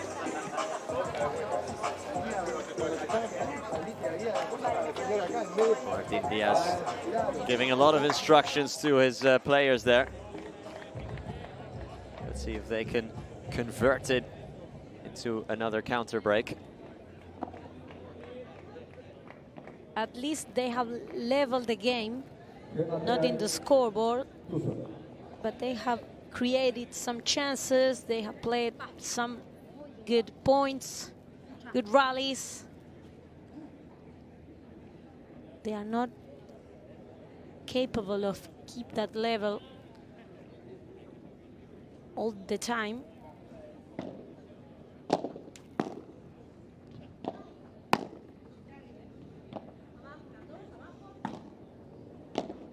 Virginia now insisting in that parallel, having a personal battle with the other Argentinian player off the court. Riera gives it up that time.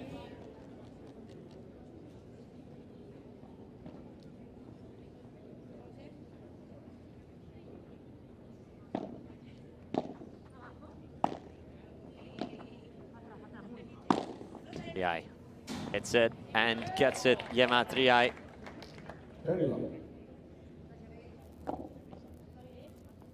Very love. Gemma was trying to put that ball out of the cage.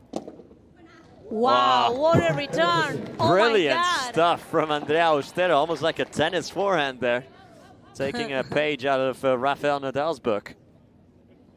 Yeah, maybe Nico. Just lacked the noise that he makes. And now again, lots of problems for the Atlantics.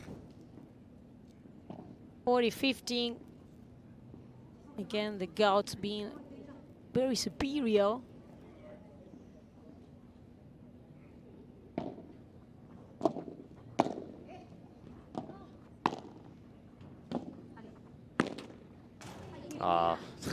Didn't get a helping hand from the net there.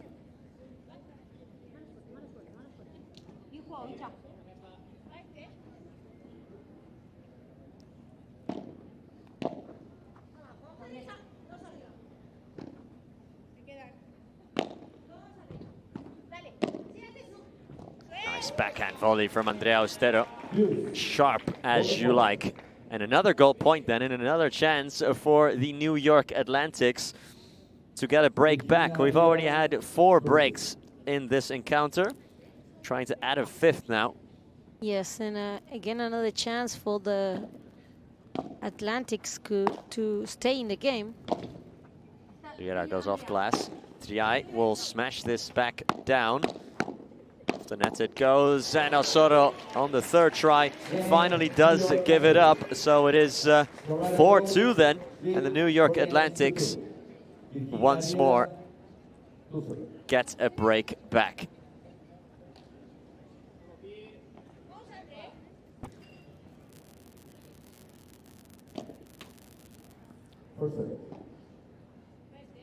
It's we are having a very interesting battle between Arantxa and Virginia. Oh, brilliant save from Arantxa Osoro. Ustero with the angle. It's a lot of spin on that, does Ustero. Triay with a quick response. Takes it on the bounce. Triay goes to the middle now. The forehand into Ustero's corner. Does it stay in? Yes, it does.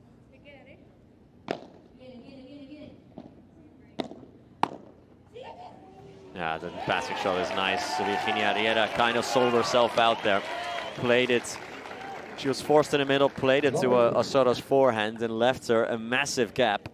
Yes, Virginia was right moving into the middle, no, to close that gap, but then she decided to change the direction of the ball, and her side of the court was absolutely empty.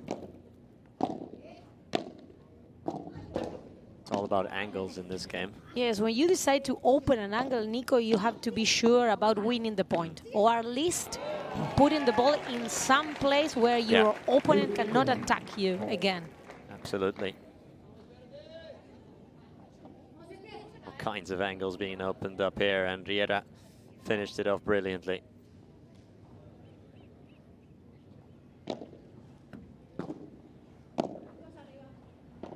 Osoro. Riera attacks.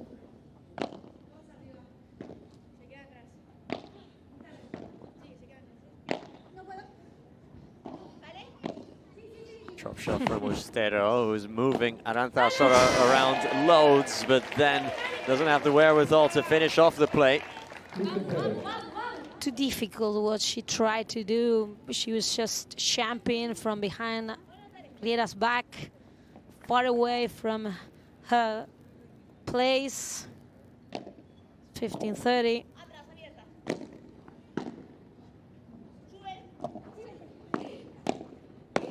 Good block from Riera. Now the smash from Gemma. Oh, furious hits from Gemma Triay. 15-40 then. And again, another break point. We've had 4 breaks in a row. Can they add a 5th?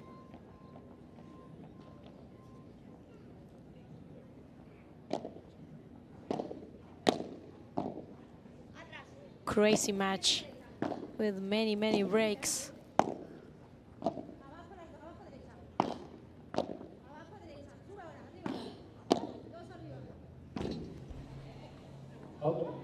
Good attack from Riera now. 30-40.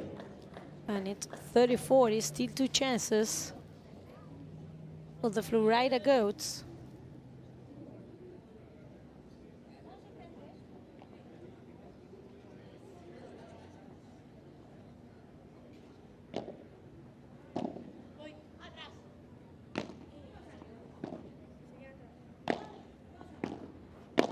Riera attacks, Osoro defends. Riera's drop shot, beautifully done. Another winner from Virginia Riera. Beautiful drop shot from Virginia. It wasn't an easy one because the ball was too high. But she set it to sleep. And it's now, I think it's golden point. No, it's 15-40 in the scoreboard. It is very much a goal point here. It's a goal point, yeah. Lob from Riera. Triay. The pressure puts up the lob. Flat. Another lob now from Gemma Triay. And again over Virginia Riera.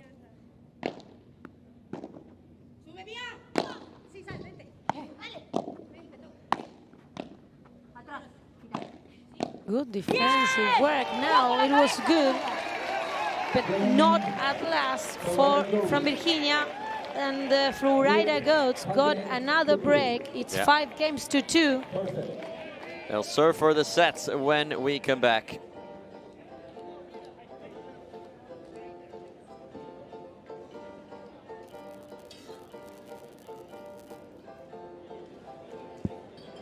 Me toca quedar ahí a cubrirlo, venga. Venga, estamos jugando muy bien, ¿eh? Sigamos, ¿eh? Concentradas, ¿eh? Vale, ¿cómo vamos? Arriba. 5-4. 5-2. Yo no llevo nunca los juegos. Vamos muy bien. Vamos muy bien, vamos por partes, vamos así, ¿eh? Sigamos, ¿eh?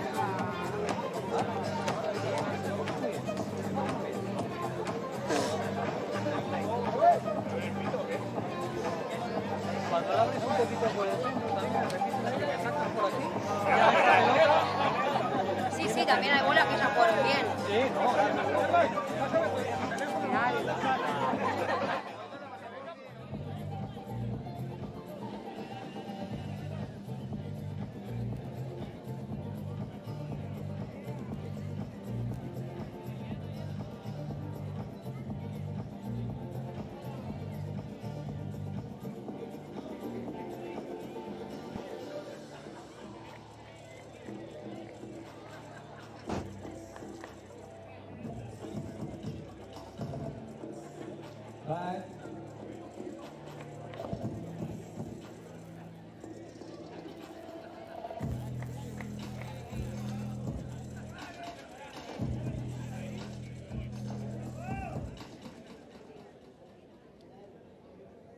The Flow Rider Goats serve for the first set. It is 5 games to 2.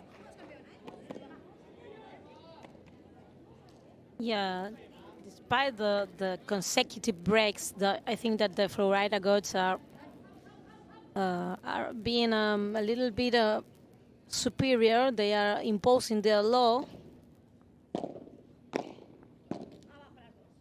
And the breaks from the Atlantics have been much more mistakes from Aranza and Gemma.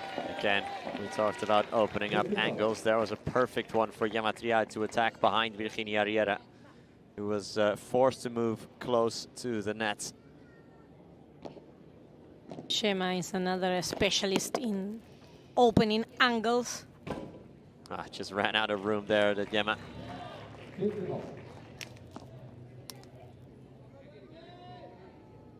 15-all.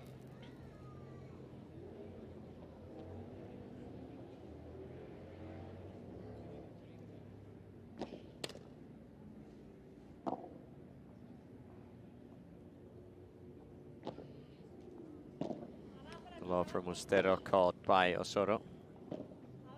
Puts another one up.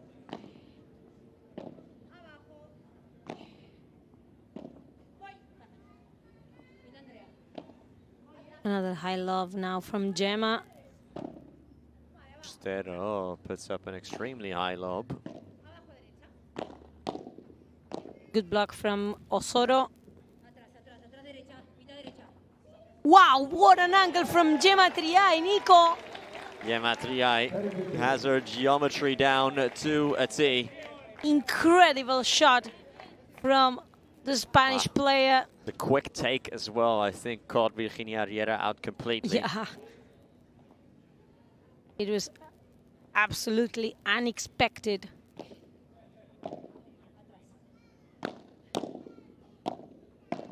Wow. And now Riera does the same back to Osoro and Triay.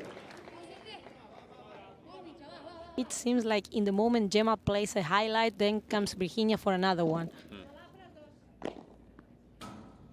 Nice bandeja to the fence from Aranza Osoro. Knew exactly what she was doing there, so 2 set points for the Flow Rider Goats. We've seen now 5 games in a row with a break in it. But now they will hold their serve, and no, Virginia Riera kept it alive somehow. Incredible stuff from Riera to now finish the point. Virginia Riera just takes over there. gold point. I still don't know how she kept that ball alive, Nico. I thought the set was over. Yeah, me too. Ustero. Attacked by Osoro. Here she comes again. Drop shot from Andrea Ustero. Aranza is wise to it. So Ustero will reset now with a high backhand lob. Yera looking to accelerate, and Aranza Osoro finishes off the set in style. The first set goes to the Flow Rider Goats by 6 games to 2. 5 games in a row where someone was broken. 3 for the Goats, 2 for the Atlantics, but now Tria and Osoro hold their serve, and with it take the opening set as the sun sets on San Diego. Yo para mí sí. Como lo ha seguido, digo... Vamos, muy bien, muy bien, Seguimos, concentradas, Set arriba, Sigamos,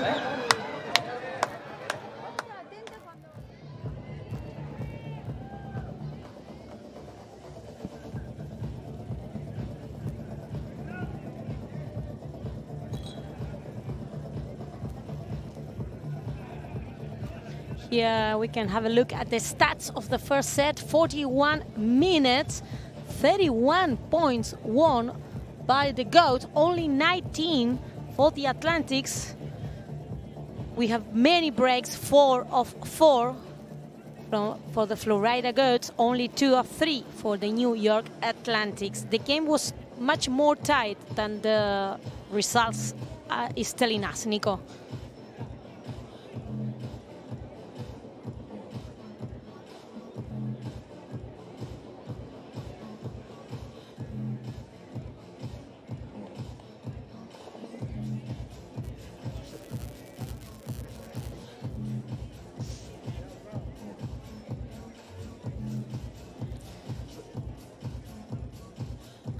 So the Goats have taken the lead in this first matchup of the second semi-final.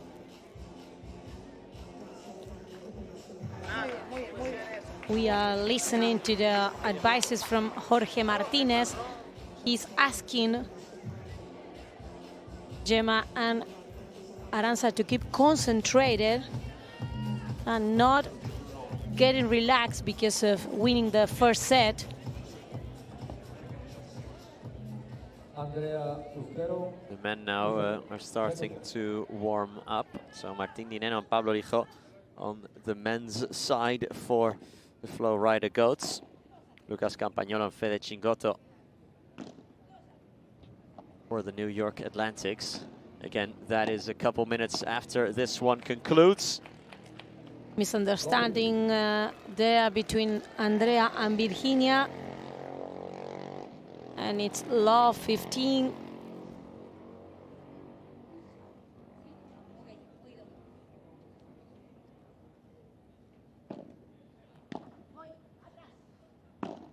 Ustero.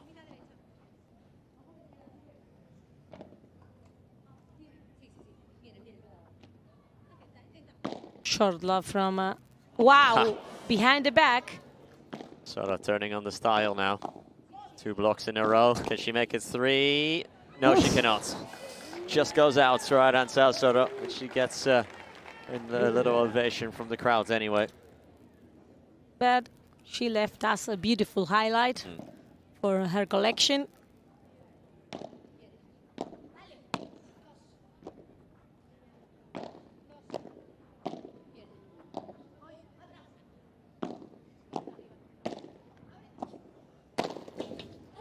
Osoro from the deck couldn't respond there. Nico, we have to say that it's amazing the way that Virginia Riera has improved a lot. Her level, playing in the left side of the court. Absolutely. Remember the first day we saw her, she was very uncomfortable. Now she has gained a lot of confidence.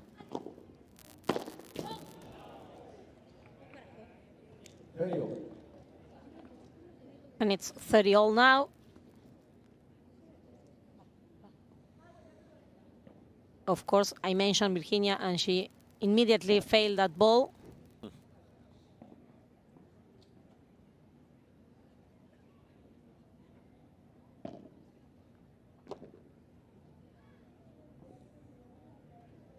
40-30 now.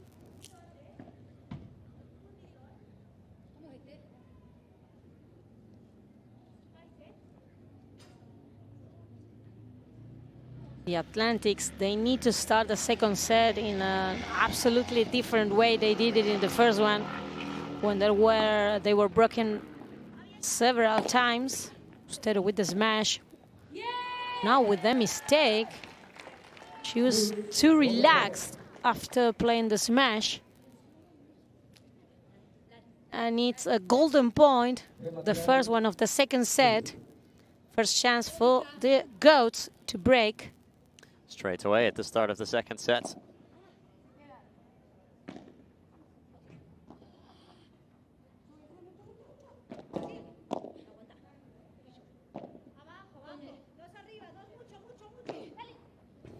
The bajada through the middle from Arantxa Soto is a thing of beauty.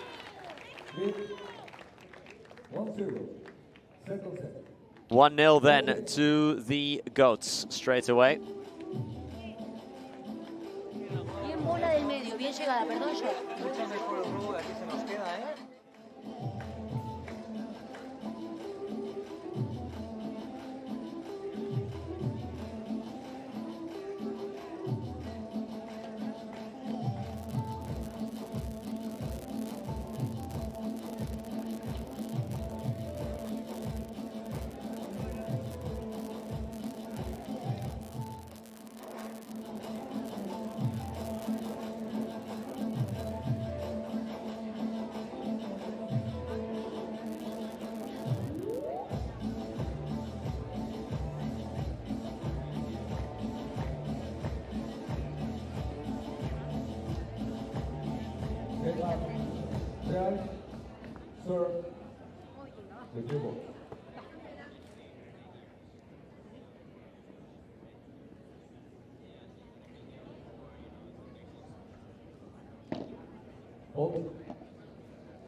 So the goats start with a break of advantage. Iña couldn't control that one. 15 love.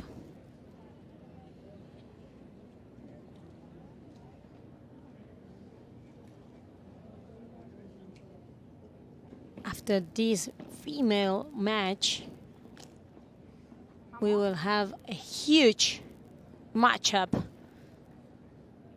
between Federico Cingotto, Lucas Campagnolo, and Martín Dineno alongside Pablo Lijó. Good defense from Riera, but impossible to save that last win. Brustero, 30 love.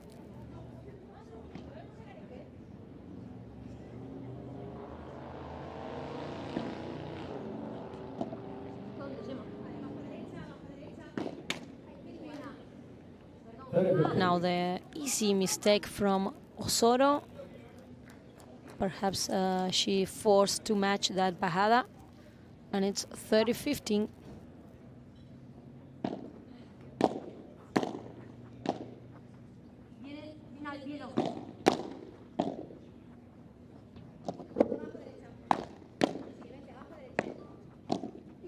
That opens up the lob. Giammattei has a look, fires quickly through the middle. And again, unlucky as Giammattei. She has been not lucky at all with the reflection of the net today.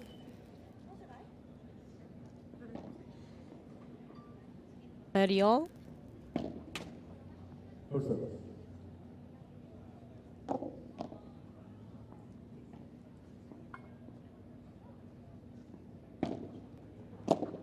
Brustero with another love in the return.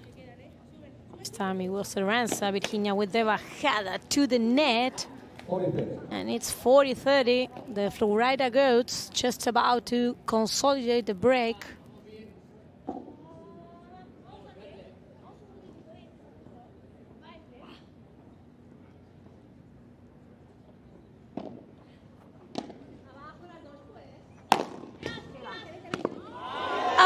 What What a save from Ustero. Brilliantly recovered by the 17-year-old Andrea Ustero. Beautiful stuff from the teenager. Andrea Ustero.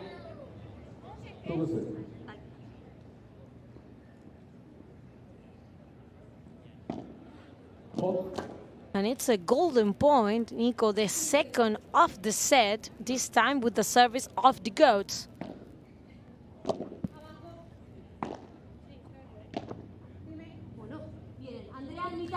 TI.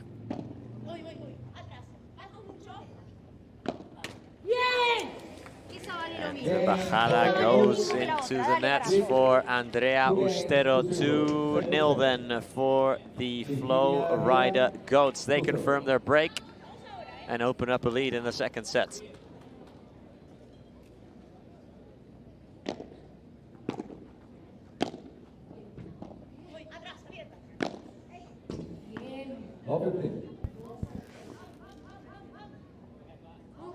Remember that in the first set, Nico, they were broken twice. They were two breaks down. Then they could recover 1-2.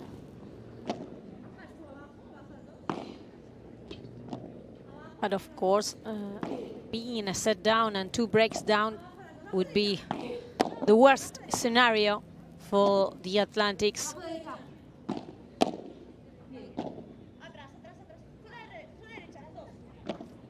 Oh, Ustero, no time and no room for that one. And of course, this is the kind of consistency that she still not have. No, perhaps because of the age, the lack of experience in some situations, especially not playing alongside her usual partner.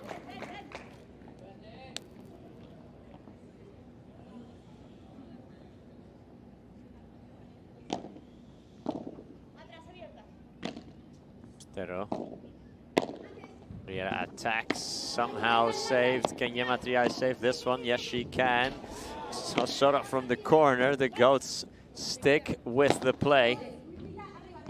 Time and again. Oh, and a passing shot as well from Yematria. Cross court on the backhand. Virginia Riera, signs of frustration there. Yes, the ball bounced in the last, I think, the last millimeter of the court. Arantxa Osoro doing Arantxa Osoro things. Yeah.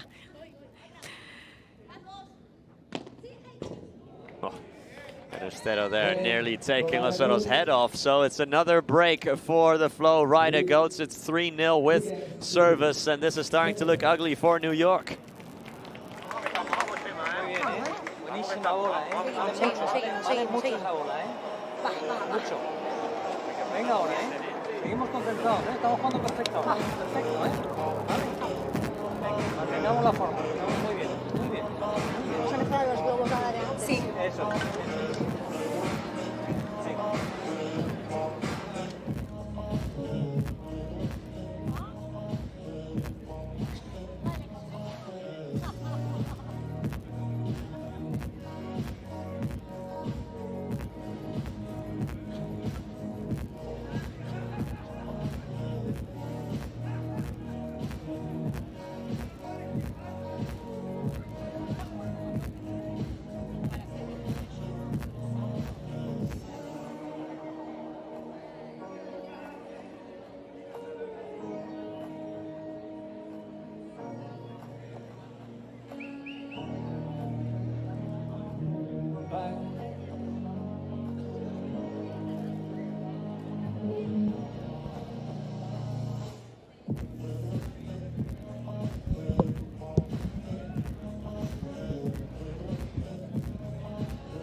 So we are ready to restart the action. All good news for the Flow Rider Goats that are a set up and 2 breaks up in the first matchup of this semi-final.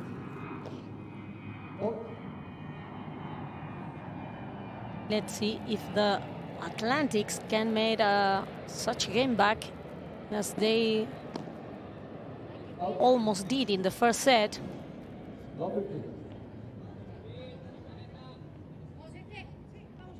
Love 15.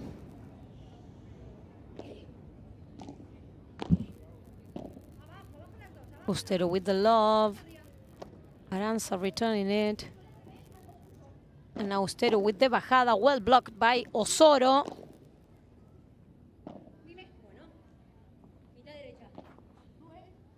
Gemma changing the direction to Virginia's corner. And now Gemma with the smash.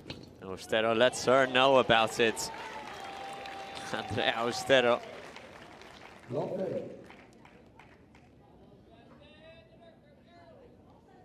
She played that smash in the return with all her power. It's love 30. Again, the ghost getting a break and then going a little bit relaxed. Smash. She touched it? No, she didn't.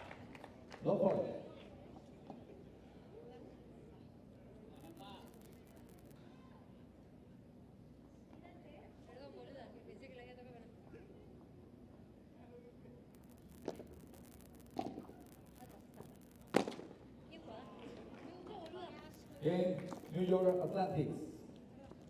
Already goes. Lead 3 games to 1. Andrea Austero, 2-0.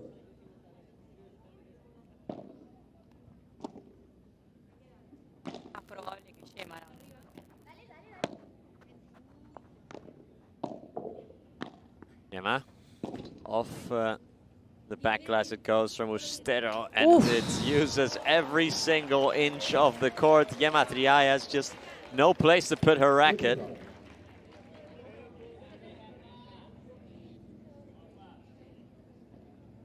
Yes, the ball was stick to the glass. It was impossible to save. No space for the racket. And they confirm this counter break then. Oh, Osoro took it off Triay. 15-all.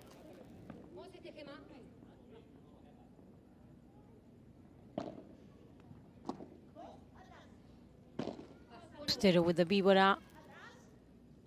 Too much rebound then, but still impossible to return from Aranza. Strange mistake. It was an easy ball.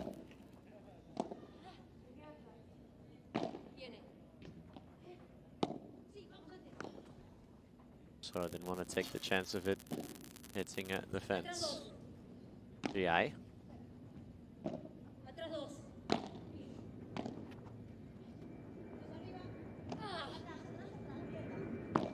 Pero does well to fake the smash and catch Triay out in transition, 40-15. This is the Andrea Austero we all want to see, no? She has to be patient. So the temperature has gone down, so she's not gonna win many smashes. Osoro.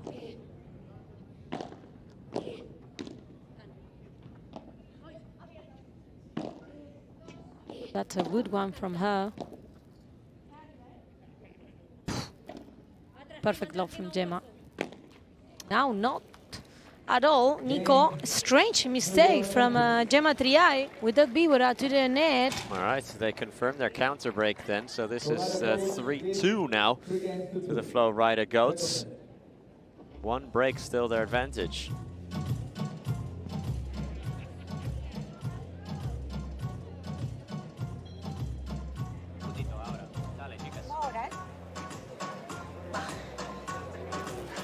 Un poquito, pero por eso yo le estaba diciendo la verdad antes. Era 3-0 con 2 breaks, pero el partido es muy parejo. Fueron cagadas nuestras. Con bola de salida de pared, con o sea, no es que nos están ganando porque nos están superando, de verdad lo digo. Si no te digo, nos están superando, no pasa nada, pero no. Es un partido súper parejo, están jugando bien las 4. Andrea, no sé si Vamos a jugar vamos, vamos. Fuera, por ejemplo, cuando juegan un poco al revés, más a la ancha, el juego es más frontal, porque con la derecha abre mucho más juego. No sé. Sí, yo creo que el medio de las dos. Sí, nos conviene más. Aparte juega bien de revés, pero viene un tiro firme, pero no busca es más frontal.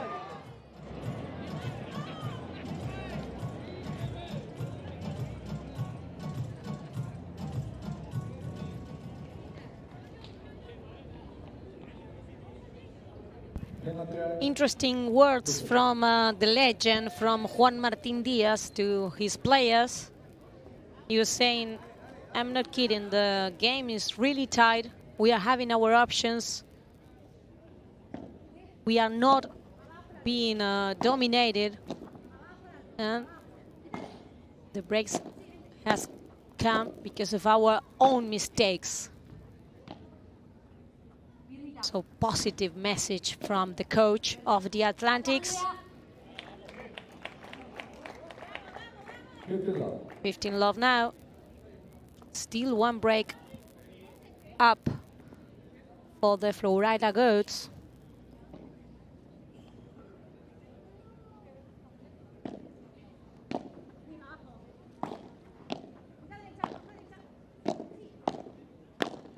Wow, beautiful. Riera, passing shot from Virginia Riera. Yes, perfectly read by Virginia.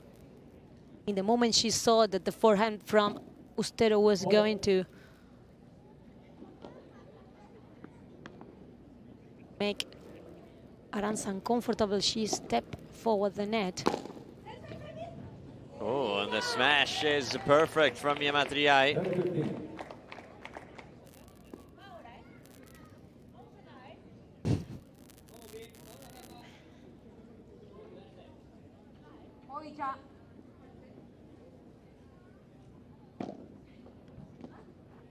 Nice serve from Yamatriai. Yes, a very good serve.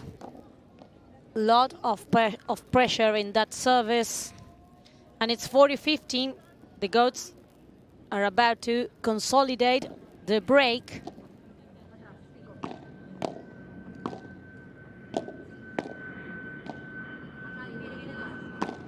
Rulo from 3i catches Riera mid-flight. Yes, as in the previous love, she chooses to play a por tres. This time Virginia was going out of court, and so Gemma was able to change to play a Rulo, and surprise Virginia. Did not see that coming at all, that Virginia Riera. That's why it's very important, Nico, to continue change directions, and not always play the same shot.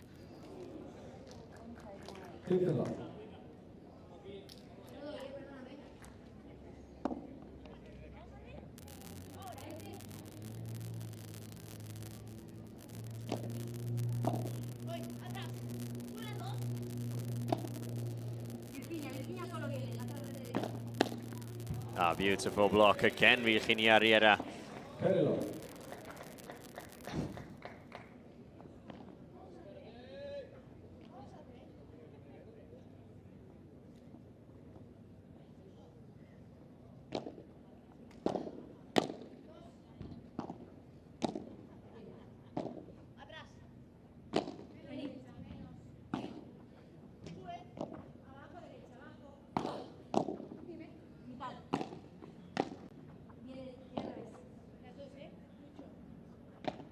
Yeah, sends the lob high.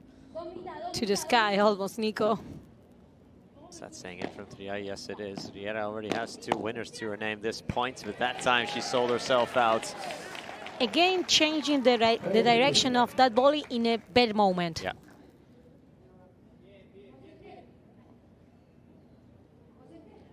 Repeating the same mistake.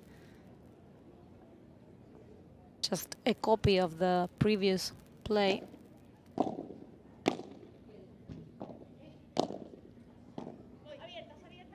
Ustero pulls the trigger, Andrea Ustero.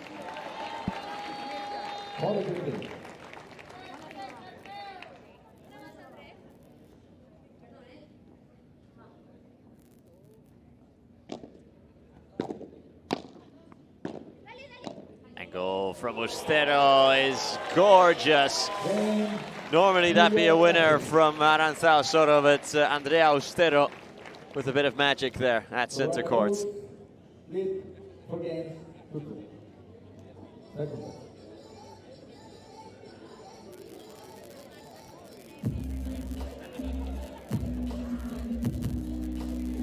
Para que lo recordemos, ¿eh? Nuestro saque. Vale, vamos a ver si sacamos bien. Es que antes hemos ganado 2 puntos con el saque. ¿Ah? Vamos aquí, ¿eh? Sí. Vamos ahora, loca, ¿eh? Va. Seguimos. Y el llovido, tú piensas que siempre, si va a ir al llovido, las ondas se van a pegar. Yo estoy atento. ¿Vale? Si veo que van a venir, a lo mejor puedo dar un paso atrás y la defiendo.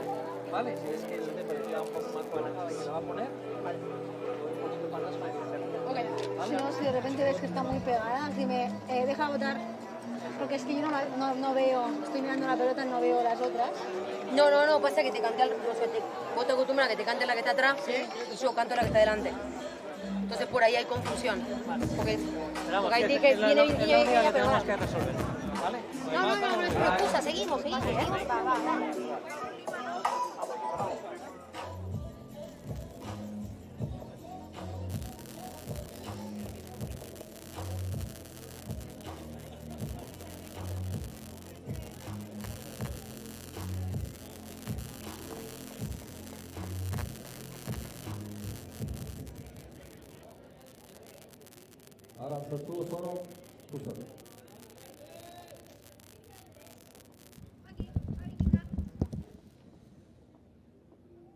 Osorio to serve. They are very close to confirm the victory for them, but for sure they need to consolidate the break. They need to win this game of service. Not the best way to start, of course. Love 15. Good love from Riera. Better block from Ustero now. Bajada from Gemma, well blocked by Riera. Ustero with the rulo. Perfect rulo from Gemma. Now again.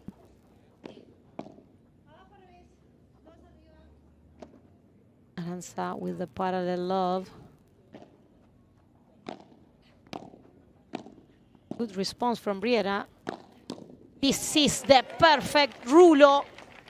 Again, Gemma Triay surprising Virginia Riera in transition with a rulo. It's a couple times she's done that now. She has a perfect technique.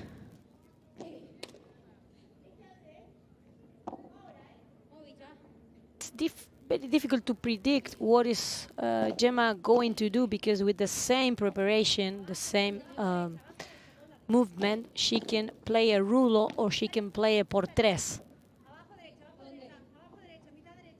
So for her rivals, it's very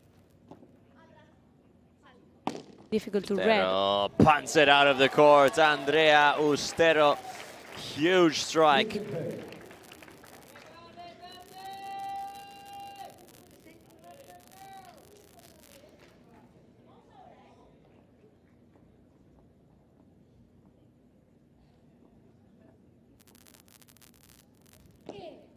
Oh.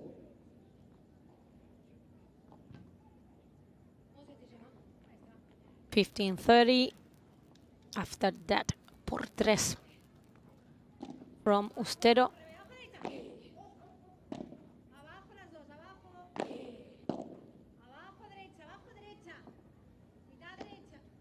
Alonso with the parallel love. Virginia again to the middle. Big gap there between Virginia and Ustero in the center. Took a deflection off the net, and still nobody could get near it. It slowed down tremendously off the net. Yes, they are having many problems to solve who is going to cover the middle in that kind of place.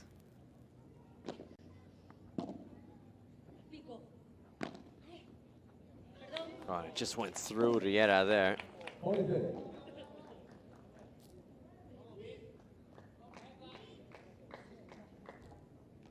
And it's 40-30 now.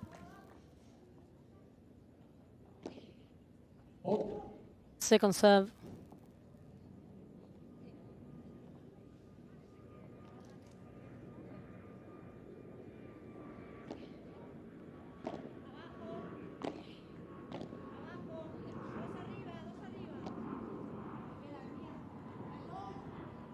Virginia with the love again. Osoro with the bajada. She was looking again for the middle. Nice volley from Riera, but Osoro gets it out of the backcourt brilliantly. Here comes Gemma Triay now. Triay hits it with power. Riera steps in, blocked by Gemma Triay. Beautifully played from Triay.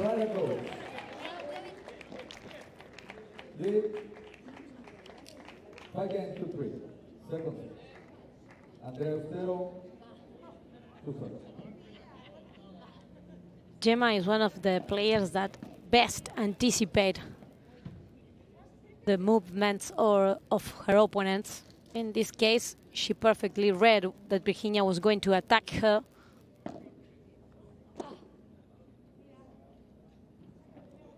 Another return out from Osoro.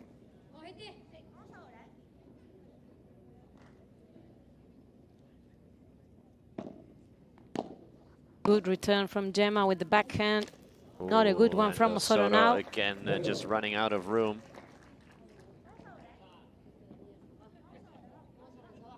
Early love.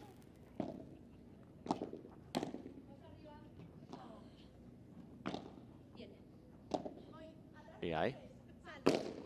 Ostero goes for it, and Osoro says thank you very much. Ill-advised shot from Andrea Austero. You gotta love the confidence there. Nice counter attack from Osoro.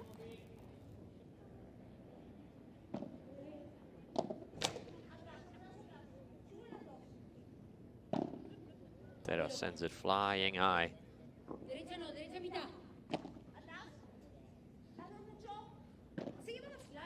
And Ostero tried to open up an angle that just wasn't there.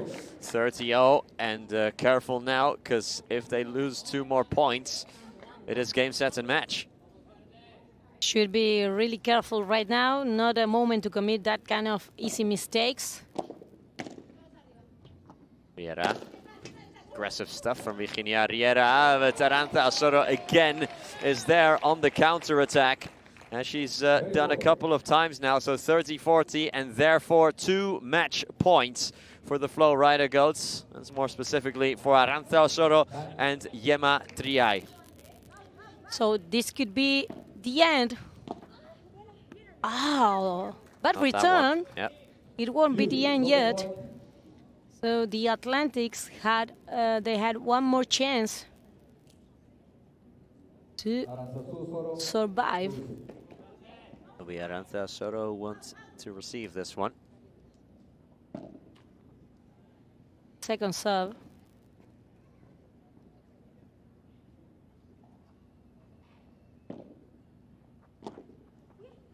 Beautiful return from Osoro. Pero hits it with power and hits it into the net on the follow-up. So it is game, set, and match for Arantxa Osoro and Gemma Triay. They win. The Flow Rider Goats win. 6-2 and 6-3 for Triay and Osoro, who take the crowd's ovation and who bring home the first point for the Goats, who have 1 foot in tomorrow's final against the Las Vegas Smash. Very serious performance from Arantxa and Gemma, especially from Arantxa, because that was the only doubt we could have before the beginning of the match. No, as we have said, sometimes she has some lack of consistency in her play. Today she wasn't. She felt really good. She was dangerous in attack, aggressive when she has to be, and of course alongside her an enormous Gemma Triay. Gemma Triay as dominant as ever out there today. Arantxa Osoro providing us with a bit of stardust as well out there at times. A wonderful performance then to put the goats up by 1 point in this series. Now it is over to the men, over to Martín Dineno and Pablo Lijó to potentially close out this series, or for Fede Chingotto and Lucas Campagnolo to take this into the mixed double, which would be between Chingotto and Virginia Riera against Pablo Lima and Gemma Triay, should it come down to it. And now, Nico, all the pressure goes to Fede and Lucas. They have shown that they are capable of holding everything. Of course, they have no problem about having this pressure on them. But in front, in the other side, they will have a very tough couple because Martín Dineno is one of the best players of the world. Always fascinating to see Fede Chingotto take on Martín Dineno, and we will see exactly that very, very shortly. But first, let's have our final say about this matchup. Beautiful stuff then from Osoro and Triay.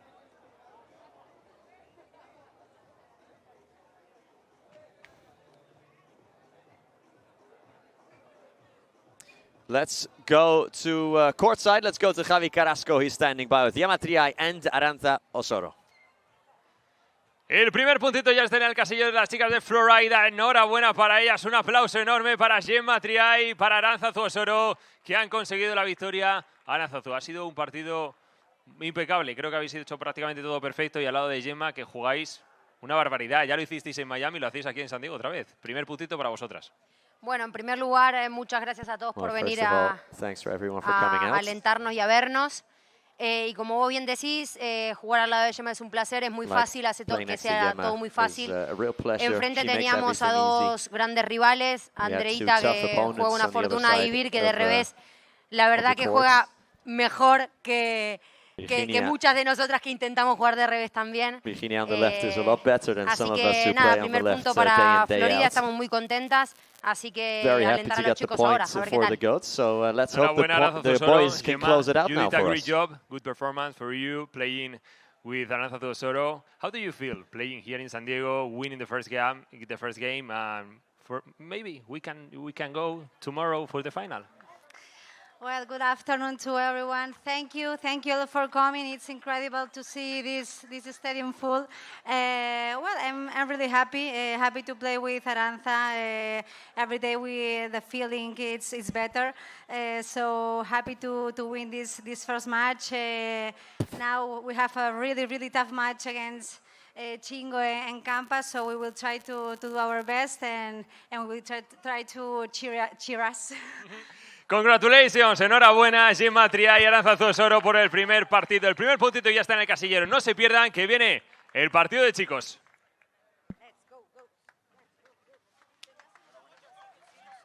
Congrats then again to Arantxa Osoro and Gemma Triay for getting the first point up on the scoreboard for the Goats. And let's quickly have a look at the Adidas smash of the match for this one. A match that started out in the light and has ended under the cover of darkness. It's this one from Gemma Triay out of the cage that takes the cake. Gemma Triay, even in these slow, humid and low temperature conditions, able to get a smash out of the cage. So well done for Gemma Triay, who takes home the Adidas smash of the match. So it's match points to the Goats, who have already the Las Vegas smash waiting for them in the final. But once more, a very consistent performance out of Arantxa Osoro and Gemma Triay, who are forming quite the couple here. Yes, Nico, it was a very convincing win for Arantxa and Gemma to give their team the first point of this semi-final. Let's see if their teammates can close this series or if we will have a mixed double game for the definition. Over to you then, Lucas Campagnolo and Fede Cingotto for New York to keep this series alive. On the other hand, Martín Dineno and Pablo Lijo will do everything they can to close it out for the Goats and punch their ticket into the final.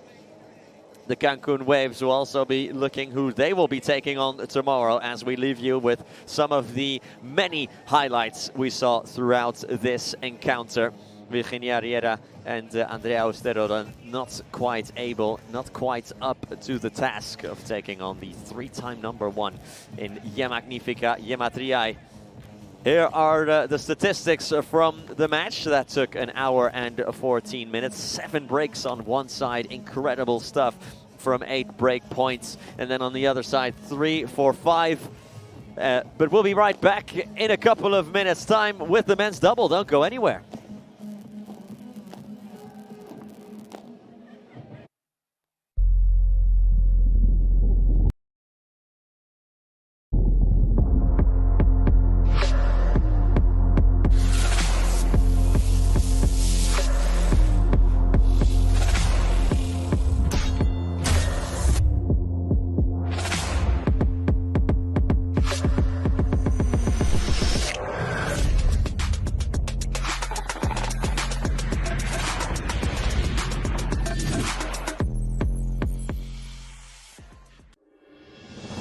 Through ideas, imagination, effort, and enthusiasm, dreams are built. We are making Padel the sportive choice for thousands of people around the world. Each court built is a match won, and so, court by court, match by match, we are creating a limitless playing territory so that the unbeatable passion that Padel creates can be spread throughout the 5 continents.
Welcome back to the PPL. Welcome back to event 3 of the PPL, where the players are warming up. The men are warming up as they are about ready to get into action. The New York Atlantics are a point down, a match down against the Flow Rider Goats, courtesy of Ye Matriai and Arantxa Osoro, who have put the team based in Orlando up a match point against the New York Atlantics. The men in green have it all to do here. And let's see how they perform now. My name is Nicholas Quarterson-Effort. Alongside me is still Ceci Reiter. Ceci, Flow Rider, it's match point to them. And we have said beforehand that probably New York are favorites here. But I think when you have Martín Dineno on your team, anything is possible. Yes, anything is possible, and they have had a great week. No, Martín Dineno is used to play with a player with the same characteristics as Pablo Lijó, so I think that he could be a great help for Pablo to reach his best level. We can see that the New York Atlantics are playing with Fede Chingotto in the right side of the court, the usual side for the Argentinian player.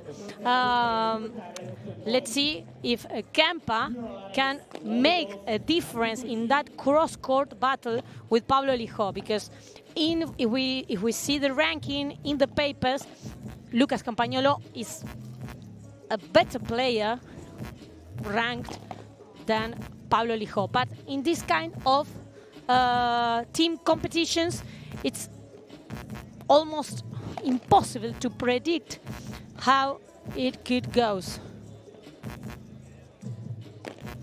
Yeah, let's not do that then. Let's just focus on the 4 players we have out on the court. Martín Dineno, like you said, is someone who can win a match on his own, and he's used to playing with someone like Pablo Lijó on his side. The conditions are oh so tricky, but in Dineno and Chingotto, you have 2 of the players who are some of the best at adjusting to adverse conditions. And the same goes for Lucas Campagnolo. And like you said, Chingotto will be back to playing to from the right-hand side. Maybe to cancel out Dineno slightly on the right-hand side for Flo Rida. It will be a very interesting battle then between the 2 Argentinian players. They have similar styles. Perhaps we can say that Chingotto is more an active player than Martín Dineno is. Perhaps Martín likes to control the game from the back, and Chingotto, despite he can do that kind of work, he likes more playing in transitions, he likes playing near the net. And Martín, it's a more classic drive player. That he is, and both Chingotto and Dineno have evolved tremendously over the past couple of years. Have gone from being really old school defensive specialists to being quite well-rounded. As the crowd goes mad because they are receiving some merchandising from the New York Atlantics, so we guess that the New York will have a lot of support right now.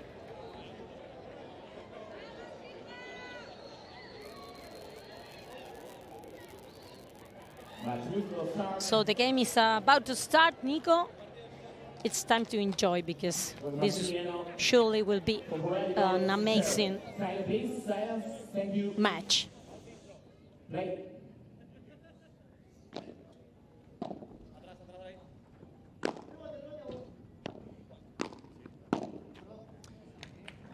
Already ball to the nets from Fede Chingotto.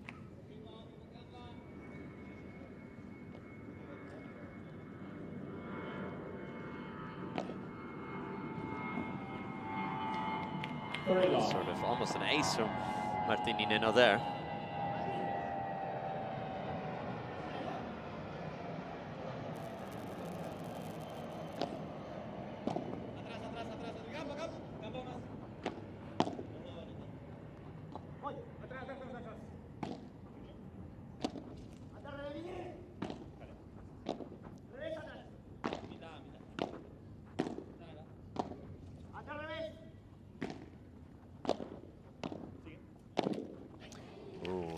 Approach from Dineno. Tried to hit that in transition.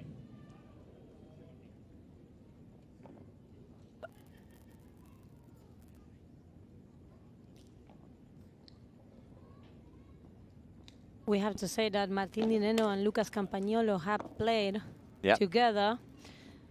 Long time ago. Yes, it was when Martín came back from his accident. They started playing together in the World Padel Tour qualifying rounds. Yeah, Martín Dineno, we've mentioned it briefly at the start of the week, but Martín Dineno in 2016 had a near fatal car crash. Nice figura from Dineno there to make it 1-0. Yeah, he badly broke his femur on one side and shattered the kneecap on the other side. So Dineno was told by the doctors at the time that he would never play Padel again. But a year and a half later, he was back competing in World Padel Tour. In the qualifying rounds, of course, he had to start all over again. And at that time, he started playing with Lucas Campagnolo. They're friends to this day, and they have a bit of a special bond because of that. Both of them starting in the pre-qualifying, as that was then known in the World Padel Tour, and made their way to the top.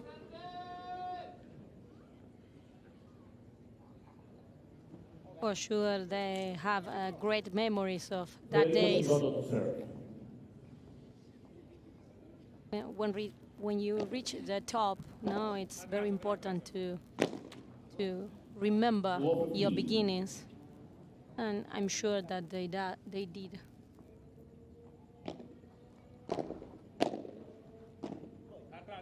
Lijo with the love, Chingoto with the víbora to the middle. Ooh, way low. Love 30. And it's love 30 now.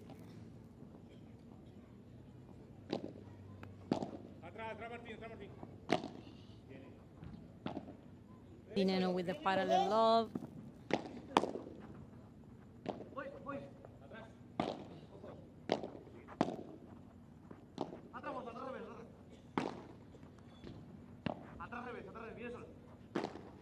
Lijo with the bandeja, now with the love again. Sky love from Fede Chingoto, well blocked.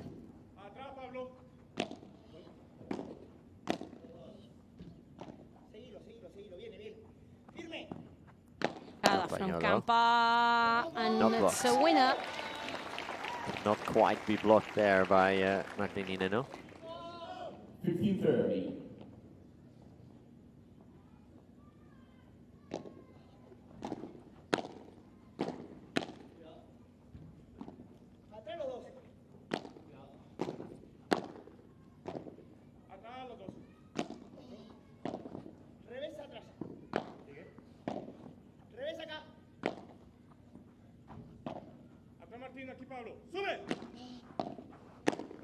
Campa went in for the kill, but gave it too much rebound. Then you cannot give Dineno any space to play a lob, because he will play a perfect one.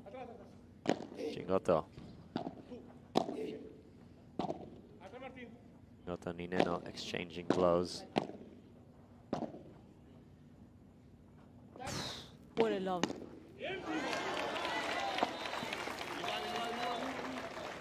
And the Atlantics with a good reaction now. 30-all. 30-all. Long rally.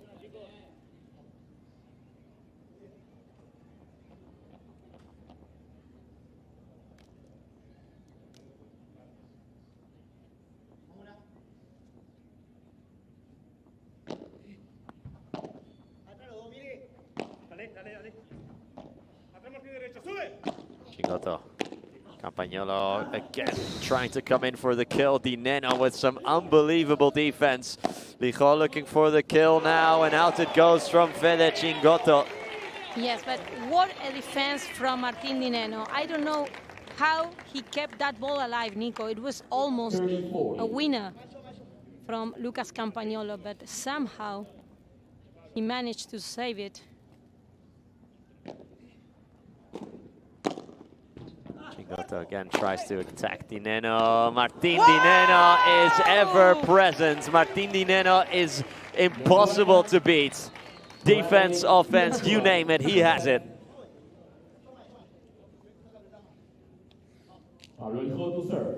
Incredible stuff from Dineno to get the first break for his team.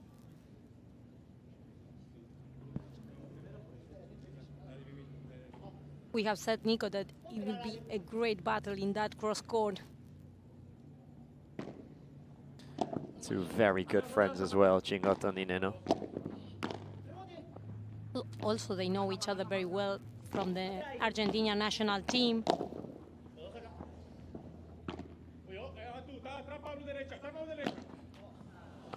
Not quite for Fede Cingotto. Yeah, Cingotto still a little bit out of the match.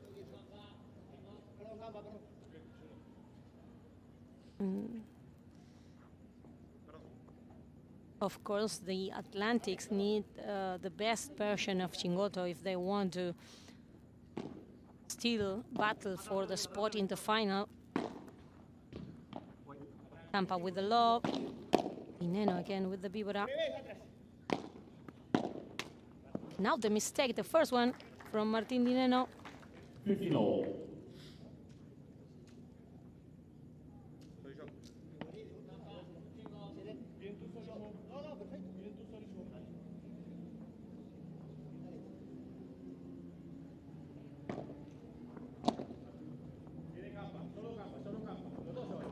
Dineno will take it, play through the middle.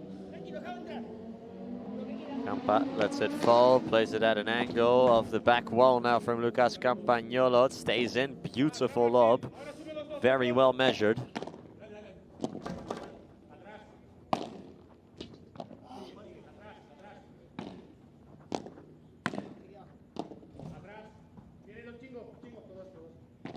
Oh. The angle opened up by Dineno. Lijo tries to hit this, it stays in the court. Cingotto does well to keep it alive. And again, Fede Cingotto with some unbelievable defense. Here comes Lijo now. The lob from Cingotto.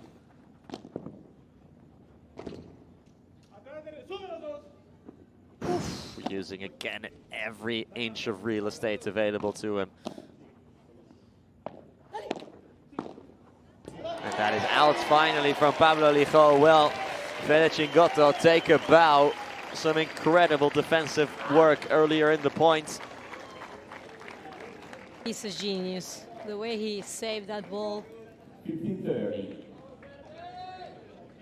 How many resources he has to put another ball into the other court. No, it's frustrating someone who defends so well.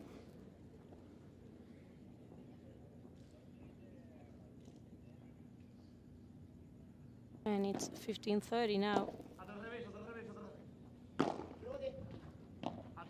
Campagnolo puts up a high lob. Lijo.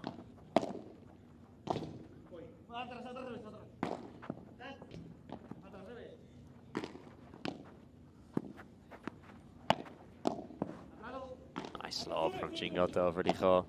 High lob from Cingotto now. Oh, and a bit of luck there from Campa to boot. Chances to counter break here for New York. 15-40.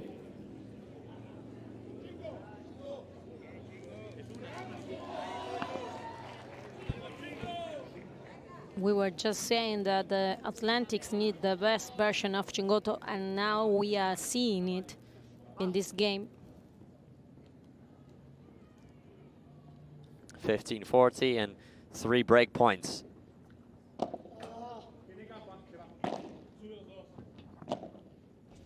Sky lob from Fede Cingotto will take net position. A lot of rebound on that, and again, the lob is so measured.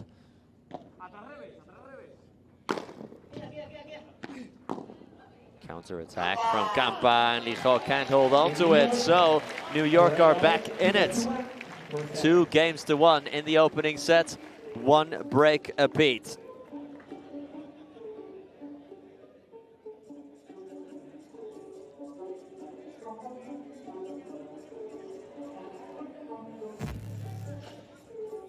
Great response from New York.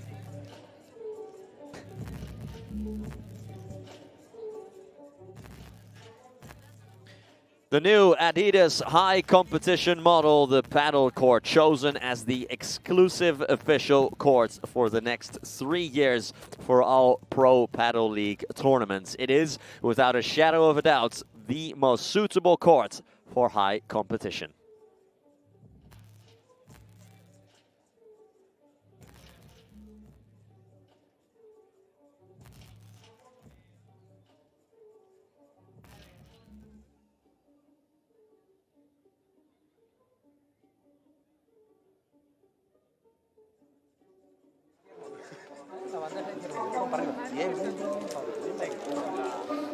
Venga, vamos, papá.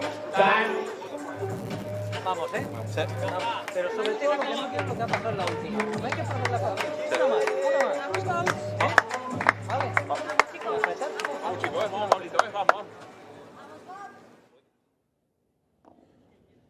Lucas Campagnolo to serve.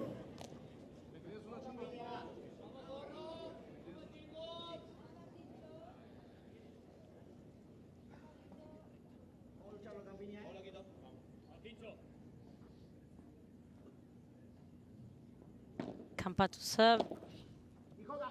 Good reaction from the Atlantics. Dineno stepped in there for the kill. Will retake his position. Campagnolo.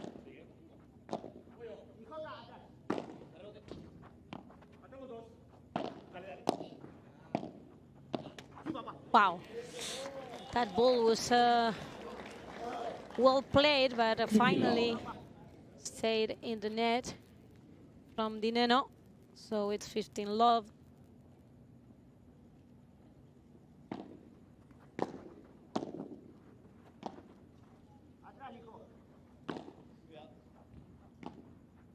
Lijo's lob. Patiently brought down.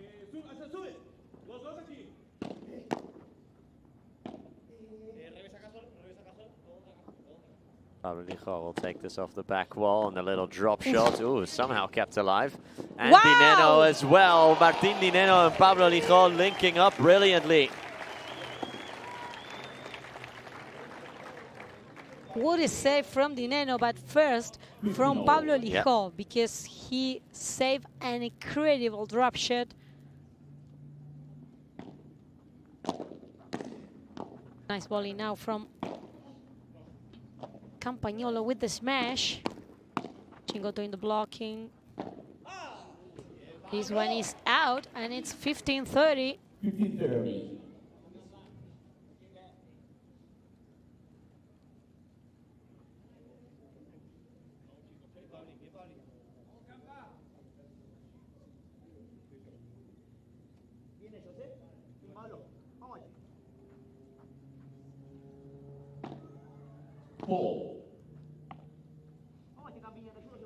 Second serve.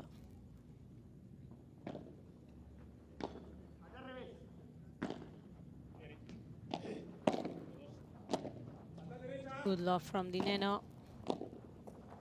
Beautiful chiquita from Martin. Could have pulled the trigger there, but goes for precision instead, does Martin Dineno. And here we go now to another chance to break for the Goats, who can make it 2 breaks in a row and take the lead outright. Martin and Fede knows each other so well that Martin, besides he is a great anticipator, he reads perfectly what Fede is going to do.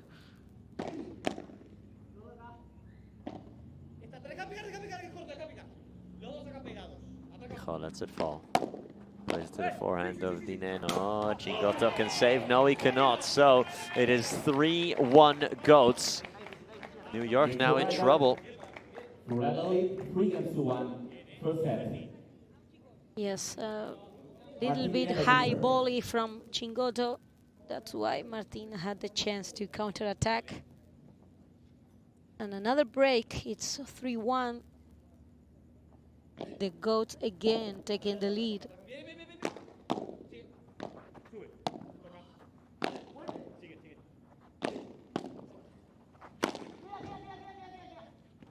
No, Campa didn't get a touch.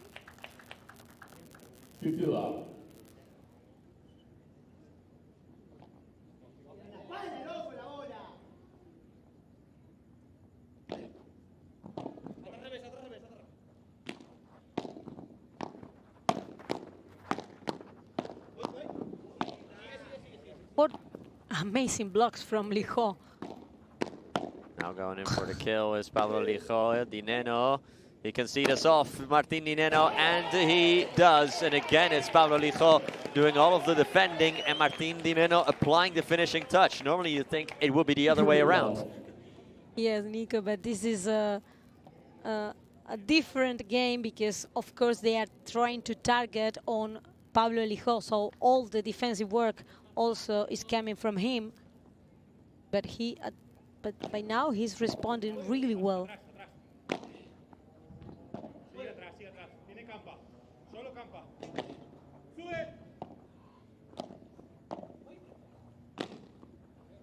Oh, the bandeja sits down beautifully for Dineno.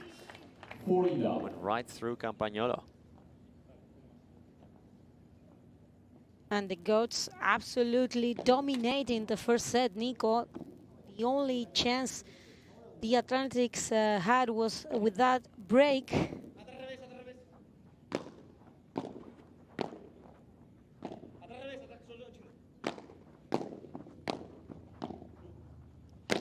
Another killer smash from Dineno, saved by Chingoto in the last time. Again, switch positions from for Chingoto and Campagnolo.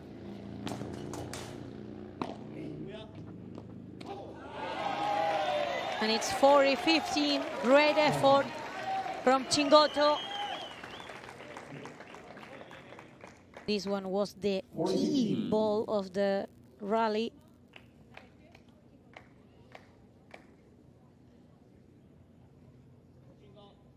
Big time pressure from Chingoto throughout the entire point. So finally, Lijó didn't have an answer anymore. The lob out now from Campagnolo. 4-1 then to the Flow Rider Goats, who broke twice in a row.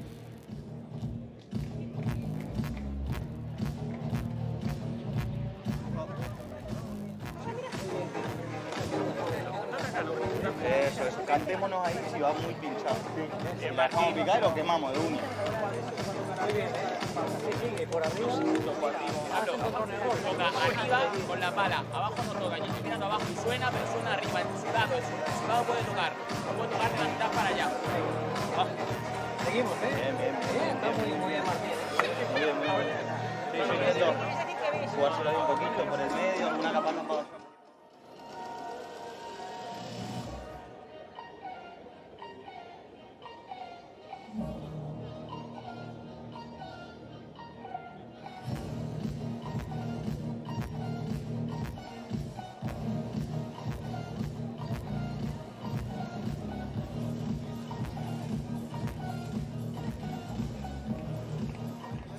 Mal parado en el medio, macho.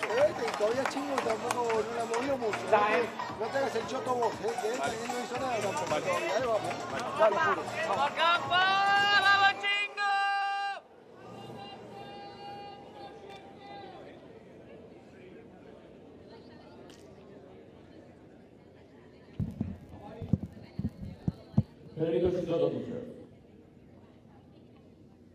So back again on center court.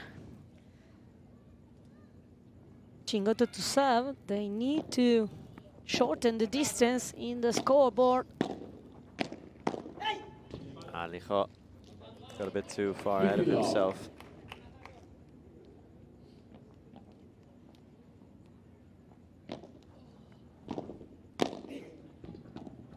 Great attack now from Chingo. Campa with the chiquita.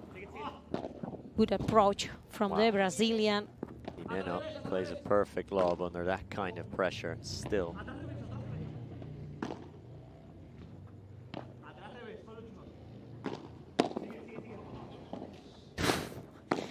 Another save from Dineno.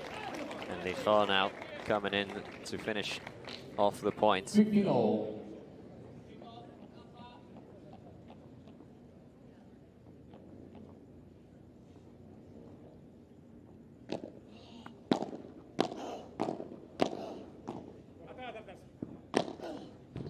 Beautiful vibra now from Chingoto. Couldn't put it any deeper into that corner. Martin thought that the ball was going to touch first the side wall.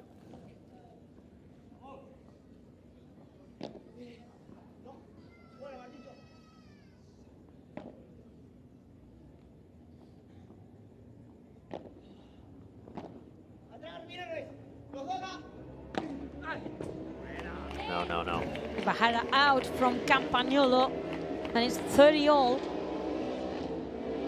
30-all.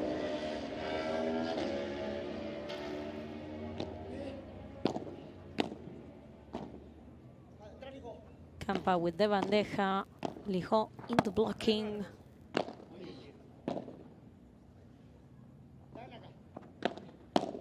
Another dangerous predicament here for New York. Their serve game at 30-all. Best of 3 for the next. Who will take this point, and Felecingotto sends one flying back and past Dineno. It was a nice attempt from Lijó. He finally didn't execute it perfectly, but the play was really well done. They got the chance.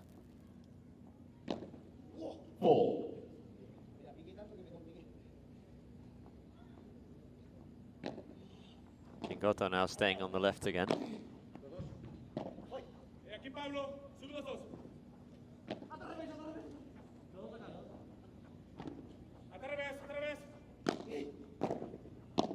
Nice top spin backhand from Lijó there.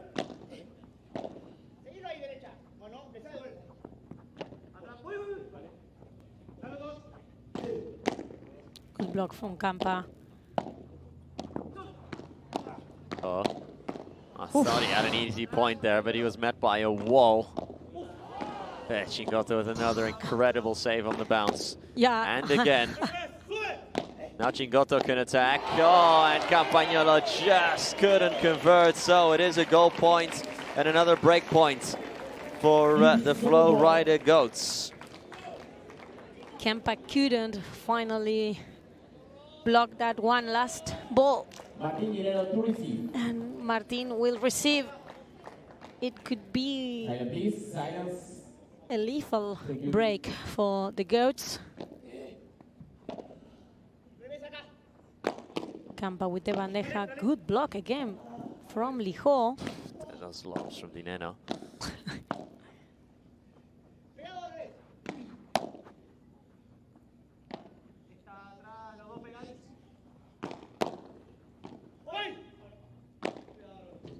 Campa took it off the racket of Cingotto. Great block from Lijó. Will accelerate, it stays in the court. Dineno, of course, still plays a perfect lob.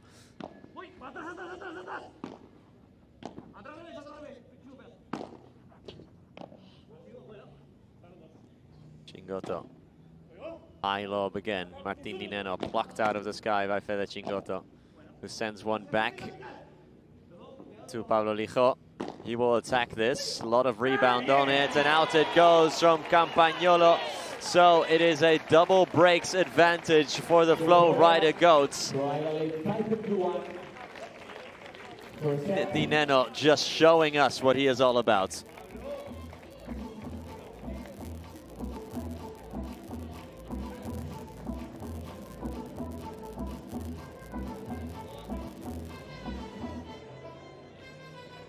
It's an outstanding performance from the Argentinian player, from Martin Dineno. He's doing absolutely everything right.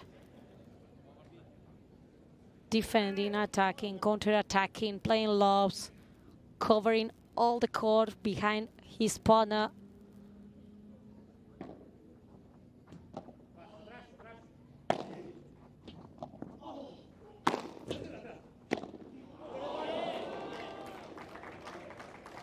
Now it was a good counter-attack from Cingotto. That a smash from Lijó was a little bit plain. Yeah, and he got it hit right in the kisser there.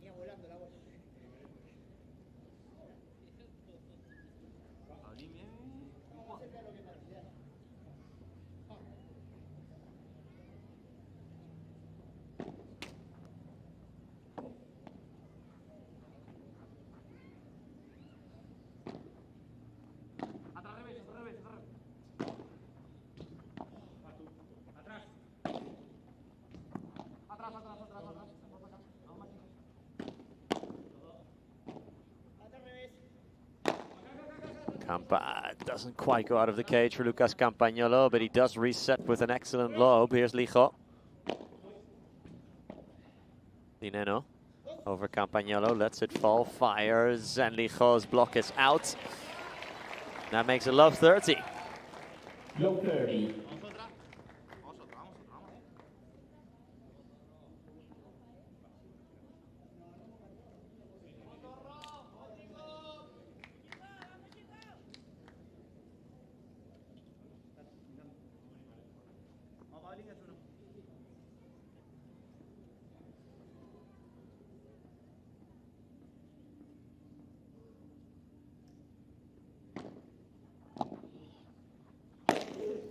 Dineno lets fly, and away from Chingotto it went.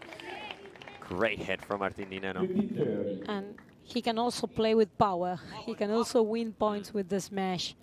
This is something he has improved a lot the last years. He used to be a classic defensive right side player.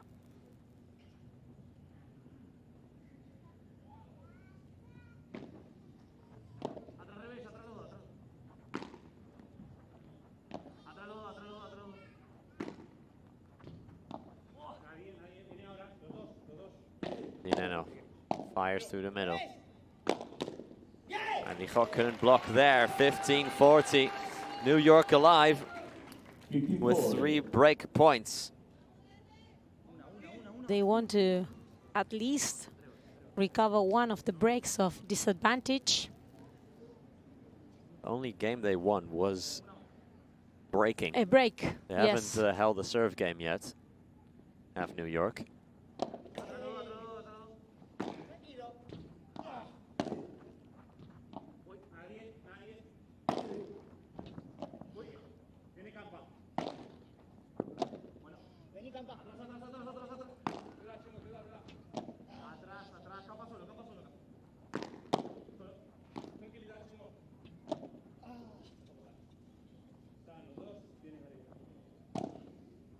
Oh, is that staying in? Yes, it is for Dineno. That one isn't from Lucas Campagnolo, though. It's 30-40. Now the unforced error from Campa with the bajada. Campa, who is having some problems to find his winners.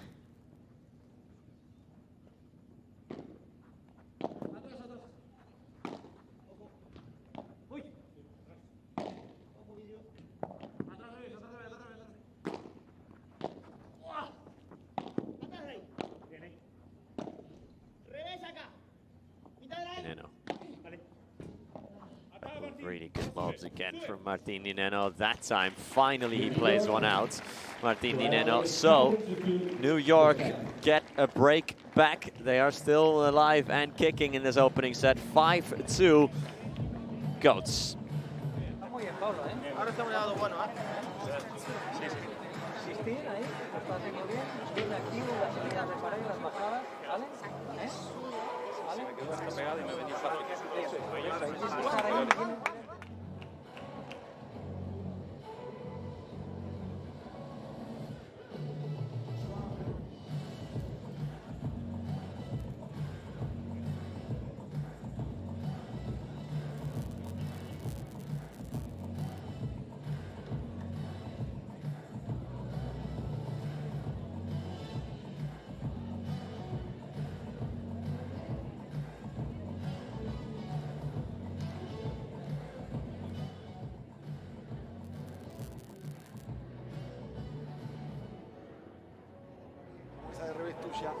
Poco vas a hacer, porque aunque entre, o sea, es mejor hacer un globo pinchado de mierda, eso que están tirando buenísimo. Además, que me lo caen y te cagan. Se da un poquito de acá el globo. Se sacan de vuelta, ahora no, cámbianse, ¿cómo van?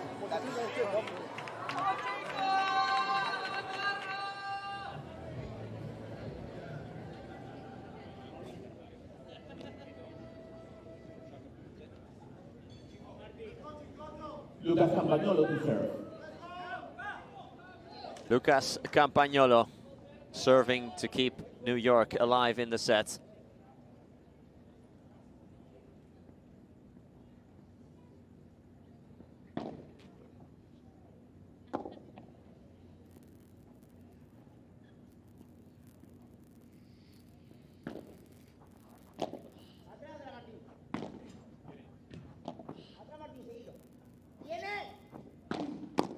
Good bajada from Campa.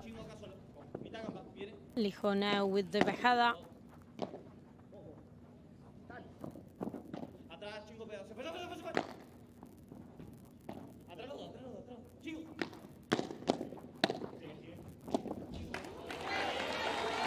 Nice attack from Chingoto from the left side of the court. They have changed and switched positions in this service game. Campa is on the right, Fede on the left. Surely trying to look for a way out. Ran out of room there, Martín Dineno. 3-love.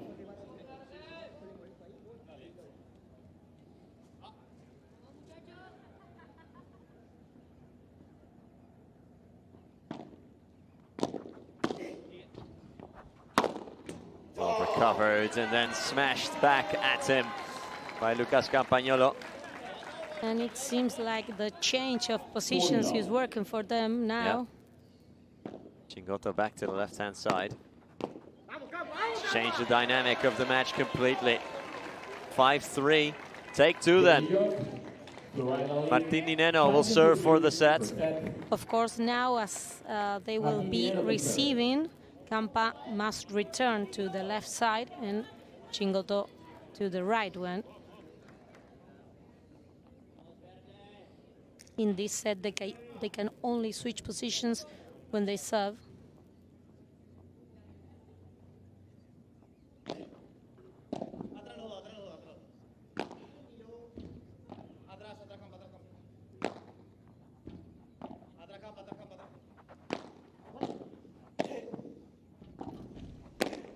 Dineno's backhand volley is scooped out by Campagnolo.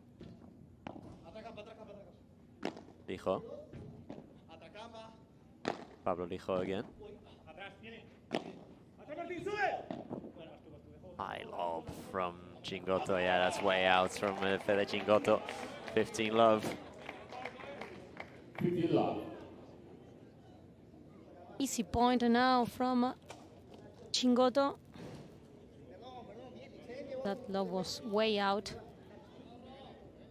It's 15-love. Time.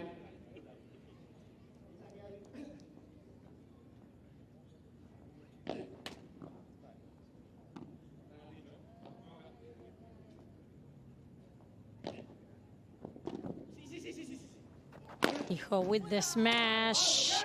Easy one for Pablo Lijo. 30-love. 30-love.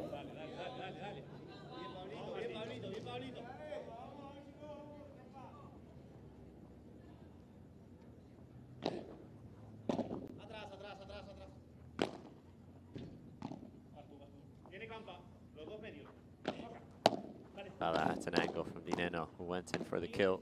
Couldn't quite get it. Lijo off the back wall. Campagnolo punts it back down. Lucas Campagnolo gets one for the New York Atlantics.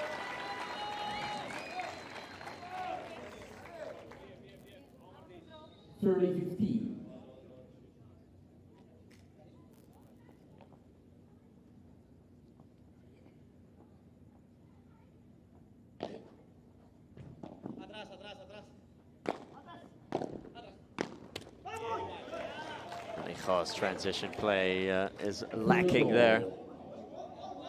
Easy point now for the Atlantics. It's 30-all. This could be a good moment for them to come back.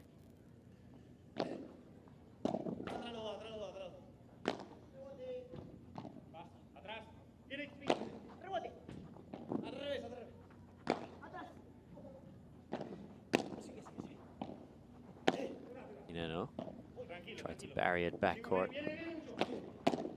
Chingotto.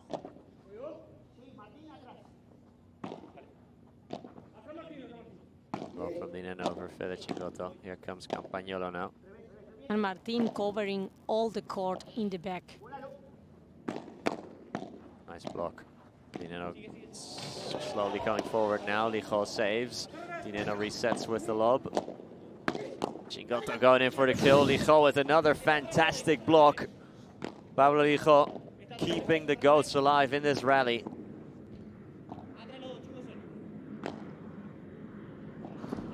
Campa on the spin. Now there's a no-look lob, perfect into the backcourt. Dineno puts it up over Campau, smashes it, in it stays. Dineno gets a touch, but then Fede Chingotto is on the end of it. Dineno went for a diving save like a goalkeeper almost in football.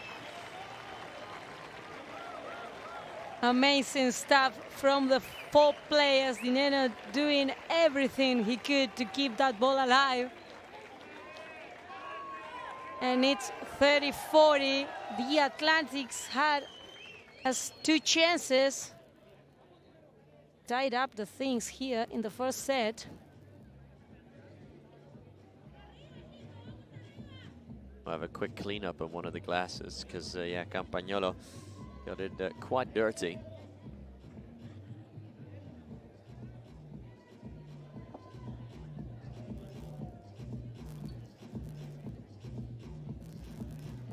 We need someone to step in and to just take care of that part.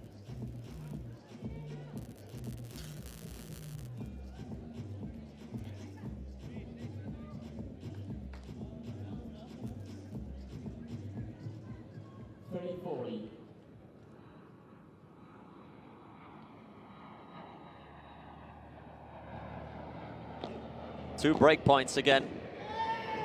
Wow, when they take the first one, Martin Dineno with a sloppy backhand volley. So suddenly New York are back in it with back-to-back breaks.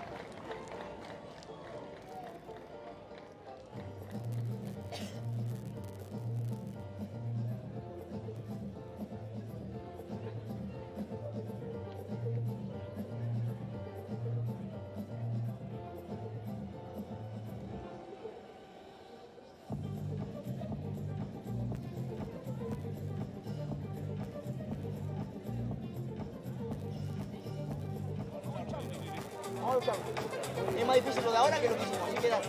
Vamos. Sin apuro.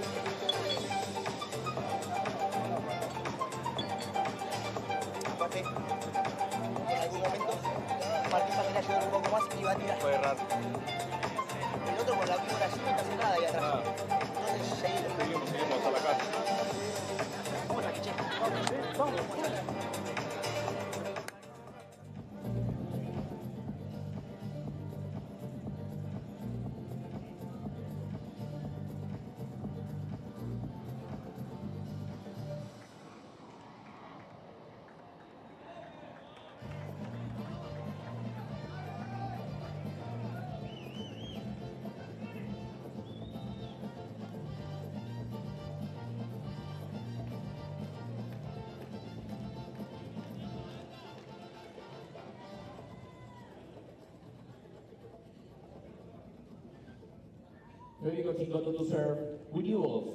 And the story is now quite different for the Florida Goats that had 2 breaks of advantage.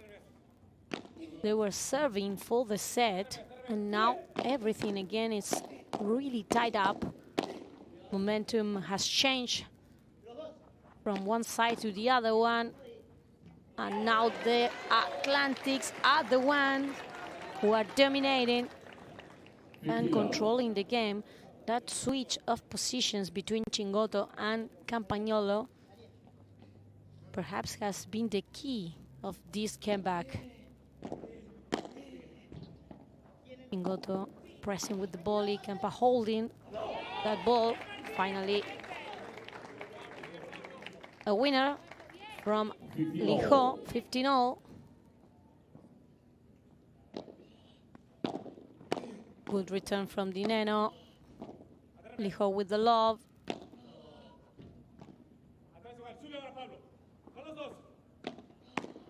Good block again from Lijo. Dineno has to fire high lob.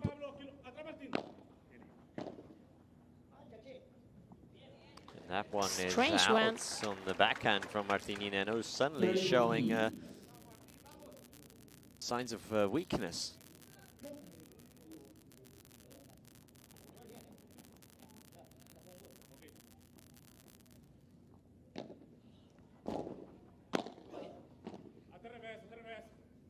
Chingoto again with the Bibera. Great, great Bibera from Chingoto. Lijo couldn't defend it. Now it's 40-15.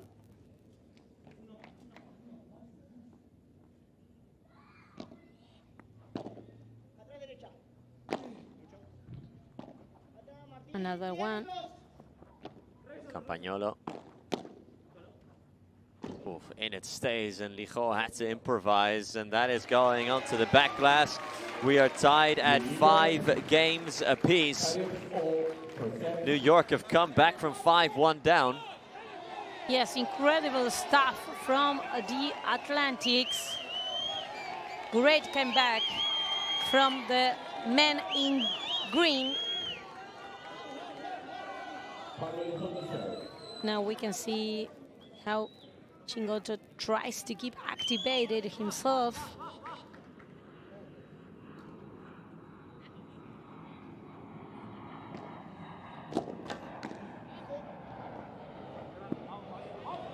Campagnolo's way off balance there as he tried it.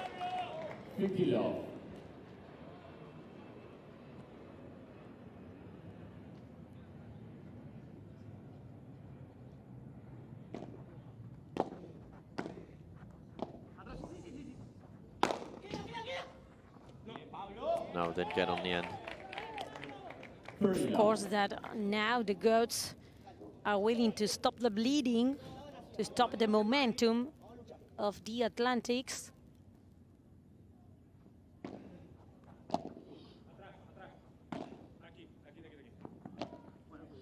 Chingoto with the high sky love. Dineno with another awkward mistake. 30-15. 30-15.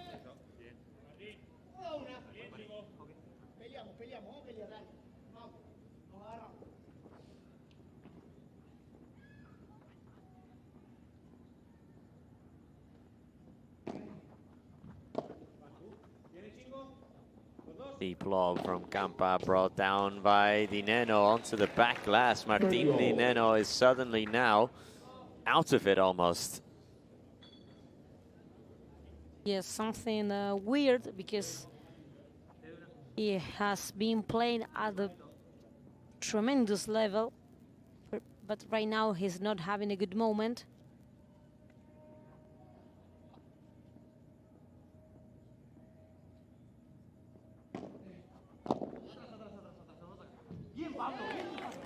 The poor return. Yes, an easy point now. Given by Fede Chingoto.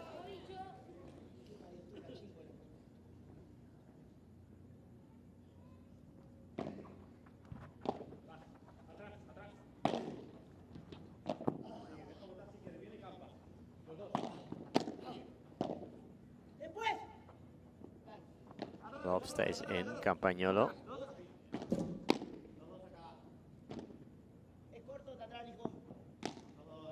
Bandeja from Lucas Campagnolo. Lijo now, slowly but surely creeping forward. And again, another volley out from Martín Dineno. And a chance to break for a 3rd time in a row now. Yes, for New York. Of course, Martín is now in a very difficult situation, because he has committed 3 mistakes in only 1 game. We don't know if, for some reason, he's not feeling comfortable at all right now. So the golden point, of course, will be returned by Chingoto.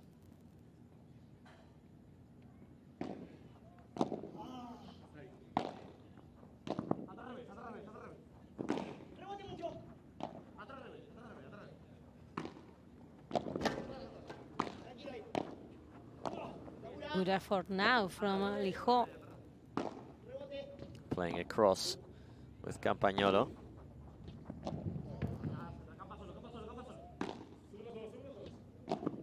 Another sky lob from Chingoto.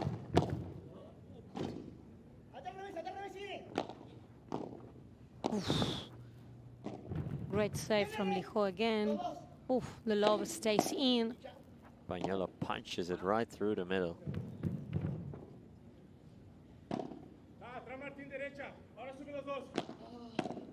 Dineno attacks.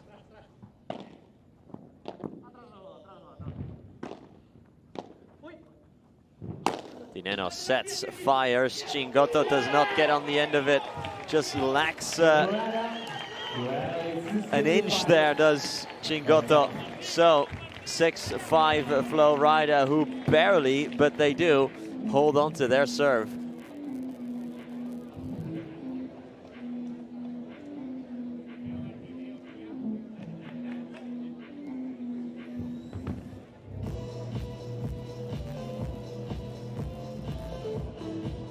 A ver, Nico. Enfócate, porque ahí no nos permitís que... No, 100%, ¿vale? 100%. Entonces ahí tienes que dar un punto más. Dale. Tienes que enfocarte más. Bien. ¿Vale? Si ves que te patina, juega con margen y está más tiempo. Pero tienes que entrar con decisión. 100%, no vale... Negativo. Estamos ahí. Dale, dale. ¿Vale? Sí, chicos, Vamos, Ahora, va. Vamos ahora, Sacado el fuego. Martín, ahora, agárrate, Bien, Pablito, Muy bien, Pablo, Vamos, Pablera. Vamos, Tamoy, vamos, Tamoy. Voy a intentar caminar con vos. La que has hecho así por abajo. Y hemos rompemos ahora, Martín, rompemos ahora, Vamos, Martín, vamos, vamos. Vamos, Pablo, sigue.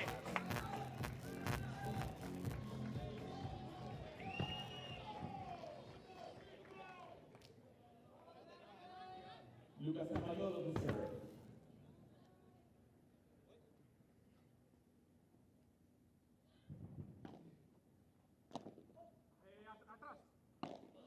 So this could be the last chance for the Atlantics to win the first set. They have to win the service game to force a tie-break definition here. Campagnolo and Chingoto have finally been stopped in their tracks after winning 4 games in a row there. Almost got a third break consecutively, but finally Dineno and Lijó managed to slow them down. But here they come again.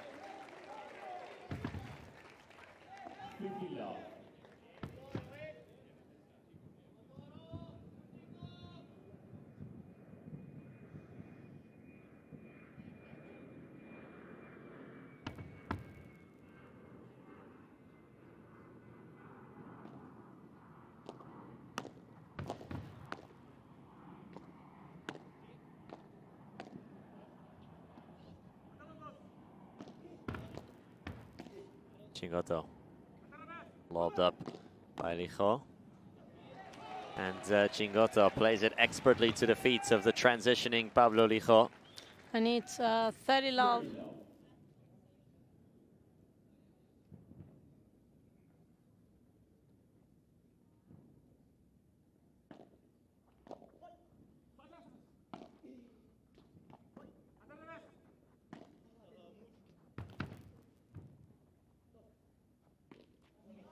Oh, Campagnolo. 30-15.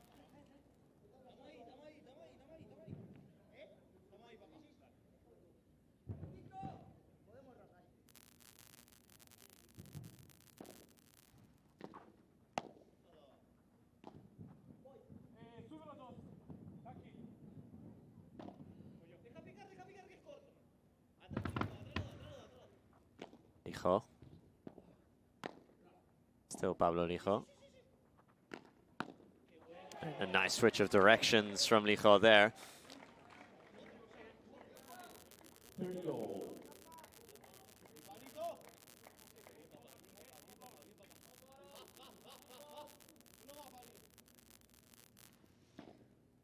All now. Chingoto with the víbora to the middle. Campa will play de bajada. Brilliant, brilliant angle from the Brazilian. Oh, how brave he was, because it was 30-all. Yeah. It was a key moment. If you fail that one, you give away 2 set points. Still could be a set point though, but it won't be, because Lucas Campagnolo with a perfect serve and volley ensures that this will go to the tie break.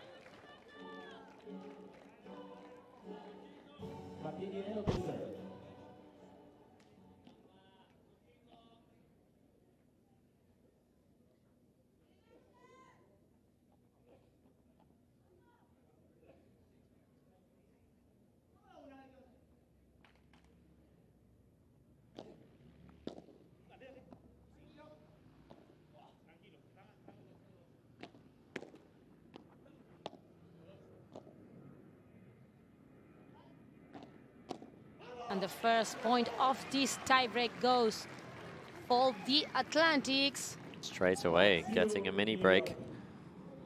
That's New York.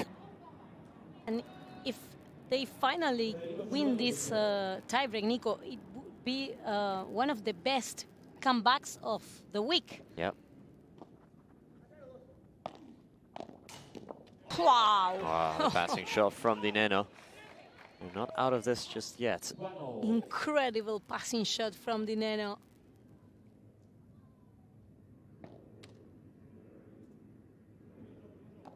Again, we can see Fede into the left side of the court. Dineno with the love.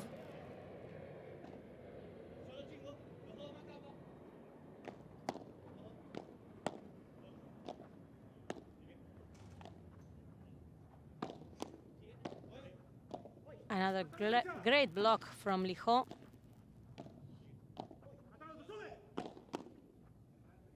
This one, he could not control it. It's near impossible to do so. 2-1 New York then.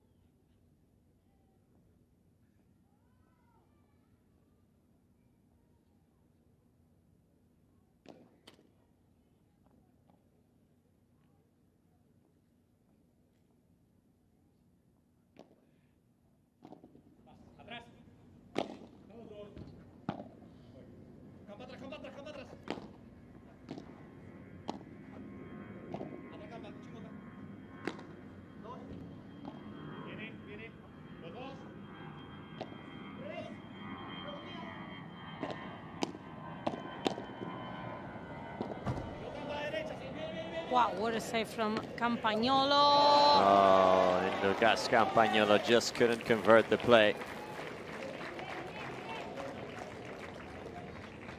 Cool.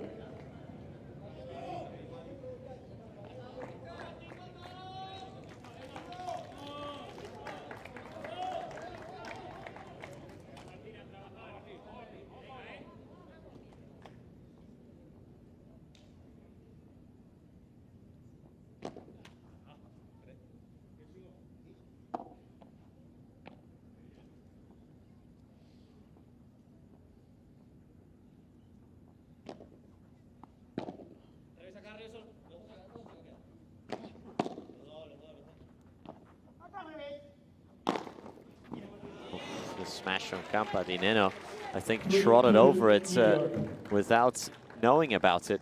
Didn't want to, it just happened. So now it's advantage New York again. Yes, they still got a mini break.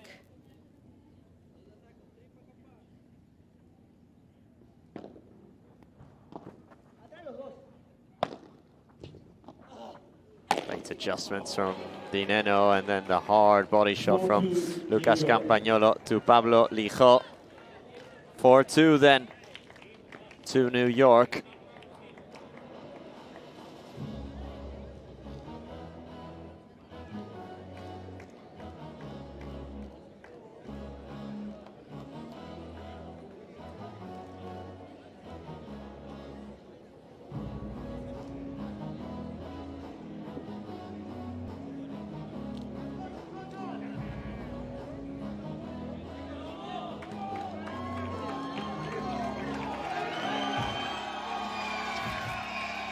Chingoto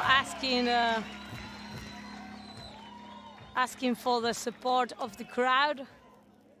Of course, they got mad. They got mad. 4-2 for the Atlantics.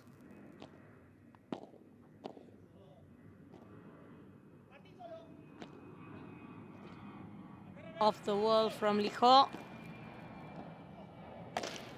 Letting fly, Martín Dineno.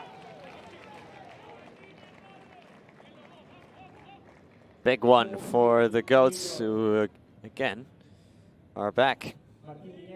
They got that mini break disadvantage right back. Nobody seems to be able to hold on to any type of lead. Dineno throws up the lob over Campagnolo, puts it over Lijó. Lucas Campagnolo, the Brazilian. And the Vibora from Campa, not saved by Lijó, who was caught stumbling. And it's 3-5. Yeah, so again it's advantage New York. Yes, again, another mini break for the Atlantics.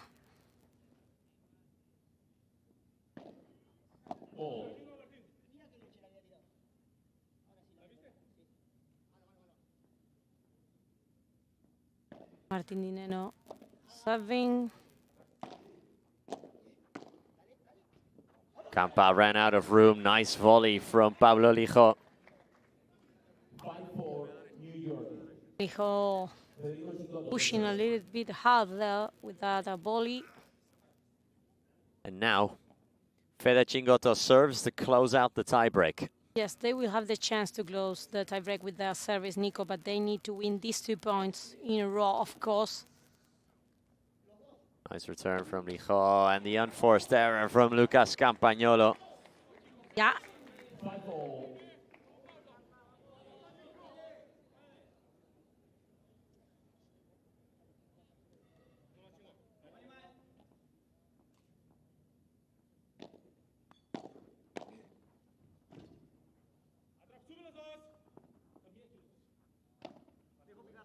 Sky high lob again from Chingoto.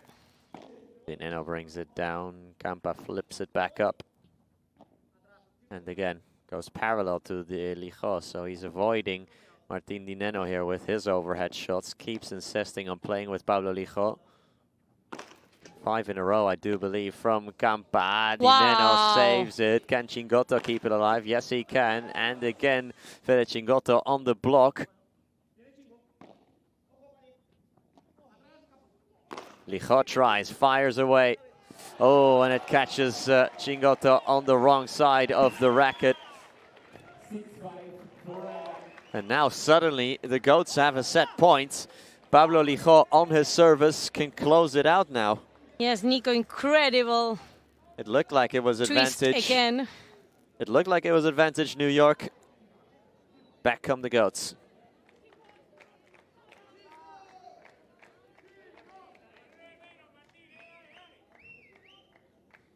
Quick cleanup on the glass. And they will serve to close the tiebreak, to close the set for them. An hour and 8 minutes have elapsed in this opening set. Who will take custody of it?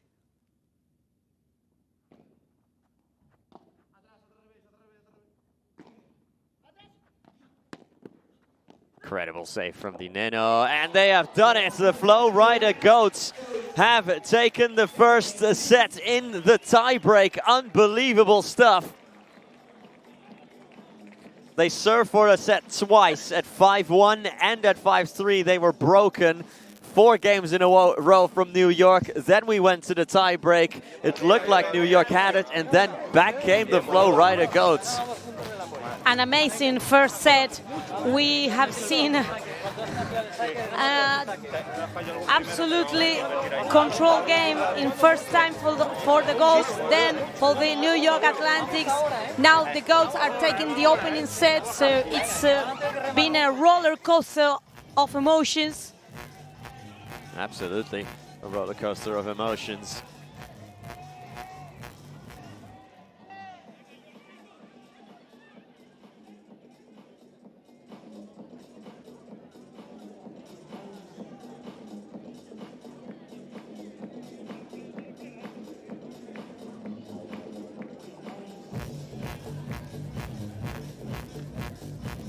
Here we got the stats of the first set. As you said, Nico, 1 hour and 8 minutes. The same amount of total points won by each team. 3 breaks each as well. Yeah. In 1 hour and 8 minutes. What a long set this has been, especially for a men's game. Yes, and the only 2 golden points played were won by the Goats. Yeah, 1 serving and 1 returning, and they got them both.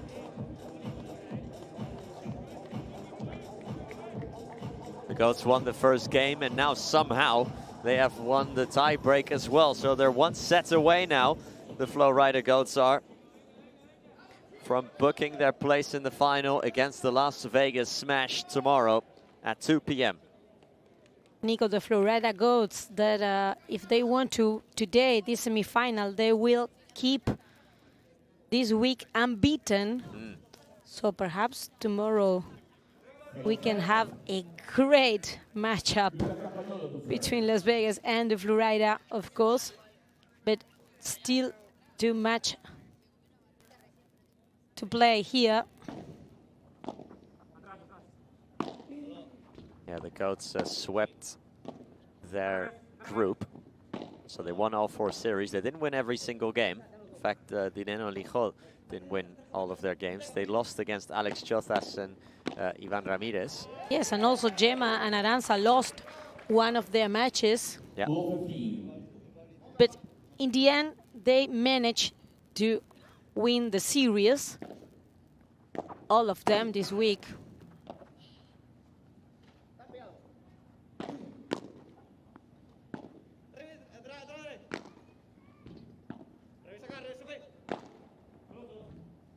Chingoto down low. Up high now from Fede Chingoto.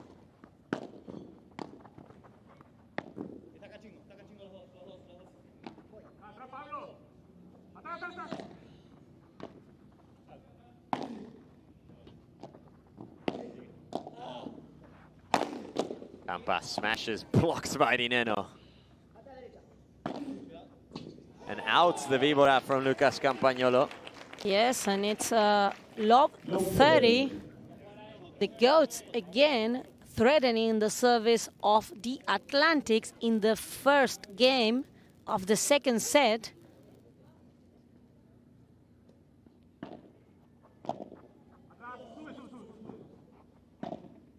Sky lob from Chingoto.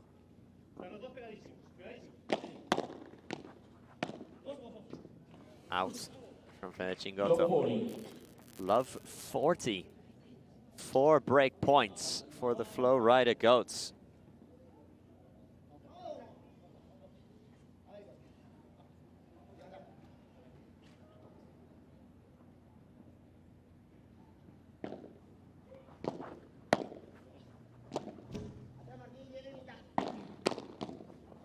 Oh, incredible block from Chingoto. Chingoto will pick this out of the sky. Where will he put it? Oh. Very deep into the corner, but Dineno gets it out.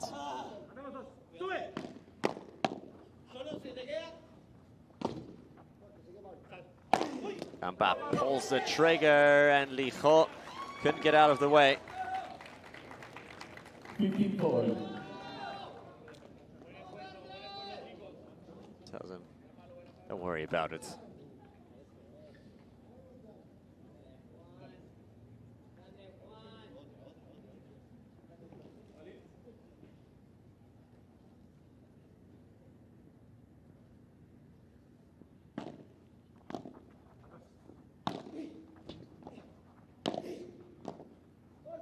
Oh, that's a bit short. Attacked by Campa. Two incredible blocks from Martin Dineno, so they switch over to Lijo's side. See what he can do on the defensive end. So far he holds up nicely. Lob.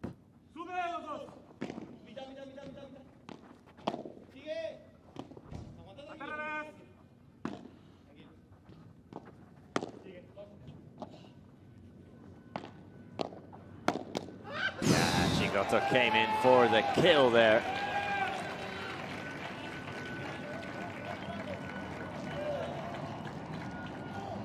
Lijo couldn't save that last one, but he has made a great effort during the whole rally.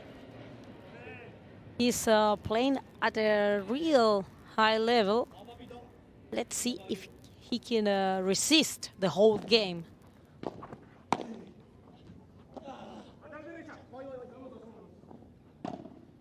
In terms of rankings, Lijo is the outlier on the court here. He is the lowest ranked player. And that is going out of the cage entirely. Yes, humidity taking part of the rally now.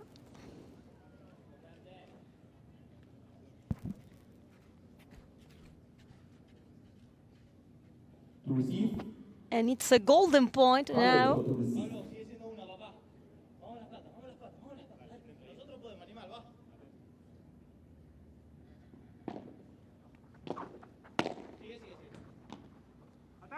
Puts it up high. Chingoto. Oh, is that staying in? No, it's not from Fede Chingoto. So they do get the break through the flow right at Goats.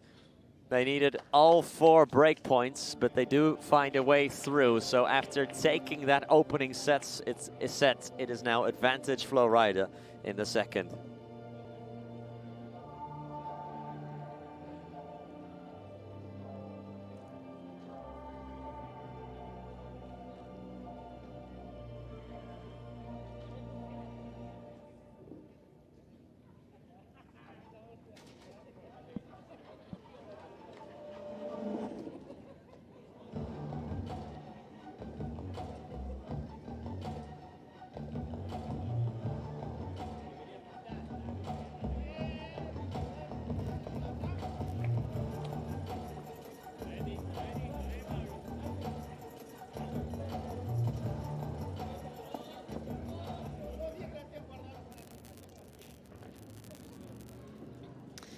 Back on court. The Goats have taken the lead in the second set.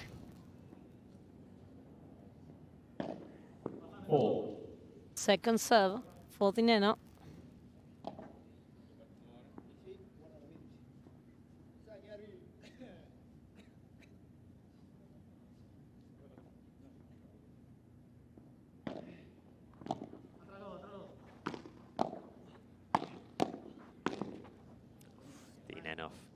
Simple backhand volley.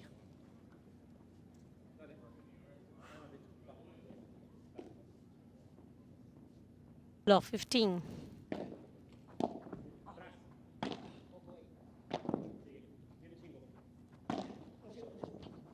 Chingoto trying to go for that ball in the middle.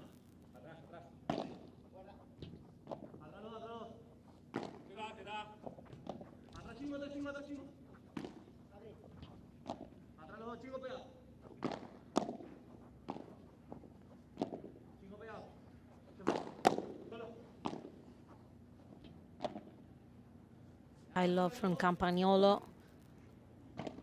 Another one from Lijo. That's gonna be out, and it's lob 30. Way out from Lijo there. Low 30. Can instantly give up their lead here if they're not careful.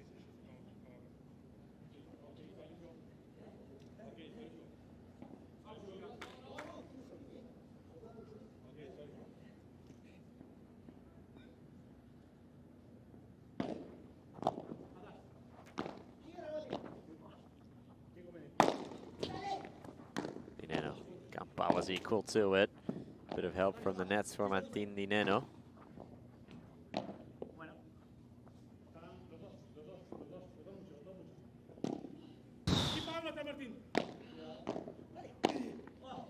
Wow, brilliant backhand volley from Campa. Love 40 now for New York. Yes, and Campagnolo playing really aggressive with that volley.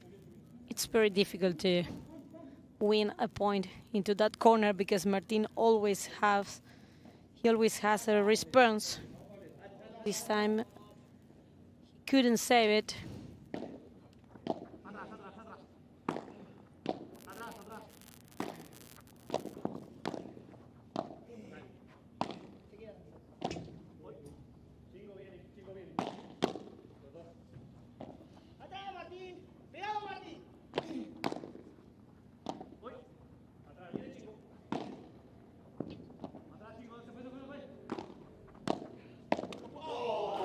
And now the mistake from Martín, they got the break, Nico.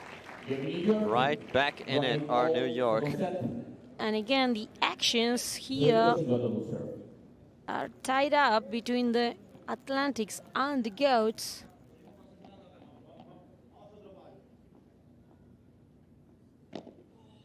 Two games, two breaks. We had six breaks rather in the first set. We've got 2 already in the second. High lob from Nico. Nico reaches just about, smashed back by Campa, and just about stayed in for Campa, I think. Yes, it is. Good attack from the Brazilian player. Couldn't put it any closer to the back wall if he tried. No more space between the ball and the glass.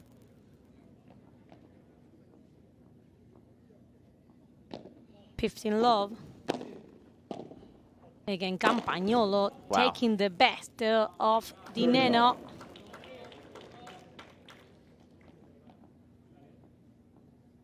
And now again, Nico, the momentum has changed sides. 40 love. It's back with New York now. Nobody seems to be able to sustain a lead.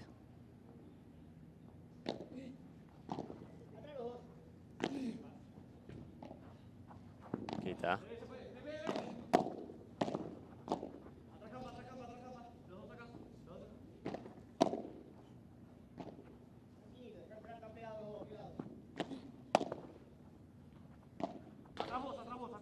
Now from the backcourt.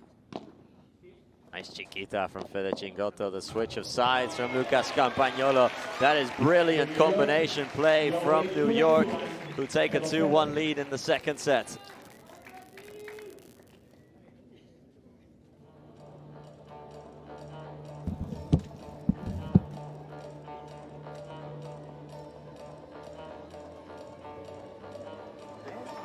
Sí, estamos bien. Y el bajón de atención nos tenía que venir en algún momento. ¿Vale? Ha venido ahora, hemos perdido 8 puntos seguidos. Bien. ¿Vale? Entonces sigamos ahora concentrados otra vez, lo que hay que hacer, que lo estamos haciendo muy bien. ¿Vale? Que cerrar la red cuando puedas. Ojo un poquito a los cristales que se caen ahora. Sí, que estar más cerca, la puta que me parió. parió. Un poquito más cerca. La cojo por aquí, nos va a costar un poquito más. ¿Vale? Estamos bien, ¿eh?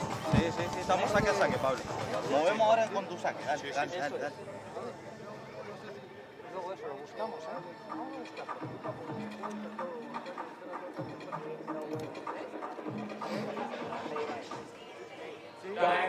Vamos, ¿eh?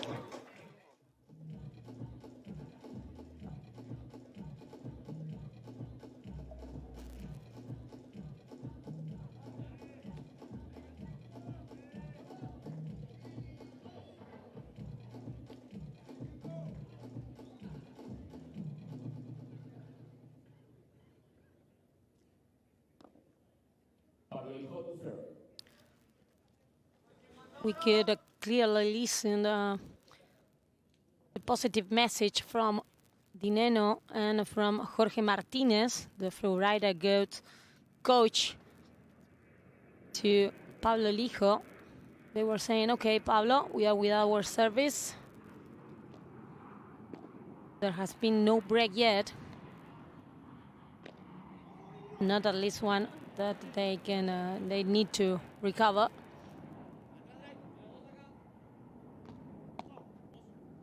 Drop shots from Campa. Chingotto was quick to block, and then Campagnolo clattering into the back glass, and the block from Chingo is out. Nico, how many blocks have we seen from Pablo Lijó? An incredible amount. Because we are talking a lot about Chingotto, about Dineno, but the level that Pablo Lijó is having today, it's unbelievable. Because, as you said, if we look at the ranking, he's the player on court with the worst ranking. But today he's playing as a top player. Yeah, he's currently having a bit of a discussion with Dineno while our colleague tries to get rid of some of the moisture left behind on the back glass.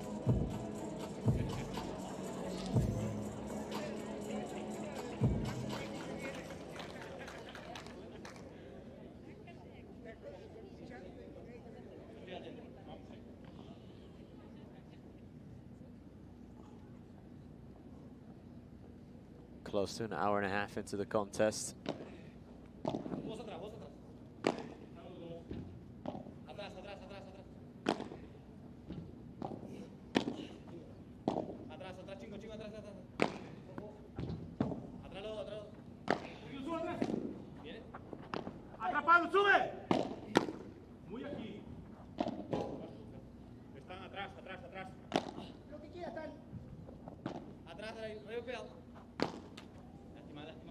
Now the unforced error from Lijó.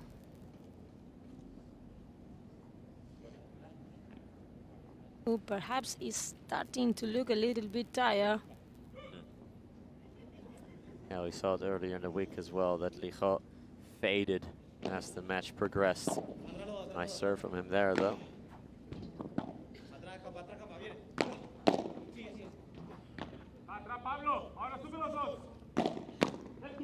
Another block. Approach shot from Campa, backhand volley from Campa, and even Dineno couldn't dig that one out. 50-30.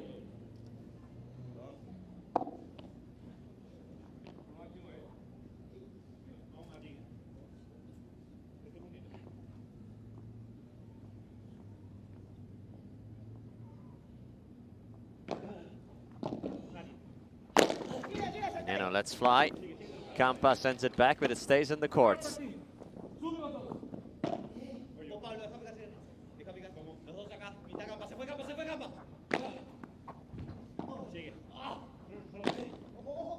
Campa puts it over Dineno again.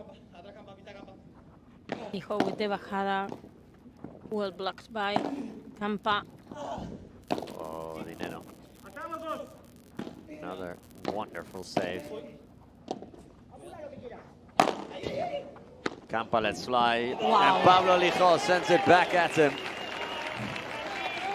Campa couldn't hit that ball precisely. It was too flat in the end. 30-all.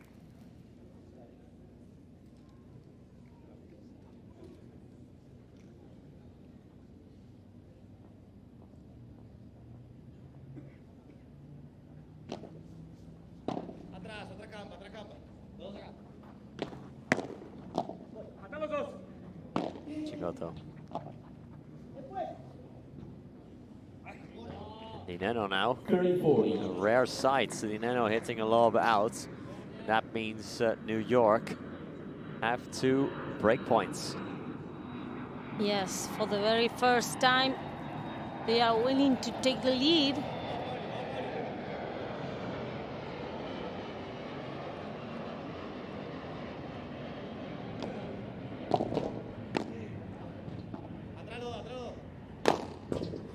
Oh, smashes, and that stayed in, I think, I'm pretty sure. Yes, it was in, Nico. It will be the golden point. Lucas Campagnolo to receive. Campa will receive it.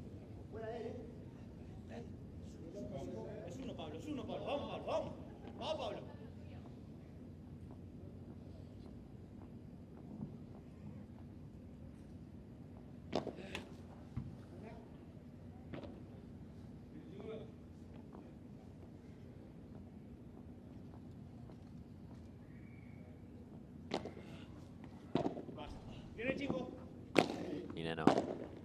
Top spin. Cancelled out by the slice that Dineno put on his backhand. Volleys expertly dug out by Campa. Now the lob from Lucas Campagnolo. Lijo.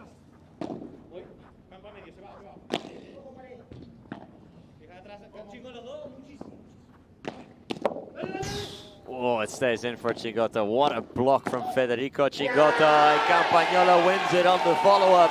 It is 3-1 New York. The crowd are loving it at the Barnes Tennis Center. As the men in green take the lead of the sets. Nico, the key was the ball that Chingoto saved. Yeah. Lucas Campagnolo to serve. Yet another incredible save from Fede Chingoto to add to his already mightily impressive collection.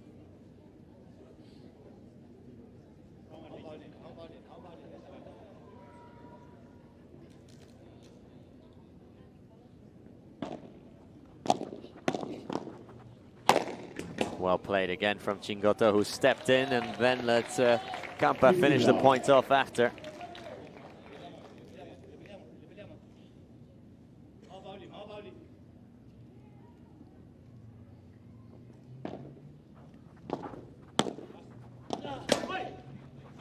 Campa lets fly again.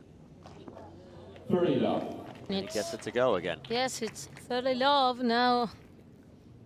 It's a good moment for the Atlantics.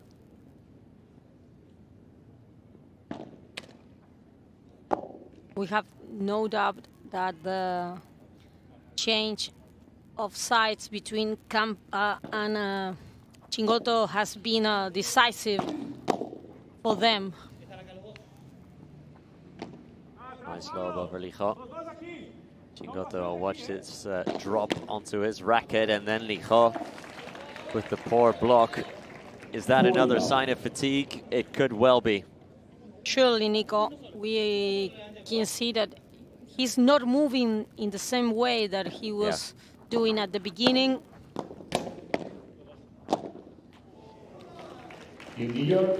That's too difficult a shot to try for Martin Dineno. So they confirm their break. They make it 4-1.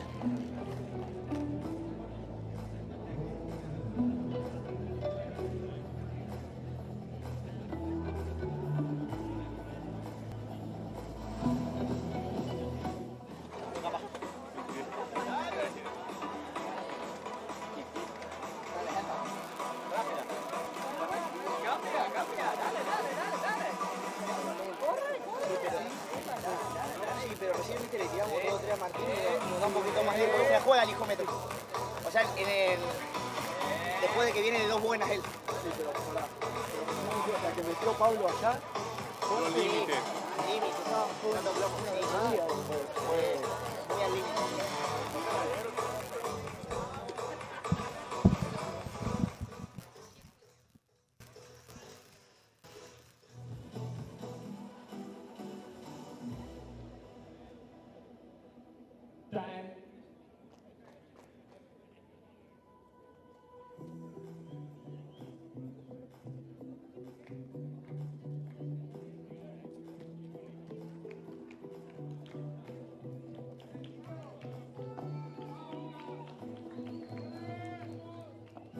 To serve.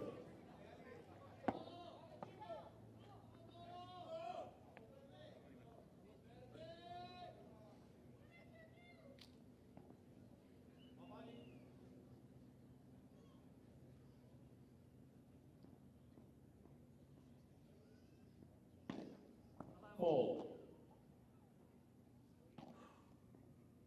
The goats serving. Fold. Double fold. Wow. from Dineno. Never seen. Extremely rare occurrence, that.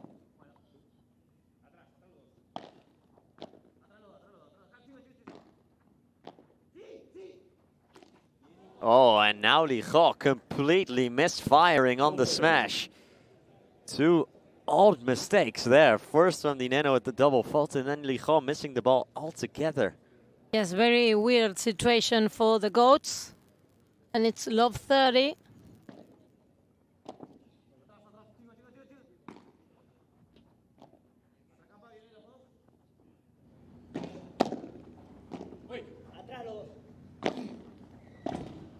Aquí Pablo, atrás Martín, sube. Dale vos, atrás, atrás. Another mistake. What an easy game it's being for the Atlantics. It's love 40. So they barely had to do anything, and it's love 40. Love 40 and 4 chances to get a second break here in the second set.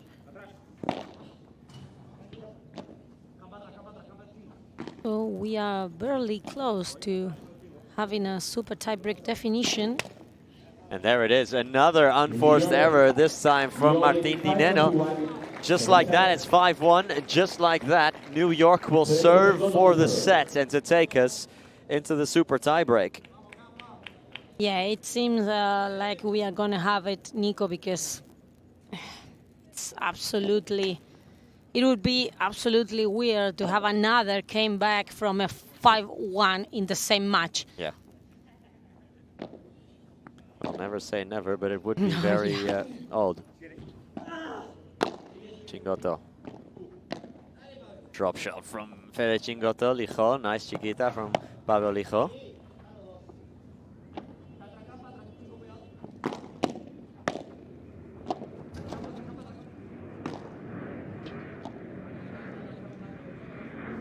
Lijo lets it fall, fires through the middle, lob over Lucas Campagnolo, stays in. Campa will set a high lob back to the Spaniard Pablo Lijo, and he hits it at the feet of Fede Chingotto. Well played. Love 15.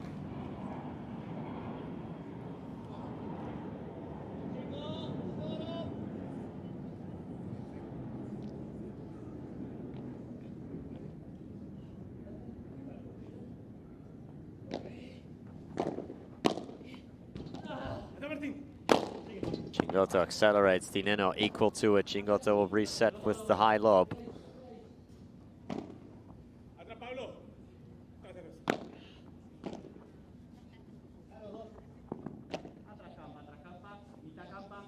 Lijo again calmly lets it drop. Beautiful. And the passing shot is great. The bajada from Pablo Lijo off the back wall.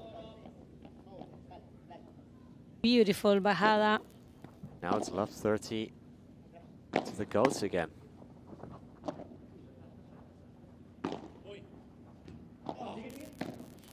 Drop shot, not quite for Martín Dineno. 15-30. Good idea though.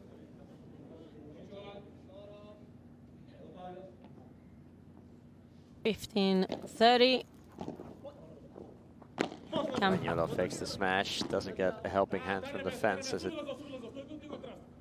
dips up rather than down.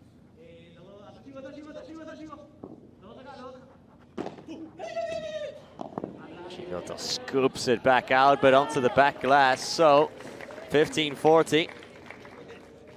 15-40. 3 break points for the Flow Rider Goats.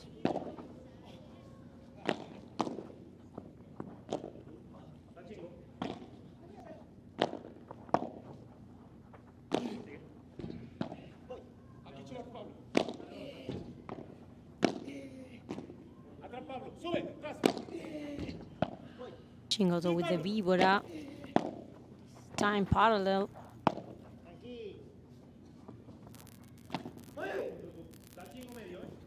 Dineno. Classic shot from Martín Dineno, beautifully played. Dineno closed off the angle immediately. Lijo lets it fall. Dineno thought about it. Lijo will play it off the back glass. Fake smash out from Lucas Campagnolo. And it's break. It's 5-2 for the Atlantics, but the Goats recover one of those break they had down.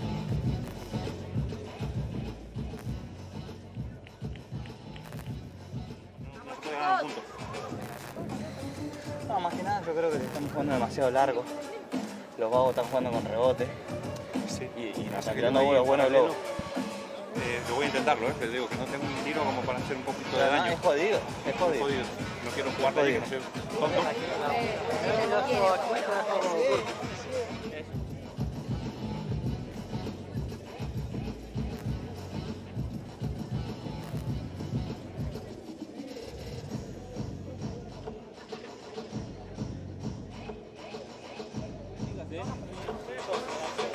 Aparte, ¿cuántas le metió acá? ¿Cuántas le metió acá? No, ninguno. No cerró el medio. Regalo que imagino. No. Time. Pónteselo, va. Dale, chingo. Dale. Ahora lo global y cuando ves que está bien, meterle alguna presión, pero bien pegado.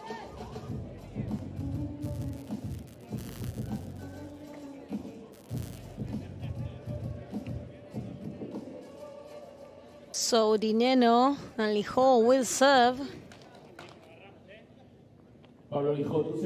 to stay alive here in this second set. They have already won the first one. Now they are battling to have another chance to get into the second set.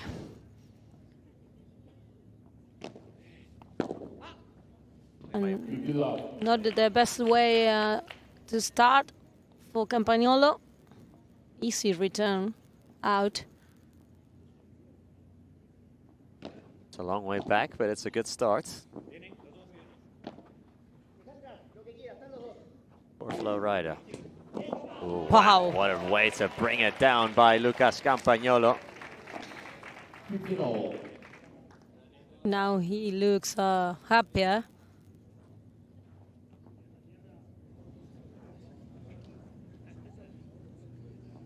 One mistake, one winner.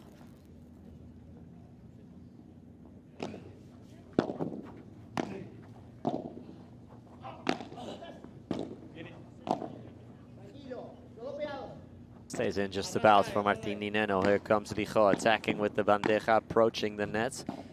Campagnolo resets with the high low, but just about stays in. Lijo off the back wall. Yes, and Vibora. Chingoto closing all the gaps, Nico. So they are not finding a way, even any space to win the point, no? As we were listening in the benches, Pablo Lijo talking to his coach, saying, I'm not having one shot to create some damage.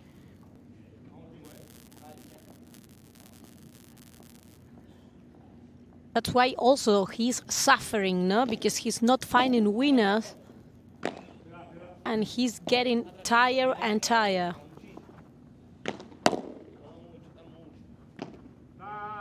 Oh, very high from Pablo Lijo.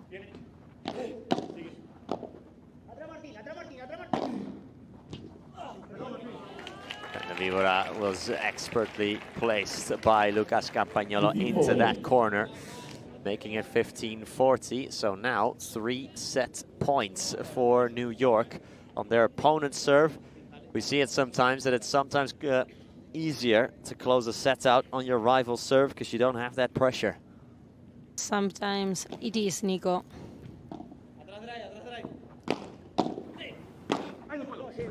Beautiful counter-attack. Saved the first one. Yes, very well played by Lijo. I mean, from the back and passing through the middle. 30-40.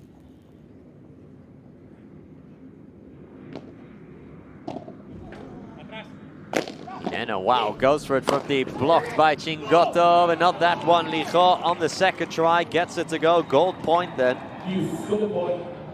And they still fight, they still believe in getting a chance then.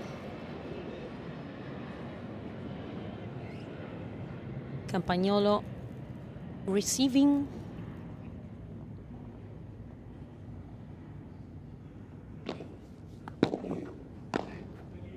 Oof. Oh, that almost bounced out of the court. Yes. What a way that would have been to end the set.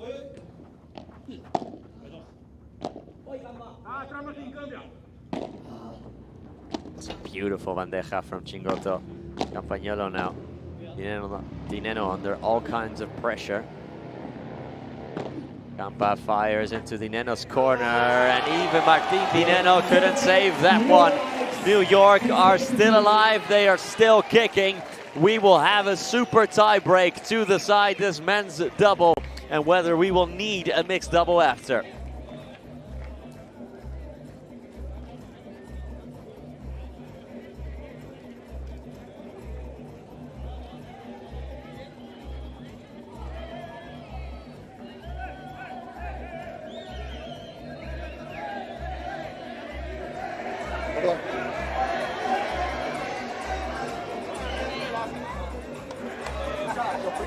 Ahora, vamos, vos movete, metete ahí, hacele que vamos, dale. Excelente, vamos. ¿Sacamos el primer punto o no? No, pegan ellos. Vamos a romper este, dale campa, No, tocamos nosotros, se ganó ellos. No. Así les quebraron ustedes. Ahora.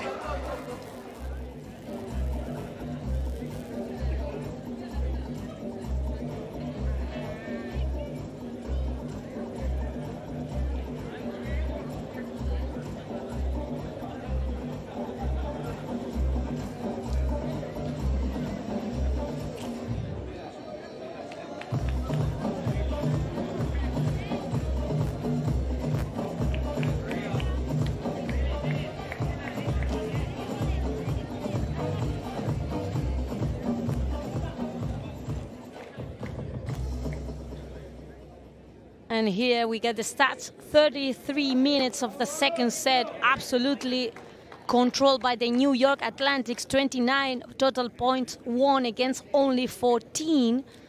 4 break points taken from 7. Yeah, and 2 breaks for the Goats. So every game they won in that set was a break and not their own serve game. Yes, Nico, a second set absolutely pointing in only one direction.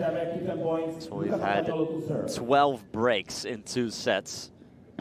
And now a super tie break. So a tie break to 10 to determine who will win here. Chingotto, he wants to win this one.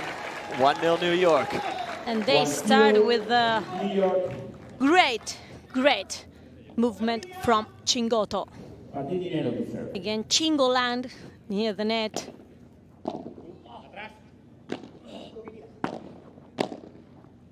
Campa didn't catch that all that well. Again, making his appearance there. Chingoland. Yeah. 2-0 New York. He's absolutely the owner of that territory. 2-0. So a mini break and a mini advantage New York. Again, if New York win this super tie break, we will have to go to the mixed double, and they take a 3-0 lead off the super tie break. Campagnolo with a flat backhand there. Federico Chingotto to serve.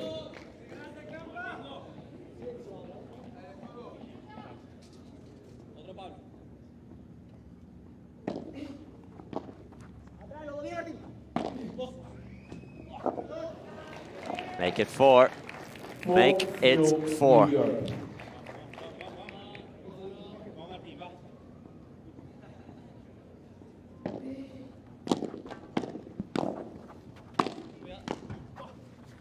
Nice block from Lijo.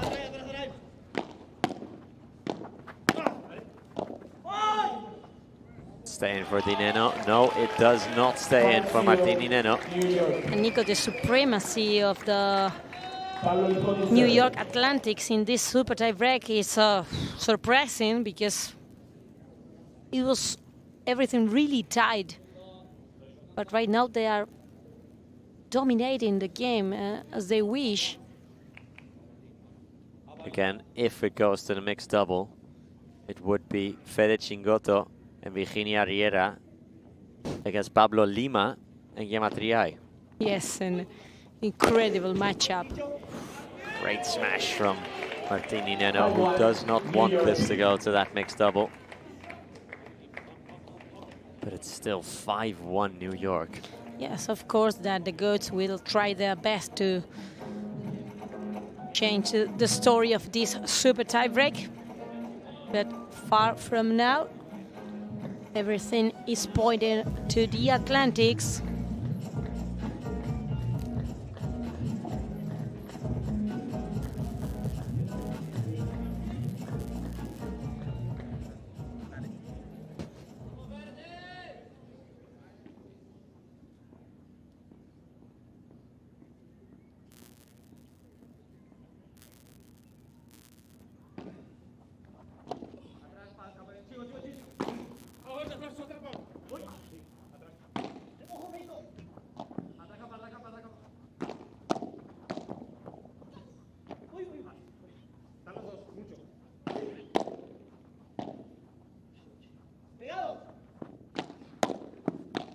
Campa saved off the wall by Dineno.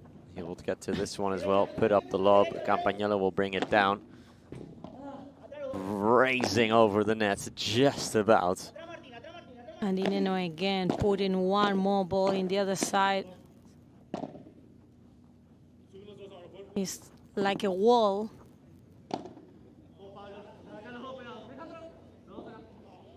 Ah, and it goes out of the court entirely for Fede Chingotto. What a winner. What an unorthodox winner for Fede Chingotto. But they all count. And the crowd goes mad with Fede Chingotto taking that ball out with the love, Nico. It happened 3 times to Martín Dineno earlier this week in the same match that a lob went out of the court, and now it's happened to him again. I don't think it's happened to anyone else. And it's 6-1 for the Atlantics. New York is just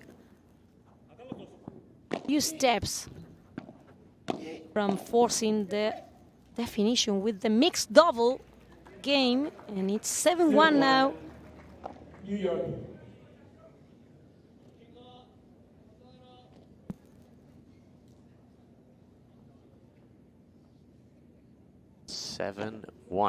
Yeah. Long difference. Very well held. Lucas Campagnolo pulled his racket out last second. 8-1.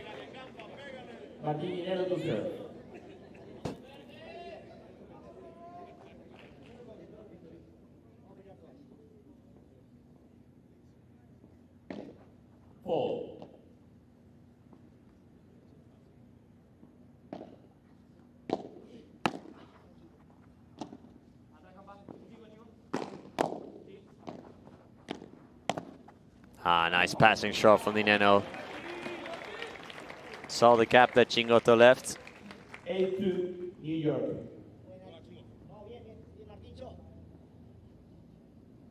A long old way back for the goats.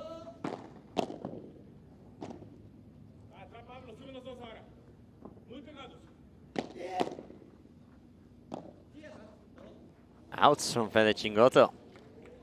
Yeah, it was.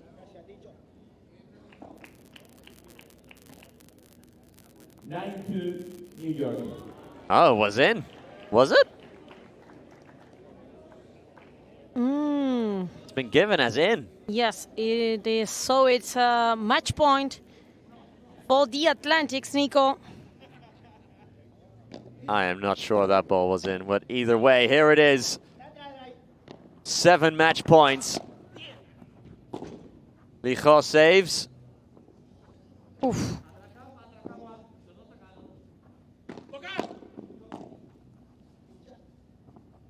Oh, another glove in the limits of the court. Dineno sends one absolutely skyward Oh, and plucked out of the sky by Lucas Campagnolo. It is game, set, and match for the New York Atlantics, who force the mixed double. And it's still all to play for then, for that final ticket into tomorrow's PPL Event 3 finals. Yema Triay and Pablo Lima will take on Virginia Riera and Fede Chingotto. The mixed double is coming up here on a Saturday evening. Yes, Nico, this week we have seen several remarkable turnarounds, but Chingos and Kempes comeback stands out given the quality of their rivals and because they managed to do it in a semi-final when their teams were against the rope. Campa and Fede Chingotto saved them. Fede Chingotto and Lucas Campagnolo saved them indeed. And Nico, what a mixed double game we are having right now. There's only one ticket left for the big final. Let's have a look at the Adidas smash of the match.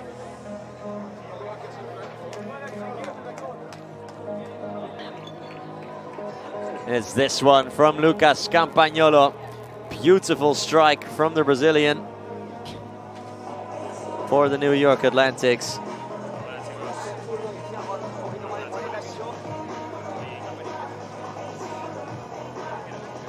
This one from Lucas Campagnolo is the smash of the match.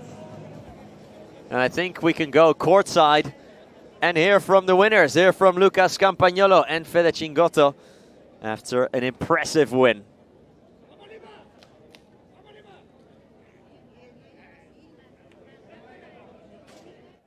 Bueno, pues han llevado una batalla tremenda, una batalla durísima. Federico Chingotto, Lucas Campagnolo. Un aplauso para los chicos de New York que fuerzan el partido mixto.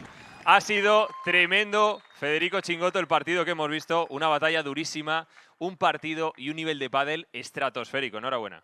Bueno, primero buenas noches a todos, agradecer a todo el público por quedarse hasta estas horas. La verdad que súper contento, agradecer a Campa por darlo todo. Creo que tuvimos enfrente una gran pareja como son Martín y Pablo, que nos pusieron las cosas súper difíciles. Así que de nuestra parte felices porque creo que sacamos un partidazo y bueno, ahora jugárnosla en el mixto. Enhorabuena, Federico Chingotto. Lucas Campagnolo, you did an incredible performance playing with Federico Chingotto, and you were playing against under pressure. Did you feel that? Did you feel the pressure? Well, of course, it's easy and at the same time difficult to play with Chingo because all the balls come in me. I think I began a little bit nervous in the left side with much wrongs, but Chingo was always helping me, and we could win this difficult match. Congrats to Florida, to Martin and Pablo for this good match, a difficult match. And I hope people have enjoyed this match. So let's see now what the guys can do. Congratulations, Lucas Campagnolo, Federico Chingotto. Enhorabuena para los chicos de New York. Que no se mueva nadie, que tenemos el dobles mixto a continuación. Hasta ahora.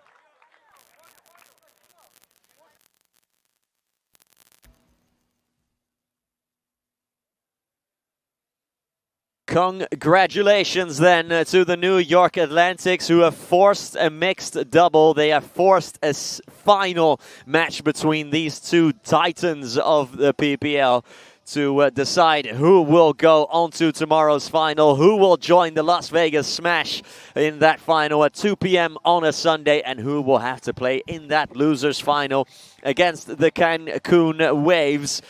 Mixed double then is up next.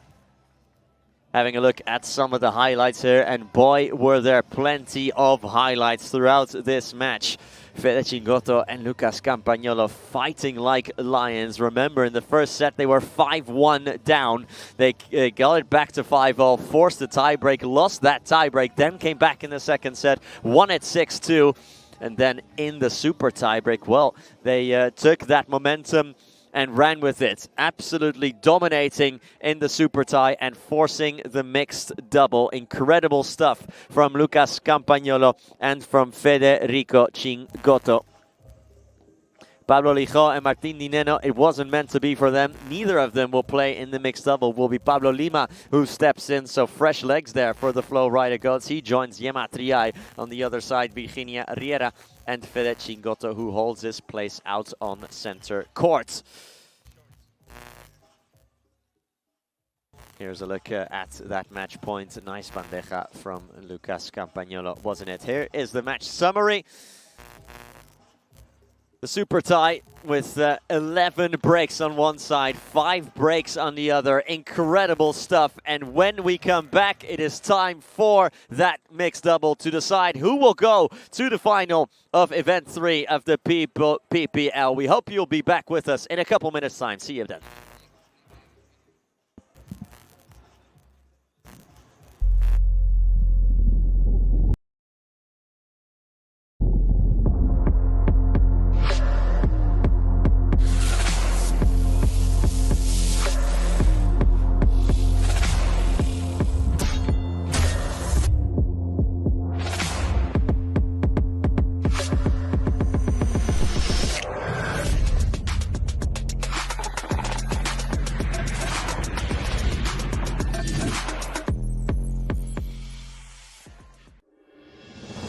Through ideas, imagination, effort, and enthusiasm, dreams are built.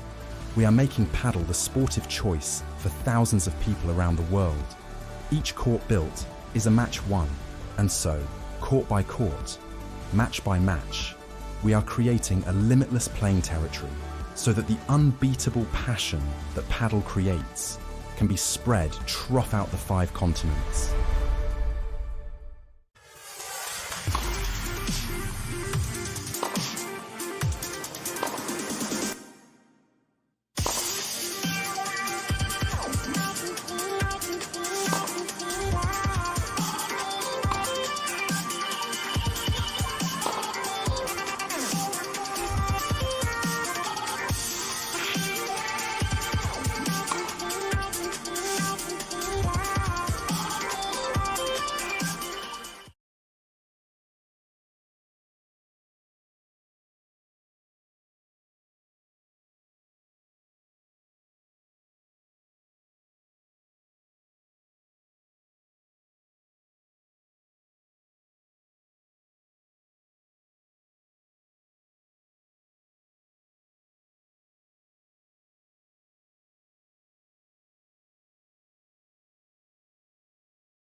For other New York Atlantis, the massive player only sets, and if there is a tie at 6-all, there will be a match tie rates with 10 points.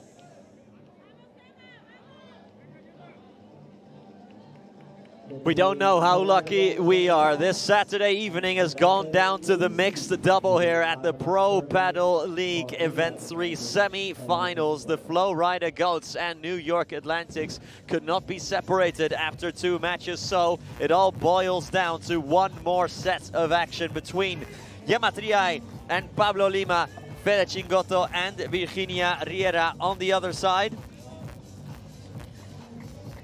two three-time #1s of the world in Pablo Lima and Gemma Triay in action for the Flow Rider Goats. So far, they've done very well when they've played together. That's no wonder, of course, because they are both just winners. It is as simple as that. Pablo Lima, he's retired, but he still knows how to get it done. So let's see what happens here. Virginia Riera and Fede Chingotto about to take to the court as well. My name is Nicholas Quarterson-Urford for one more time here on a Saturday evening. Ceci Reiter still next to me. Ceci, good evening. And one set to decide it all here. Lima and Triay have been a winning combination so far. And Chingotto and Riera, can they complete the comeback for New York?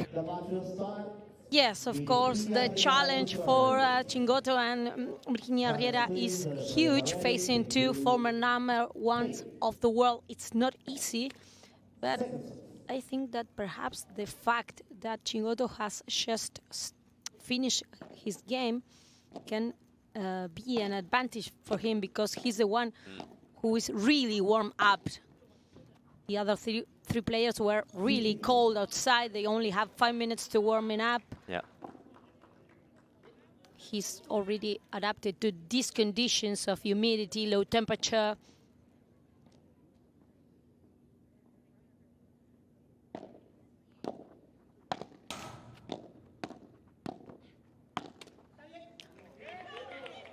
So everything is going to be decided here right now.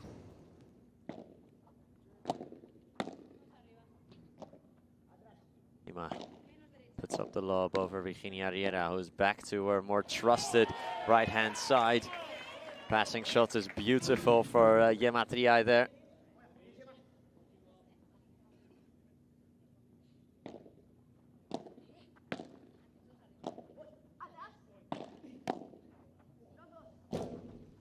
Good response from Gemma now. Lima takes it down with ferocity.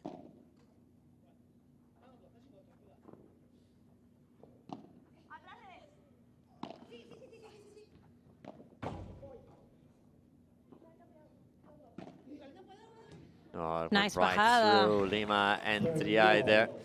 Nice bajada indeed. It is 30-0.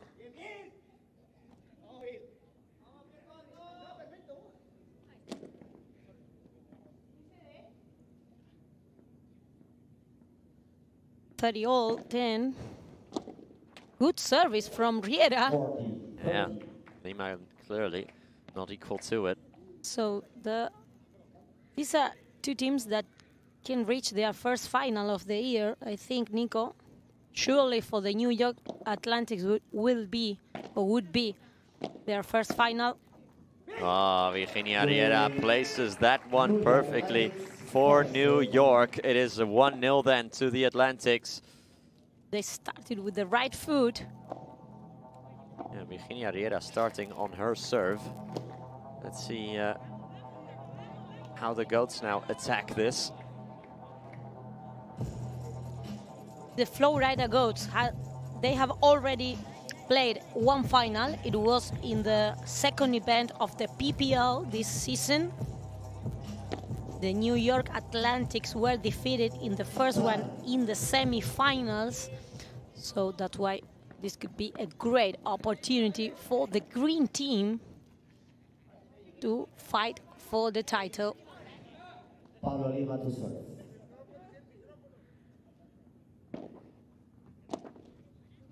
Good luck from Riera in the return.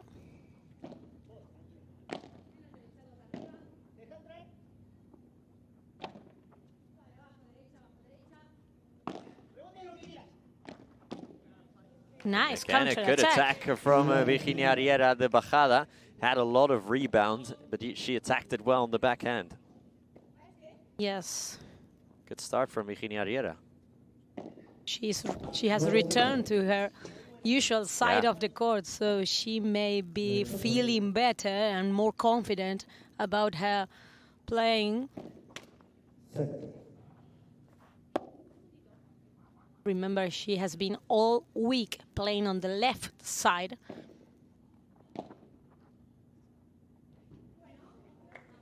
Chingotto collapses to his knees. after playing a bad lob. Yes, we can say that also Fede and Virginia are very good friends outside the court, so we can expect from them to have a really good chemistry. What a return from Virginia Riera. And Virginia taking the best of Pablo Lima with that angle. Lima was really surprised by that return.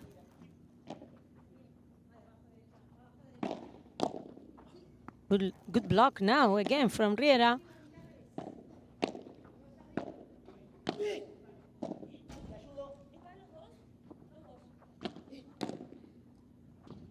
Oh, and out from Yema Triay, 15-40. And the Atlantics had the first 3 chances to break.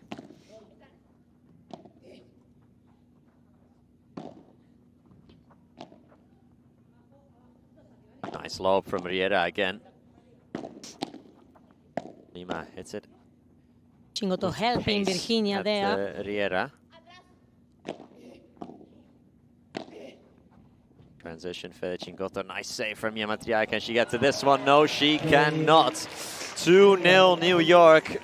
Riera and Chingoto, the two Argentinians, combining brilliantly here. Yes. Really good stuff from the both of them, especially from Virginia, that is really resisting that attack from the Brazilian. It's 2-0 for the green team. Oh, Riera almost had a nice little drop shot to surprise Pablo Lima with.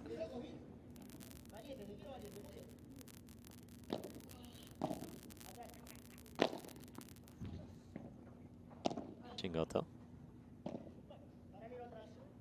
Riera has a quick look. High lob to the middle. It's going to get plucked out of the sky by the lefty Pablo Lima. Bandeja. Chingoto out from Fede Chingoto, and he let go of his racket anyway, so it wouldn't have counted. Love 30 the other way now. Yes, seems like the goats are going to react. I don't know if that return was going in. Wow. Unlucky there for Riera.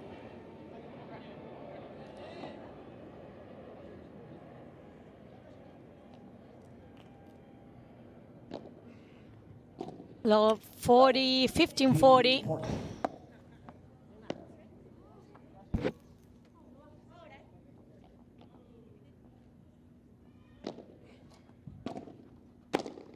The attack from Riera and the unforced error from Pablo Lima.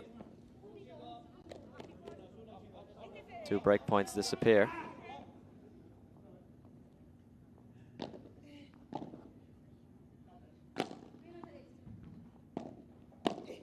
Chingoto. Ooh, hard to Yema Triay. And it's a golden point. Gemma is not happy at all with that smash from Chingo.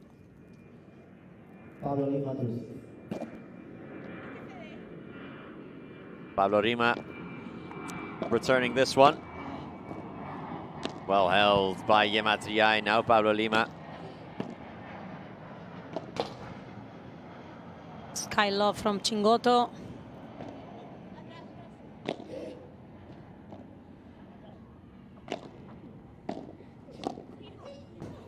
Ooh, the block from Riera. Little feint and a shimmy from Chingoto as well for good measure, but it's 3-0 for the New York Atlantics, who take the lead of the series for the very first time. Chingoto tried to help Virginia. Finally, he was more than an obstacle for her.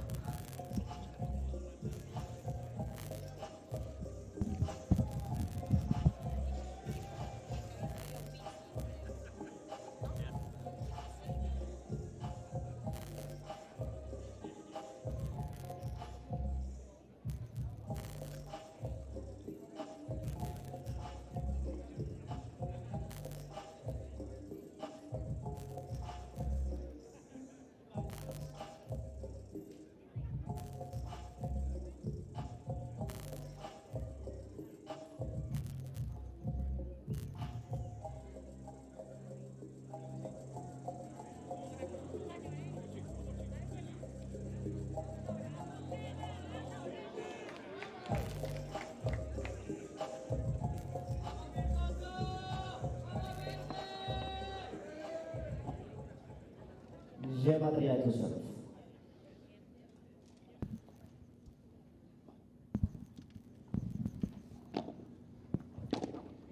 Gemma Triay, the last player to serve, so she will do so now.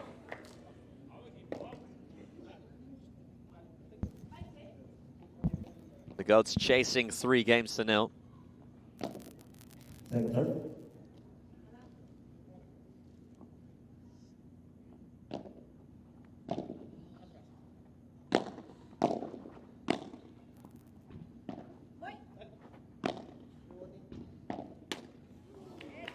Not quite there for Virginia Riera.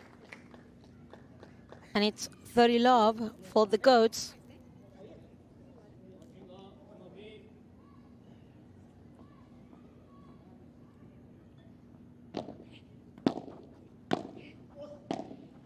Riera puts up the lob over Gemma Triay. Rulo blocked by Cingotto. Triay looking for the angle on Virginia Riera and Fede Cingotto. Because he was trying to play a rulo into Gemma's feet. And it's 40 love.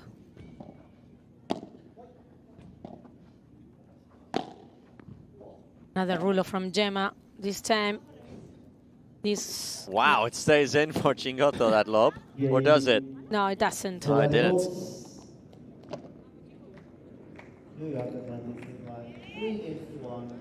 So the Goats got their first game of this set. Riera to serve.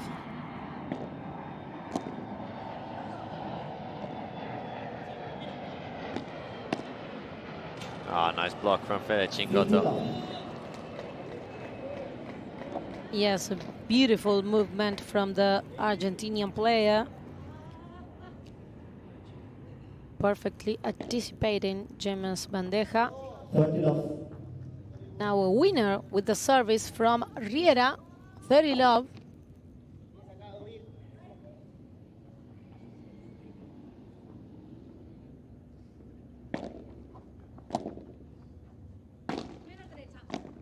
Cingotto saw it coming, but Triay blocked it well. Oh, missed entirely by Virginia Riera. Yes, awkward from her. I think the bounce was a little bit strange. 30-15.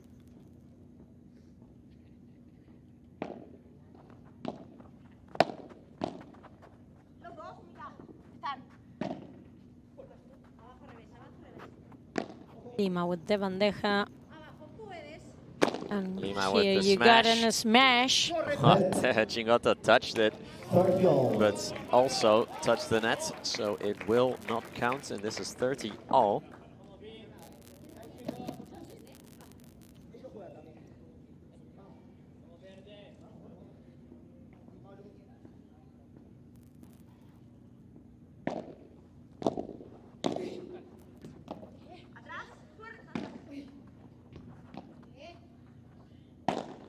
Riera, Víbora, Cingotto, attacking Pablo Lima, and out it goes from Pablo Lima. And it's 40-30 for the Atlantics, just about to consolidate the break.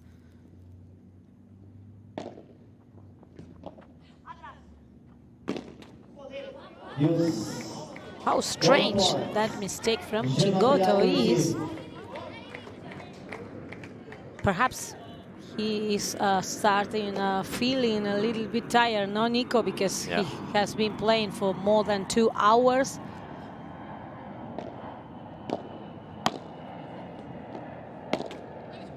The reflection of the net helps Riera. And she brings it down so well on Pablo Lima, who could not block it back over. Virginia Riera really has the measure of Pablo Lima in that cross-court duel. And it is 4-1 then to the New York Atlantics.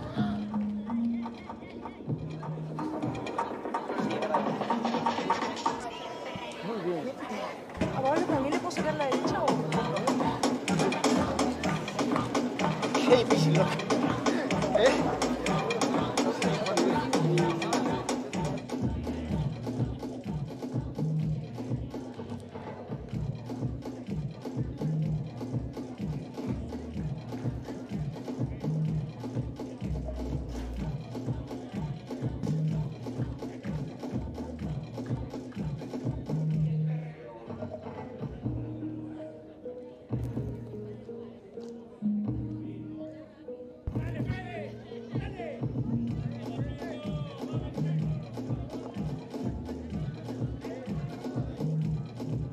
Pablo Lima to serve.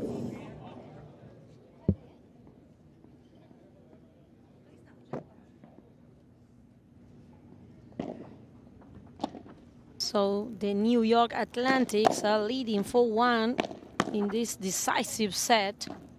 And Fede Chingoto is seeing a lot of the ball now. Maybe the tactic there for Jorge Martinez on the bench is just to tire him out. He does have about 2.5 hours of paddle in his legs now.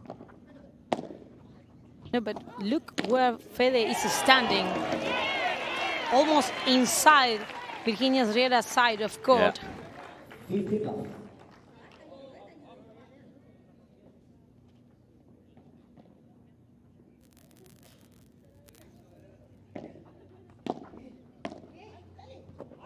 Yeah.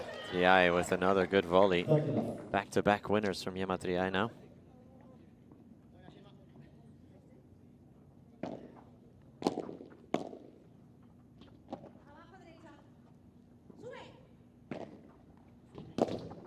Chingoto saved it off the back wall, and Pablo Lima comes in to play the winner, 40 love.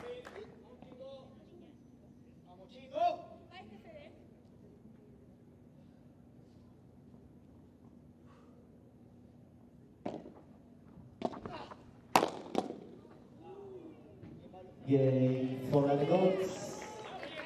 New York Atlantics lead by 4-2 on the sets. Federico Chingoto to serve. So it's 4-2.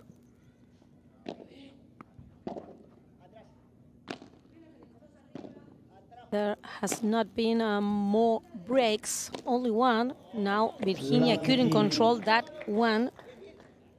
It's love 15.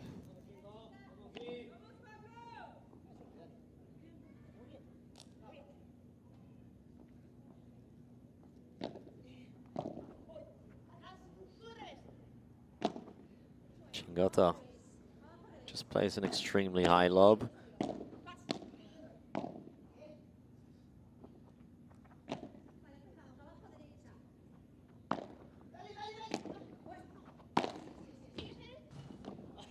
Oh, and it just sat down awkwardly.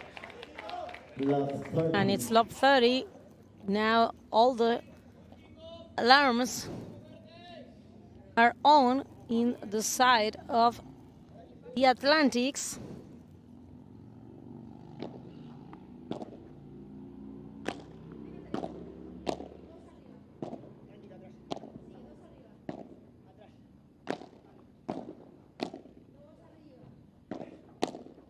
Riera blocking in the middle. Now with the Vivora to the center. What a passing from Gemma. Chingoto is staying in. Yes, it is for Fede Chingoto. Tries again. This one stays in as well.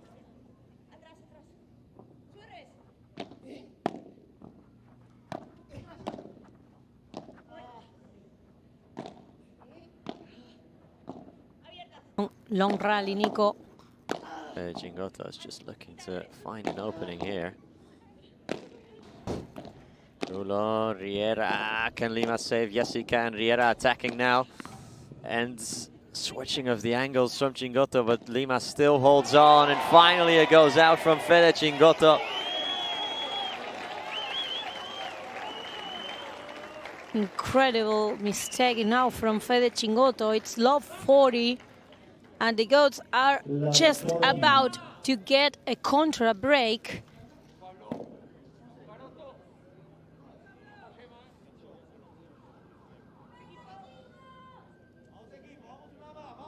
Time. 4 break points for the goats. No center.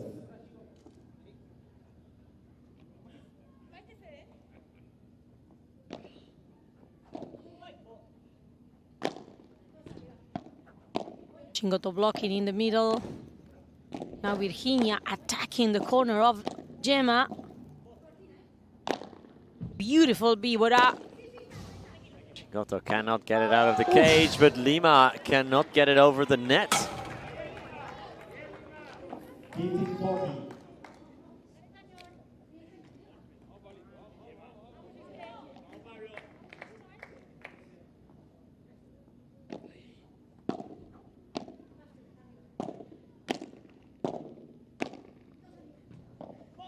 Lima scoops it out. Lima again. Chingoto and Riera change positions.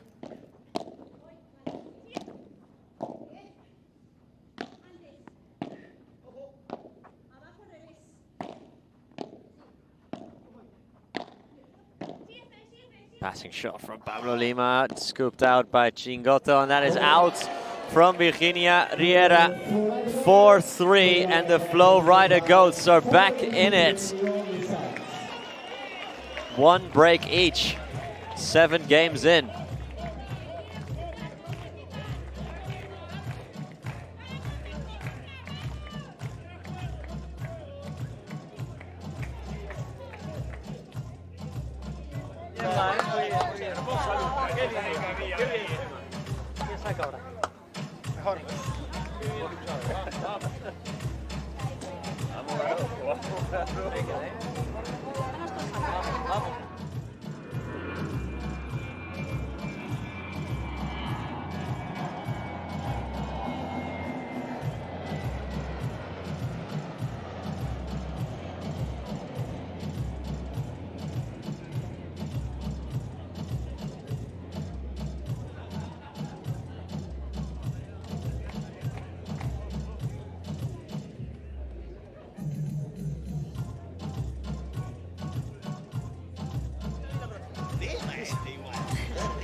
Calentura.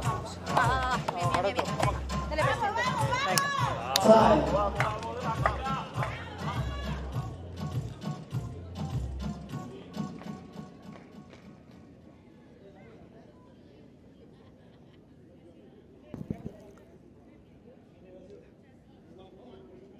So now the Goats will serve to confirm the break that they should. No, they are not a break up, sorry. To stay tight again. Scoreboard, good bandeja from Lima.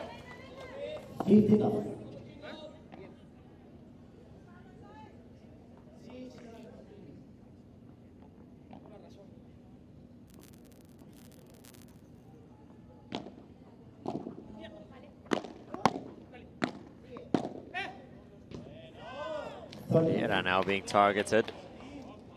Previously it was Fede Chingoto who was forced to play long rallies. Now Virginia Riera seeing a lot of the ball.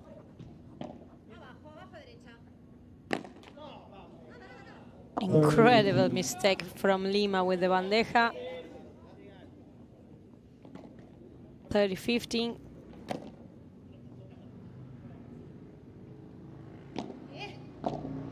Good love from Fede. Gemma with the Vibra.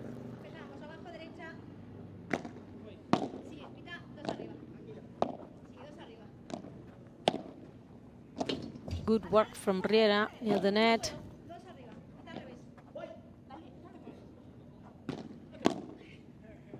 Yeah, he blocks it well. Chingoto is forced to play it off the wall.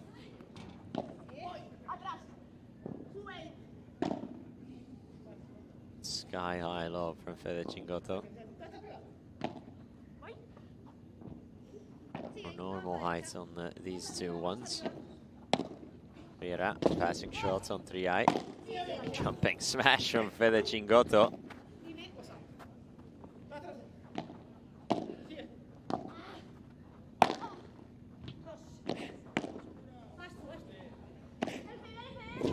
And Lima buries it on the follow-up. 40-15.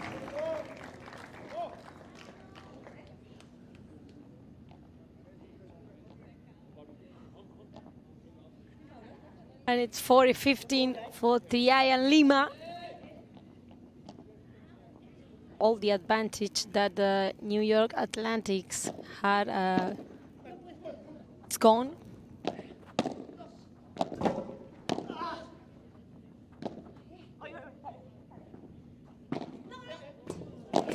Straight onto the back glass from Fede Chingoto.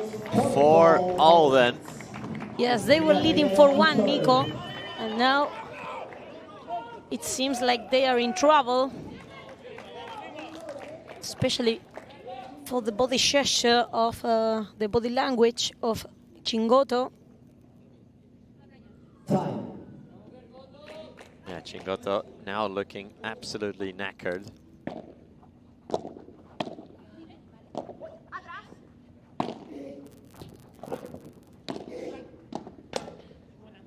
He seems to be doing a great effort now.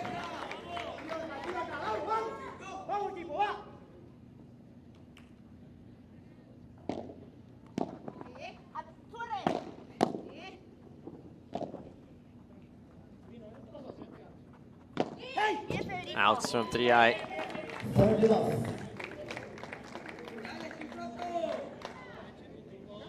Triay forcing 2 match with that bajada. 30 love for the Atlantics.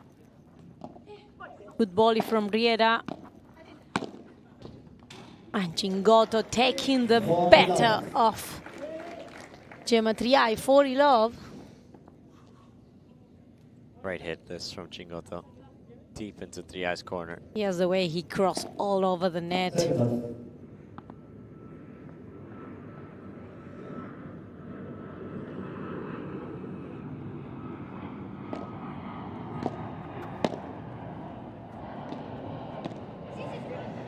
Drop shot from Fede. Yeah, and Lima just did not have the reflexes there. Love game for the New York Atlantics. 5-4 then. Crunch time.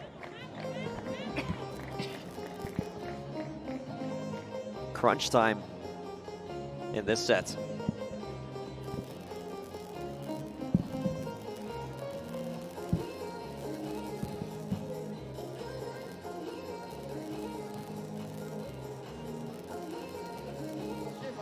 Gemma tiene que repetirle a Chingo. Si vos estás en la red, si no te vuelve a repetir a vos. Escuchá, igual ahora con pinchado podemos ganar.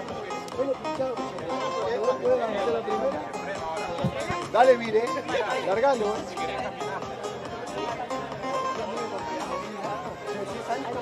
complicado. Si vas a defender lo que te gusta, vos a Maravilla no te de bajar.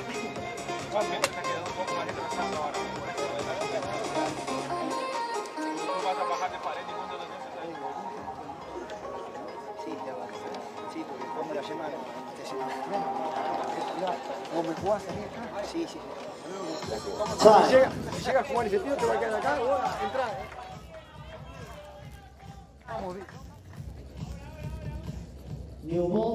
Juan Martín Díaz asking Fede Chingoto for one more effort here. They know if perhaps if they can start with a positive energy now in this game, they can get the break, and it would mean that they will win the match. It's low 15.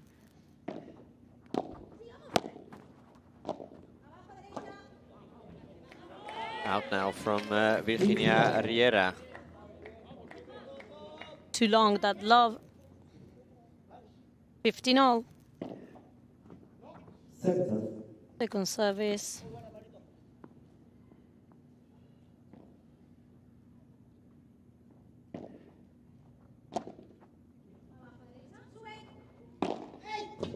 Wow, outs from Pablo Lima.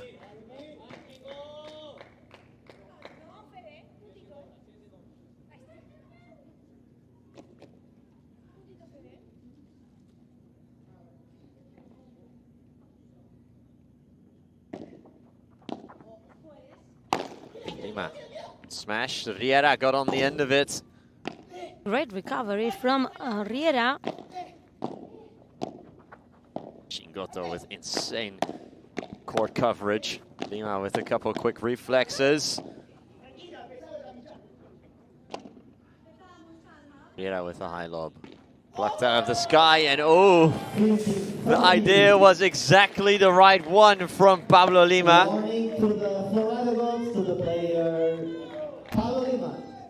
And it's 15-40, so here we got the first match point of the night. The New York Atlantics only 1 point away to reaching the final. A lob from Riera. The smash from Lima. 30-40. Too short, that lob. Chingoto didn't move. I think he's going out of fuel at all.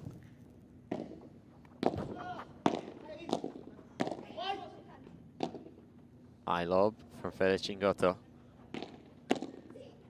Nice block from Riera. Chingoto for the win. Oh, and Riera. Oh, excuse me, Yamatriai did just about enough there. Just about enough. Incredible save from Gemma.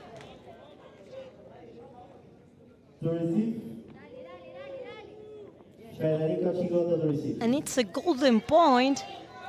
Fede Chingoto will receive. He thought that it was over. Yeah. Oh, and they save it again. 3 match points that the New York Atlantics could not take.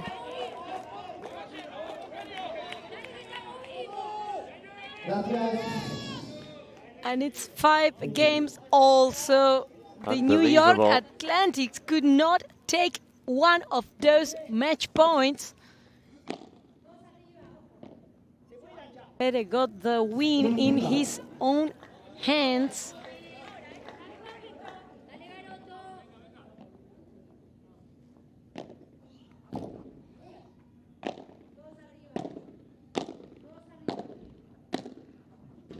Oh, in it stayed for Riera.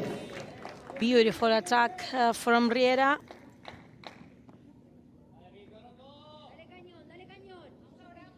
Very love.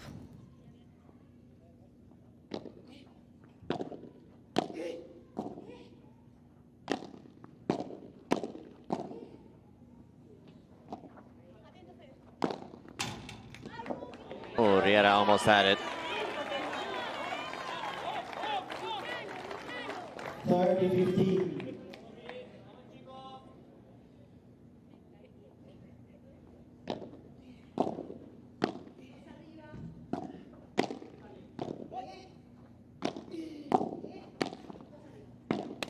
Oof. Into the net, so Pablo Lima, who's committing unforced errors here. His last serve game as well. Yes, it's 40-50. I think that's 4 in his last 2 games. And it seems like Virginia has no problem at all to play cross court now with Lima. No, he's not. She's not avoiding him.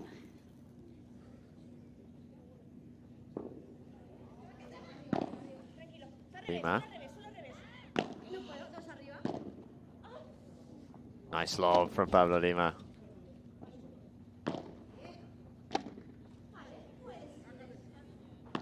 Big smash, but it rebounds too much. Oh, it dips down off the wall.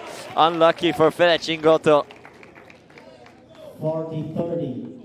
And it's 40-30 now.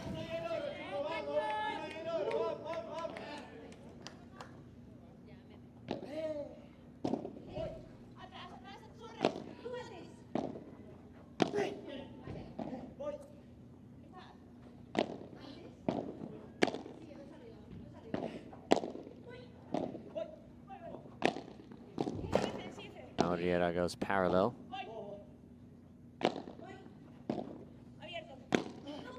Oh, and Diamatri just couldn't dodge it. 5-4 or 6-5 rather than.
So we are back on court, and the Atlantics will have one more chance to get a break that gives them the victory. So it's 5 games to 6. Ria with the víbora. Lima with the rulo. Well blocked by Riera. Chingoto again with the Sky Love. He's trying to put that ball away. The Sky's on it from Chingoto. Oof. Kept alive by Yematriai though. Remember, if this goes to the tiebreak, it's not a regular tiebreak, it's a super tiebreak, so it's a 10 rather than to 7. Chingoto puts up an extremely high lob. And brought down expertly by Yematriai. Yes, well played by Gemma. All the goats in the benches supporting their players. 15 love.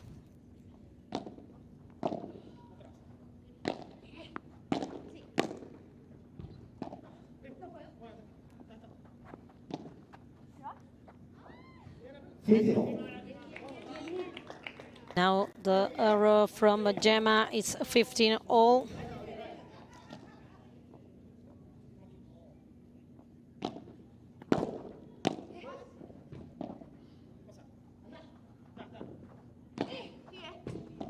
Nice bajada from Yematriai, somehow kept alive by Chingoto. Riera smashes, Lima with the block.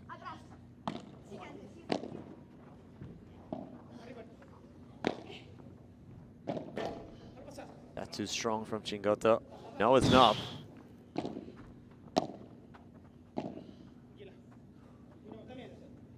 Lobs from Chingoto are as good as it gets, but that one isn't. The bajada goes into the net. He's definitely out of full. We can notice in his face.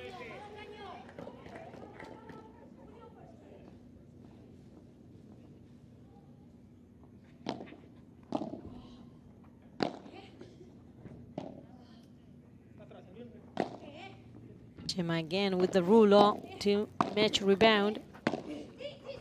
Chingoto just is trying to go for the kill, but cannot seem to find it. Smashes now, and that is finally it.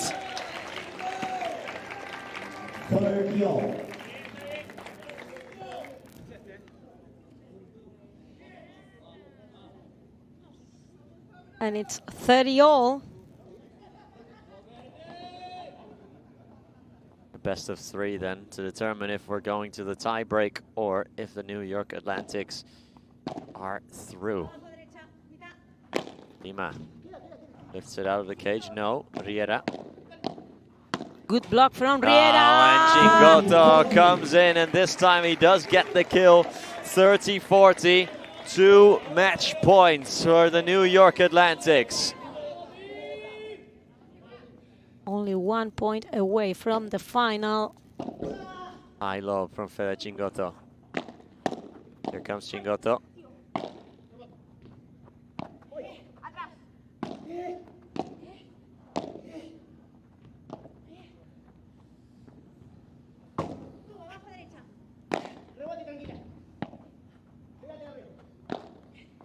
Gemma with the ruler again. Good block from Lima. And that is it. That is it. They have done it.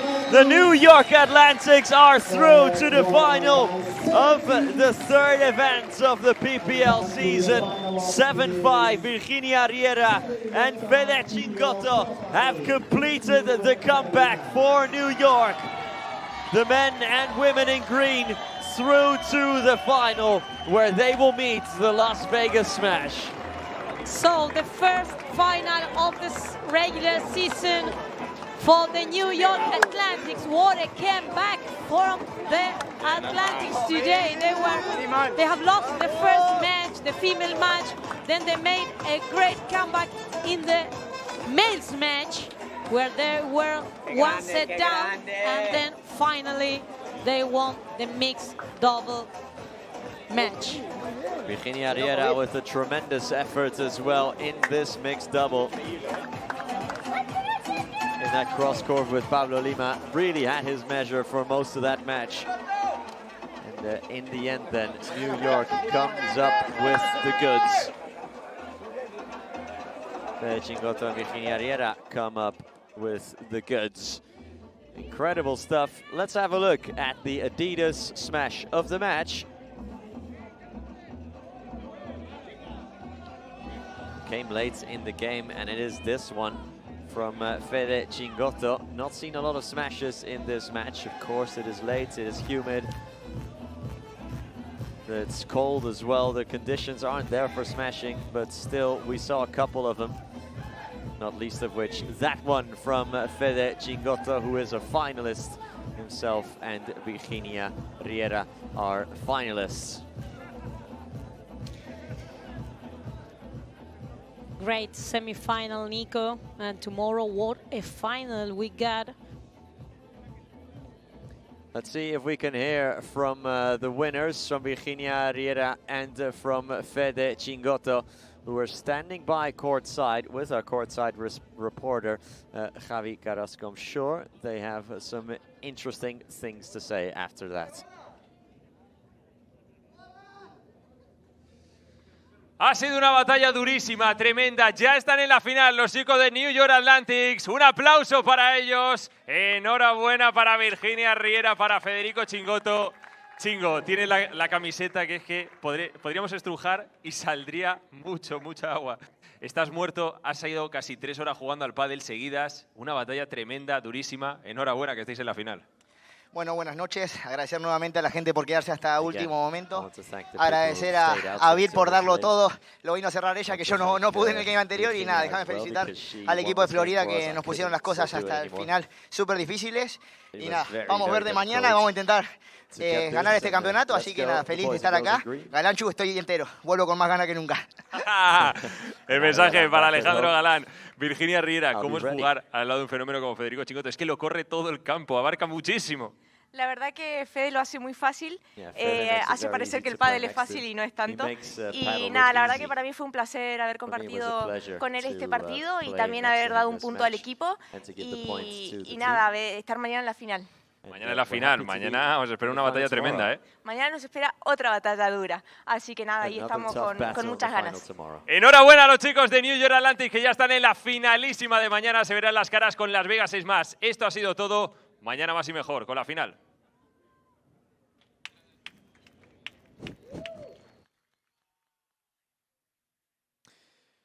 There you go then, Fede Chingotto and Virginia Riera bring home the bacon for the New York Atlantics. They have placed themselves in the final on Sunday, where they will take on the Las Vegas Smash. Let's have a look at some of the highlights that we have seen from the last hour or so. Fede Chingotto says he has left it all out there. He is spent. Yes, he looks very tired. In the end, we were saying that he was getting out of fuel at all, but finally the effort had its reward. They reached the final. A very serious performance then from Virginia Riera, playing cross-court with Pablo Lima. But finally, the green team will be tomorrow in the final against Las Vegas Smash. Yeah, the Smash against the Atlantics is the matchup in the final. And the match for third place will be between the Flow Rider Goats then and the Cancun Waves, the two teams who topped their respective groups, both of them not able to make it through to the final. Quite surprisingly, both teams went 4-0 in the groups, but then lost in the semis. Yes, no place for the favorites today. The underdogs are going to be in the final. Here we see the match summary, 44 minutes, 5-7 of course for the Atlantics. Only 2 more points in total won by the New York. It was 2 games, 2 breaks from 5. Here is how it all looks and how it will shape out tomorrow. The battle for third place will be at 11 a.m. Pacific time, and then the final will not be before 2 p.m. Pacific time here in San Diego. That will determine who is first, second, third, and then finally fourth. But for now, for myself, from Ceci, it is good nights from San Diego, from the Barnes Tennis Center, and we hope to catch you tomorrow, 11 a.m. sharp, here on the PPL.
Through ideas, imagination, effort, and enthusiasm, dreams are built. We are making Padel the sportive choice for thousands of people around the world. Each court built is a match won, and so, court by court, match by match, we are creating a limitless playing territory so that the unbeatable passion that Padel creates can be spread throughout the 5 continents.